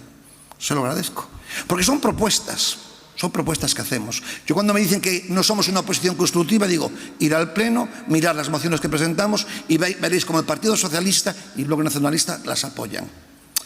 Es cierto que al final estas mociones ustedes las apoyan porque les da igual, porque al final saben, como pasó hoy con la de la Silva del año 2019, que no la van a cumplir. Ustedes lo que les interesa es el discurso, la demagogia, el quedar bien, pero lo que es ejecutar, lo que es cumplir, eso desde luego no lo hacen. Y por supuesto que ojalá, usted me decía el otro día que agradecía mucho nuestra labor, que a veces le mandábamos o le contábamos cosas que pasaban en los barrios que ustedes no tenían conocimiento, que hacíamos una labor colaboradora. Lo decía usted, ojalá, por ejemplo, que en el tema de los presupuestos, estos que van a ejecutar, como hay muchas partidas presupuestarias que desconocemos la finalidad, ojalá que tengan en cuenta todas las propuestas que hizo el Partido Popular. Porque nosotros a los presupuestos sí que hicimos propuestas que recogimos de los barrios y propuestas que cogimos de los distintos sectores de la ciudad, sectoriales. Dicho esto, ojalá, le digo que las revisen, que las miren, y como hay ahí partidas que no se sabe dónde va ese dinero, no tiene una finalidad, pues a lo mejor algunas de ellas pueden ser tenidas en cuenta. Porque nosotros, nuestra función es colaborar. Yo creo que hay otra forma de gobernar, y puede haber en un futuro otra forma de gobernar. Porque llevamos 2 años de gobierno socialista, apoyado por un bloque que está callado en muchos temas, y hoy no toca hablar de ello, pero que está callado en muchos temas, que no dice nada, porque no sé por qué, porque están apoyándoles a ustedes, que les recuerdo que no tienen mayoría. Hoy hablaban ustedes de los fondos Next Generation que se podían perder en el tema de las cooperativas. Me gustaría saber cuántas partidas presupuestarias o subvenciones por parte de esos fondos Next Generation se están perdiendo en esta ciudad por ustedes no invertirlos en el plazo establecido, porque saben que son fondos que tienen unos determinados plazos y si no se cumplen, al final tiene que ser el ciudadano de A Coruña que pierde esos fondos porque las cosas se hacen con los impuestos de todos los ciudadanos. Eso también ustedes son los que tienen que hacer una reflexión de todo lo que está pasando. Y por último, hablando también de la zona tensionada. Mire, yo los datos que le he dado son los que saco del expediente. Y en el expediente pone que en el año 2023, en octubre, ustedes el 23 de octubre mandaron la carta a la Xunta pidiendo zona tensionada. Y pone que el 29 de octubre del 2024, 29 de noviembre del 2024, un año después, constituyeron la Mesa Sectorial de Vivienda. Yo no estoy mintiendo, yo me refiero a lo que pone este expediente. 1 año tardaron en convocar esa mesa y 1 año y medio en mandar los documentos mal enviados, por cierto, a la Xunta de Galicia. Y luego le piden celeridad. Yo no miento nunca, me puedo equivocar, no lo dudo, pero no miento nunca. No, soy como ustedes, que ustedes se agarran siempre al relato. Al final cae por la verdad y la verdad que vive esta ciudad es otra, porque desde luego la gente se siente abandonada, la ciudad no prospera, la ciudad no va a estar evolucionando y los únicos grandes proyectos que se están sacando adelante, ya le digo, es porque hay otras administraciones que los lideran. Muchísimas gracias por su atención. Señor Lorenzo, a verdade, cada vez me dá máis pereza contestarlle a este tipo de cousas porque me parece que hai unha falta de rigor, de seriedade, é dicir, pero é permanente. Si se entende que se poda facer non só a oposición, sino que é imprescindible en calquera régimen democrático e que poida ser constructiva. Pero, ao final, cal é a pregunta, señor Lorenzo? En que se concreta? O que veu a facer, digamos, o seu spot publicitario. Eu non lle vou dicir que minta, que falta a verdade, sí. Xa lle contestou o meu compañeiro, o señor Díaz. Vostede o que omiteu é algo que eu creo que é básico. Eu non lle vou a virar a cara ás cousas que dice. Este claro que foi o primeiro concello en Galicia en intentar facer aquilo que xa iban a facer en Barcelona. Quen decideu ter outra atitude, como explicou antes o meu compañeiro, foi o goberno galego. E dende ese día que este goberno se dirixeu á Xunta de Galicia, tuvemos que escoitar cousas como que unha conselleira, é dicir, unha persona pode formar parte do goberno galego e decir cousas como o seguinte: es una norma de dudosa aplicación mientras no haya una resolución judicial al respecto, dicindo que porque a lei estaba recurrida no Tribunal Constitucional, unha conselleira da Xunta de Galicia dixo que non se podía aplicar. Vostede, de dereito, todo o mundo coincide que algo entende, verdade? Non o dixo ningún membro deste goberno. No goberno de Galicia hai persoas que aínda se sentan hoxe que dixeron que unha norma que estea recorrida no Constitucional non saben se se pode aplicar ou non. Sí, está por escrito e recollido. Non me extraña que esa xente que se asuste ao escoitalo. E durante todo ese tempo decidiron que non facían nada. Cando se lles pideu que tomaran iniciativa, que estudiaran, non sabían nin quen tiña que ocuparse diso. E ao final, como fan con todo, acaban trasladando a responsabilidade ao Concello, cando vostedes xa tiñan os datos, ou a Administración Central. Bueno, teñen a santa jeta de pedirlle explicacións ao Goberno Central despois de dar 10 millóns de euros a fondo perdido para construir vivendas. É dicir, quítanse do medio, non son responsables de nada. É dicir, un pouco de rigor a hora de abordar as cuestións. Quere falar do balance, quere facer un balance cada pleno do goberno de Inés Rei? Fagámolo, non hai ningún problema. Mire, cando Inés Rei chegou á alcaldía da Coruña, esta cidade estaba parada. Neso coinciden tirios e troyanos. E coinciden incluso os do seu partido. E se había un mantra, que era que non había entendemento con nadie, con ningunha administración. Vostede, que me dixo a min, se eu levaba aquí moito tempo, no pleno pasado, non sei se se acorda, eu non sei se vostede estaba ou non estaba, pero iso era o que se comentaba permanentemente. Hoxe podemos coller, vostede fala de como está a cidade, eu podo decirlle o que decían cando chegamos ao goberno. E tamén lle podo decir todos os anuncios que facían vostedes. Xa lle expliquei no pleno pasado que co seu goberno, o goberno do señor Negreira, iban a empezar as obras de Alfonso Molina no 2014. Tuvo que chegar unha alcaldesa socialista e un goberno socialista a España para que a actuación en Alfonso Molina se licitase, se adxudicase e comenzase. 10 anos de diferencia entre os seus anuncios e os feitos. Pero mire, quere que vayamos aos datos? Podemos falar do que queira. Transporte público. Hoxe hai máis de 27 millóns de usos por parte de coruñeses e coruñesas dos buses da cidade. Hai un cambio.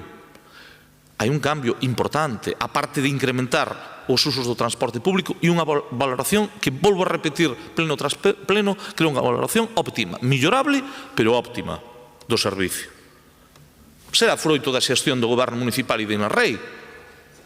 Ou non ten nada que ver? Que hoxe o coste medio do billete do transporte sexa inferior ao do resto de cidades de España é unha xestión deste goberno ou cae do ceo, señor Lorenzo?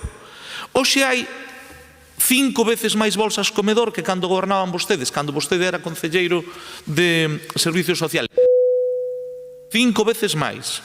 Pero hoxe podo decirlle que todas aquelas cuestións das que se falaban, había páginas que inundaban os periódicos, estaba atascado Alfonso Molina, non se sabía nada de la obra, a pesar de que iba a empezar no 2014, anunciado polo seu goberno. Gobernaban na Xunta, na Diputación, no Concello e no Goberno de España. Gobernaban en todos os sitios. Anunciaron todo, pero non fixeron nada. Hoxe a ampliación de Alfonso Molina está en marcha. Hoxe a estación intermodal. Cando se desbloquea a estación intermodal? Desbloquease con Inés Rei como alcaldesa. Cando se remata a estación intermodal? Con Inés Rei como alcaldesa. Para cando vai estar a estación intermodal? Para xuño do 2026. Por certo, do tren a Punta Langosteira levamos 16 anos escoitando que se iba a poñer en marcha. Cando se licitou? Cando se adxudicou? Con este goberno. Por certo, algúns dos que están aquí ríanse ríanse da aposta por Bici Coruña. Xa nos acordan que se rían da aposta por Bici Coruña. E cando decíamos que a ver se conseguíamos que houvese 5.000 abonados para o 2027, tomábano a chufla. Hoxe estamos en máis de 14.000 abonados que se moven a diario en Bici Coruña. Hoxe hai un modelo de cidade onde se actuou en máis de 40 rúas e prazas, con humanizacións e con espacios simbólicos que hoxe son recoñecibles e levan premios en toda España. Hoxe hai un modelo, remato, señora alcaldesa, hoxe hai un modelo de cidade, pero hai unha forma de gobernar sin sectarismos, chegando a acordo con outras administracións, co Estado, ca Diputación, ca Xunta, con outras institucións. Hoxe está en marcha un proxecto como Coruña Marítima que supón a maior transformación que vai a ter a cidade nos próximos 50 anos. E se fai baixo o liderazgo de Inés Rei. Hoxe desatáscase algo que xa iba a resolverse con vostedes, como era o mercado de Santa Lucía. Iban a facer tamén o mercado de Monte Alto. Abrirase seguramente antes de que acabe o fin de este ano 2025. E en calquera caso, creo que hai exemplos sobrados, sexa con sanidade, sexa con vivenda, sexa coa Xunta, sexa co Estado, de que esta cidade ten un modelo, ten un liderazgo e ten, desde logo, un rumbo. Señor Laje, ten que ir rematando, por favor. Remato. Cal é a alternativa que teñen, señor Lorenzo? Que vostedes fan propostas. Claro que as recollemos, que aprobamos mocións, por suposto, son declaracións de intencións, de boa vontade, de cousas que se deben de facer e vanse ordenando como calquera. Cando hai recursos, faise, e cando non, espera po seguinte. E é moi fácil pedir, pero é máis difícil gestionar. Vostede debería de sabelo. Vostedes fala dos barrios. É a primeira vez que esta cidade vai a ter un plan de barrios. É dicir, este ano 2025 marca un punto de inflexión. Baixo que mandato, baixo que dirección e baixo que goberno? Baixo o goberno de Inés Rei. Antes do 30 de xuño, este goberno presentará o plan de barrios na súa primeira fase 2025-2027. E iso que supón? Investimento con accións concretas en cada barrio. Recollemos as propostas? Sí. Somos sectarios? No. Nos parecen ben algunhas cousas que propoñen vostedes? Pois por que non? Por que non? E, por certo, humildade non neste pleno. Siempre. Non somos os primeiros que recoñecemos que un non acerta siempre. O gallato do mundo o vira así. Só os iluminados creen que acertan sempre. Nos nos equivocamos como a calquera. Ora, traballo todo o día, sin descanso. Bueno, eu nas cuestións que se comentaron da noite e do día non entro. Ora, o que si digo é que o goberno, todos os compañeros e compañeras deste goberno, traballan e están comprometidos para facer o mellor posible por esta cidade. E todas as aportacións da oposición son sempre ben recollidas. Ben, está claro, quedou clarísimo. Vale, remato. Gracias, señora alcaldesa. Sí, veña, estupendo. Grazas a todos, rematan as preguntas, pasamos aos rogos orais, turnos do... Bueno, as preguntas escritas se enviarán antes do próximo pleno, rogos do BNG. Ben, primeiro informo que decae o rogo que formulamos relativo ao Consello de Memoria Democrática, dado que se sustanciou o debate na moción que se debatiu anteriormente. Na Rúa Camelias, no barrio das Flores, fronte ao bar coñecido como a Cabana do Chopo, hai un piñeiro de grande porte do que en distintas ocasións caeron polas, cuestión que motivou a presentación dun rogo oral do Grupo Municipal do BNG no pleno ordinario de abril de 2024. Porén, nas últimas semanas, volveu producirse a caída de algunha pola. Ante esta situación, parece evidente que é necesaria unha revisión do estado desta árbore e, en caso de ser necesario, que se proceda a súa poda. Polas razóns demanditas, o Grupo Municipal do BNG formula o seguinte rogo: que o Goberno local dé as instruccións necesarias para que se proceda a revisión do estado do piñeiro situado na Rúa das Camelias e, en caso de ser necesario, para que se proceda a súa poda. A altura do número 188 da Avenida da Concordia existe unha parada de autobuses urbanos das liñas 1 e 12A. Pese a que recentemente se procedeu á renovación e ampliación da Beira Rúa, esta parada carece de marquesiña Por este motivo, as persoas usuarias dos buses urbanos carecen dun espazo para asentar mentres agardan a chegada do bus e tamén para protexerse da chuvia ou do vento. Polas razóns devanditas, o Grupo Municipal do BNG formula o seguinte rogo: que o Goberno Municipal faga xestións pertinentes para que se dote dunha marquesiña á parada de bus situada á altura do número 188 da Avenida da Concordia. No pleno deste pasado mes de marzo, a través dunha pregunta escrita, este Grupo Municipal e este concelleiro preguntamos sobre a posibilidade de estudar a implantación dunha zona de estacionamento prioritario con limitación temporal na rúa Antonio Ríos, á altura da farmacia situada no número 6. Dita pregunta facíase eco, o mesmo que este rogo, dunha solicitude veciñal amplamente respaldada por veciñas e veciños do barrio. Cal non foi a nosa sorpresa cando comprobamos que a resposta que nos dá o Goberno Municipal é que non lles consta tal solicitude. Aclaramos que a mesma foi debidamente presentada a través do Rexistro Municipal con data de 29 de outubro de 2024, acompañada dun total de 85 sinaturas de veciñas e veciños. En consecuencia, o Grupo Municipal do BNG realiza o seguinte rogo: que o Goberno Municipal estude a posibilidade de implementar unha zona de estacionamento prioritario con limitación temporal á altura do número 6 da rúa Antonio Ríos, para favorecer o acceso aos servizos que presta a farmacia ali situada. Sí. Rogo oral a respecto de declaracións de apoio da alcaldesa a proxectos de universidades privadas. A institución de alcaldesa presidenta do Concello ostenta a máxima representación do municipio. Por iso, a súa participación en actos que teñen por obxectivo promocionar intereses privados debería ser discreta. Ante a mostra activa de apoio da alcaldesa Inés Rei a creación dunha nova universidade privada en Galiza que se viría a unir á xa existente Universidade Intercontinental da empresa nun escenario marcado polo desinvestimento sostido da Xunta no sistema universitario público galego, puntal da creación e transmisión de coñecemento no noso país e garante real da igualdade de oportunidades entre as e os galegos de todas as clases sociais e procedencias. O Grupo Municipal do BNG realiza o seguinte rogo: que a alcaldesa da Coruña evite dar mostras públicas de apoio á creación de universidades privadas en Galiza. Ademais, rogamos que se axuste ao principio fundamental de lealdade interinstitucional que preside a súa función e que se comprometa coa defensa do interese xeral, todo o cal pasa por exixir un mellor trato ao sistema universitario público galego por parte da Xunta, nomeadamente exixindo a reversión do infrafinanciamento histórico o que somete a Xunta á Universidade da Coruña. Grazas.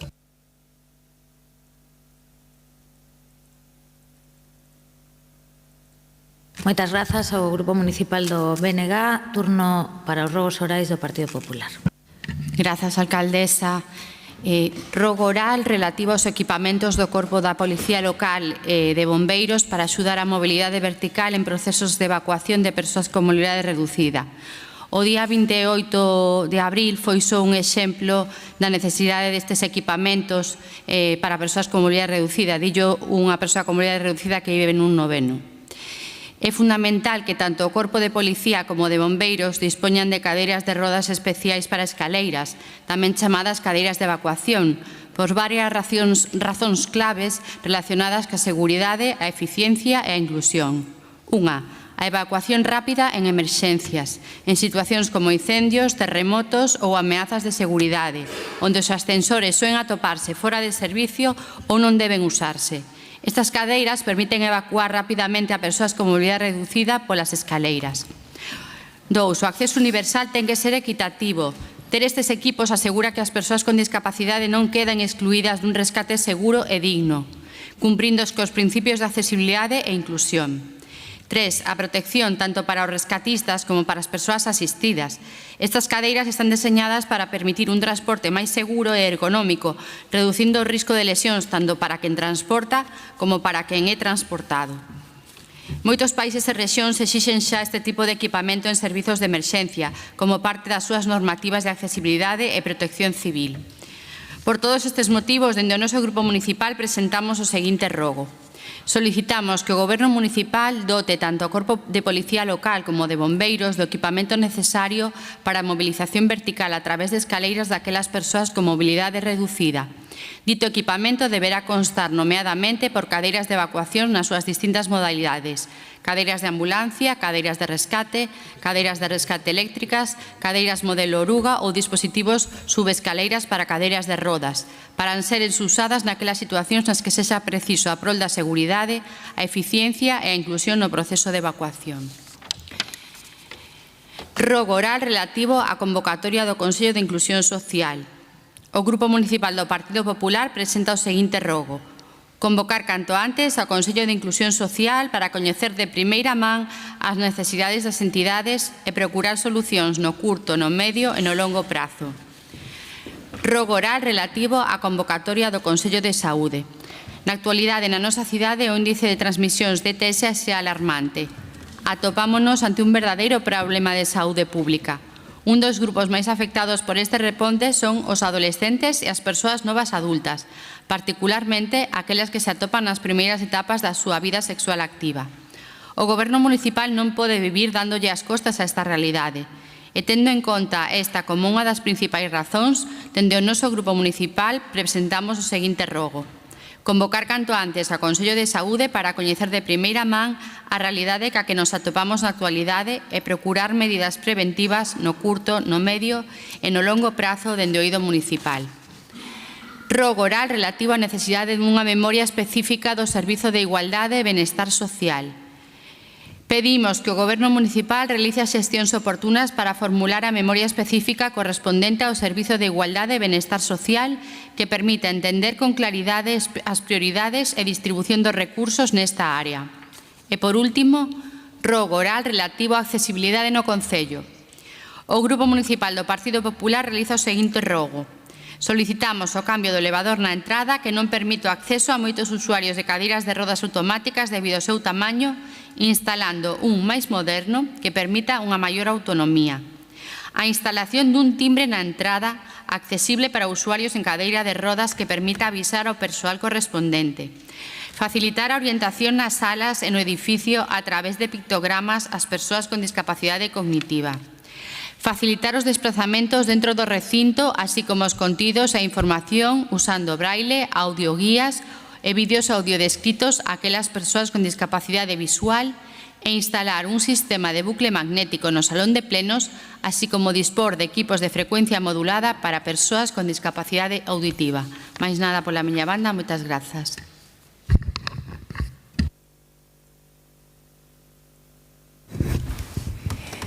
Ruego oral relativo al apoyo al comercio local.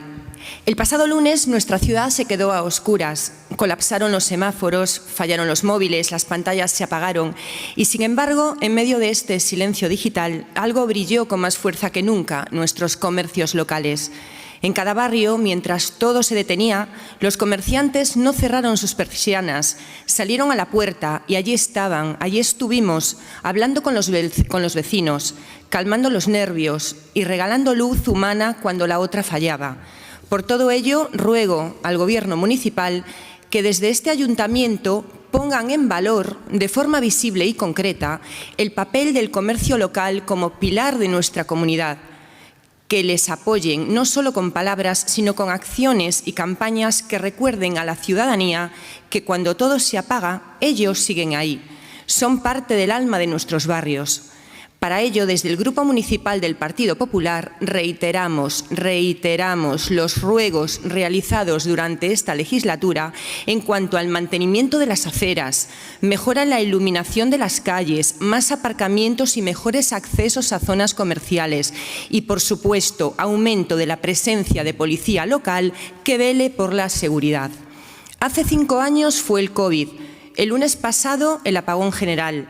No esperemos otra emergencia para darnos cuenta de que el pequeño comercio, los establecimientos locales, no solo son una opción de consumo, sino una red de cuidado, de cercanía y de resistencia, lugares donde se encuentran y abastecen las personas cuando el sistema falla. Muchas gracias. Buenos días a todos. El Grupo Municipal del Partido Popular presenta el siguiente ruego oral relativo al barrio del Castrillón. En esta primera parte coincido con el ruego presentado por el señor Jorquera. En la Avenida de la Concordia, a la altura del número 184, se han realizado obras de mantenimiento en la acera y los vecinos demandan una marquesina en la parada del bus en la que solo han instalado un banco. Por otra parte, se han colocado 2 contenedores delante de la terraza de un local de hostelería, en esta misma acera que estábamos comentando, lo que les está ocasionando diferentes problemas como la recogida de basuras que coincide en ocasiones con el horario en el que el local está abierto y los clientes están en la terraza. Por todo lo expuesto y debido a que estas peticiones las están manifestando los vecinos de forma reiterada, ruego que el Gobierno municipal dé las órdenes oportunas y se proceda con la instalación de la marquesina y el cambio de ubicación de los 2 contenedores. Gracias. Gracias.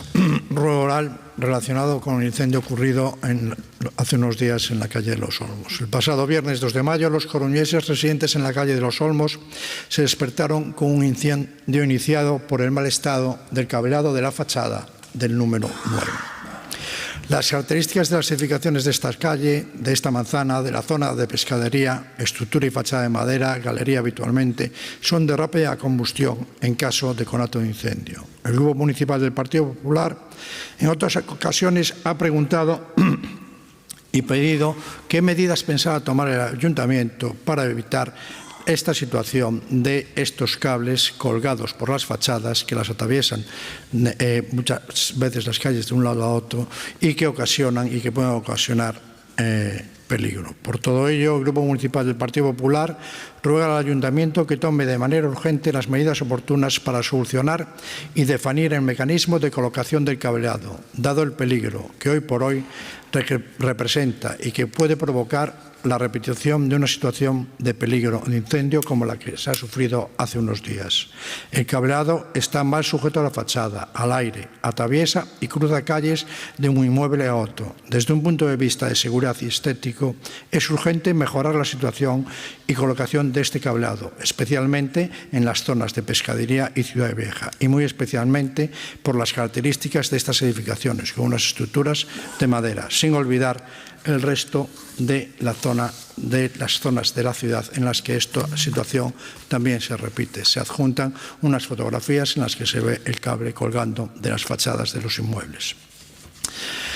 Ruego oral relacionado a los contenedores situados en la calle Torreiro. Los vecinos de la calle Galera se liberaron de los contenedores que suponían un foco de suciedad permanente y una visión desagradable para los usuarios de los locales de hostelería de la zona y de sus muchos paseantes.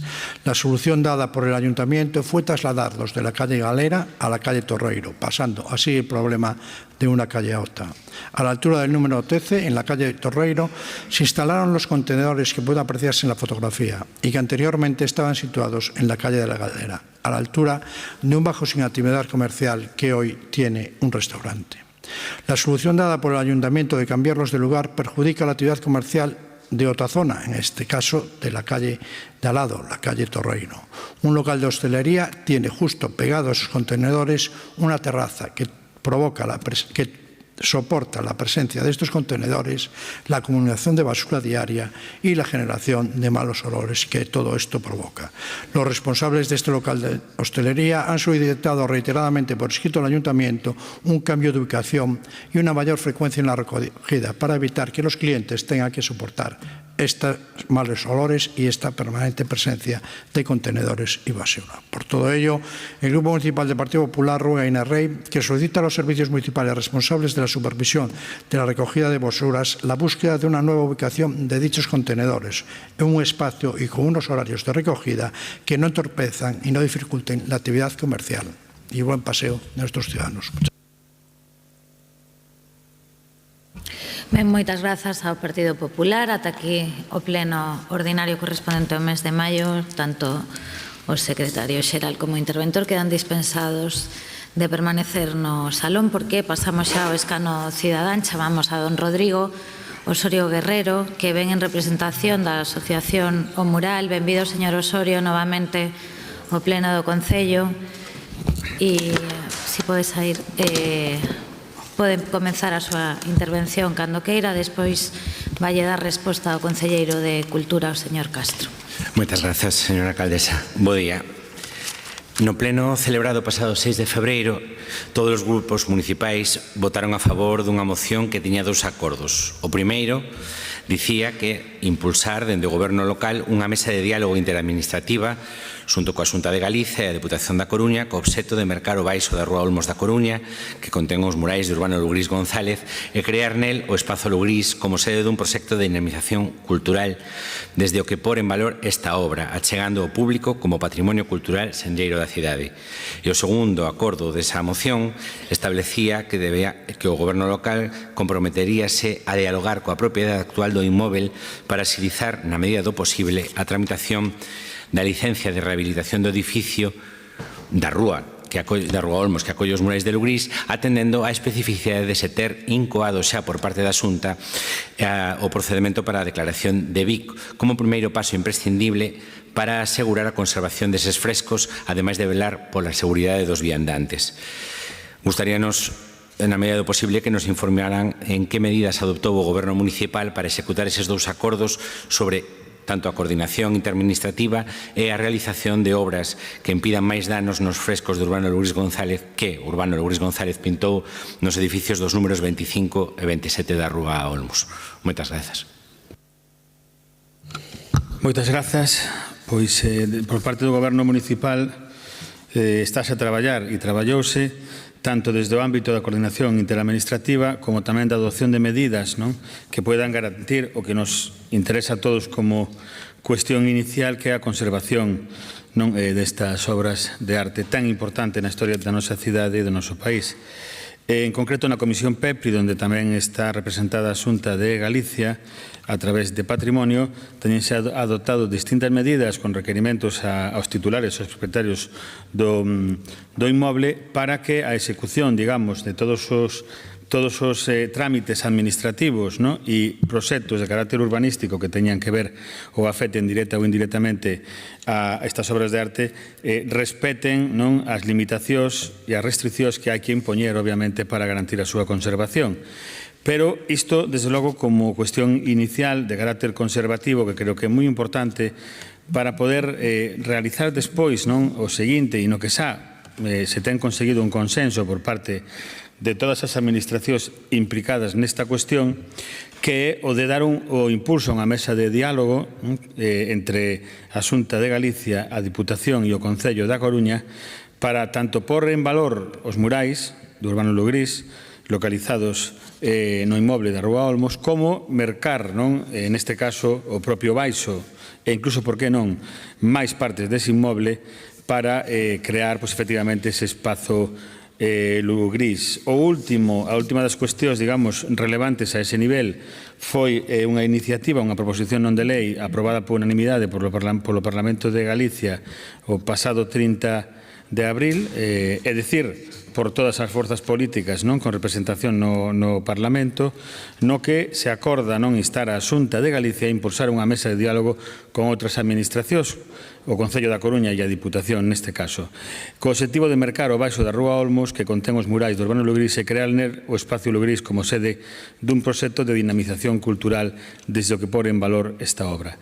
A raíz deste acordo unánime do Parlamento, do cal debemos de sentirnos satisfeitos todos, polo que ten e conleva de consenso alrededor dunha cuestión esencial desde o punto de vista artístico e cultural e histórico, esta Concellería de Cultura púxose en contacto coa Xunta e o que se nos transmite por parte da Xunta, que é quen ostenta realmente e en maior dimensión as competencias en materia de conservación do patrimonio cultural, que seremos convocados tanto o Concello como a Diputación a unha reunión no prazo máis breve para xa iniciar efectivamente o diálogo no marco desa mesa que permita adoptar os acordos primeiro de conservación sen ningún xénero de dúbidas destes murais e despois tamén valorar a posibilidade da adquisición como se ten acordado no Parlamento do inmoble onde se sitúan os mesmos.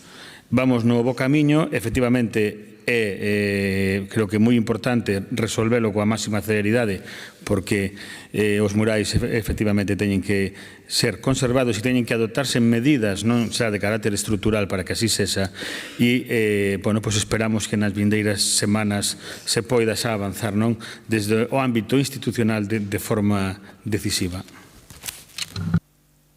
Ben, moitas grazas, señor Castro. Grazas, señor Osorio. Un placer velo de novo. Rematamos aquí. Grazas a todos.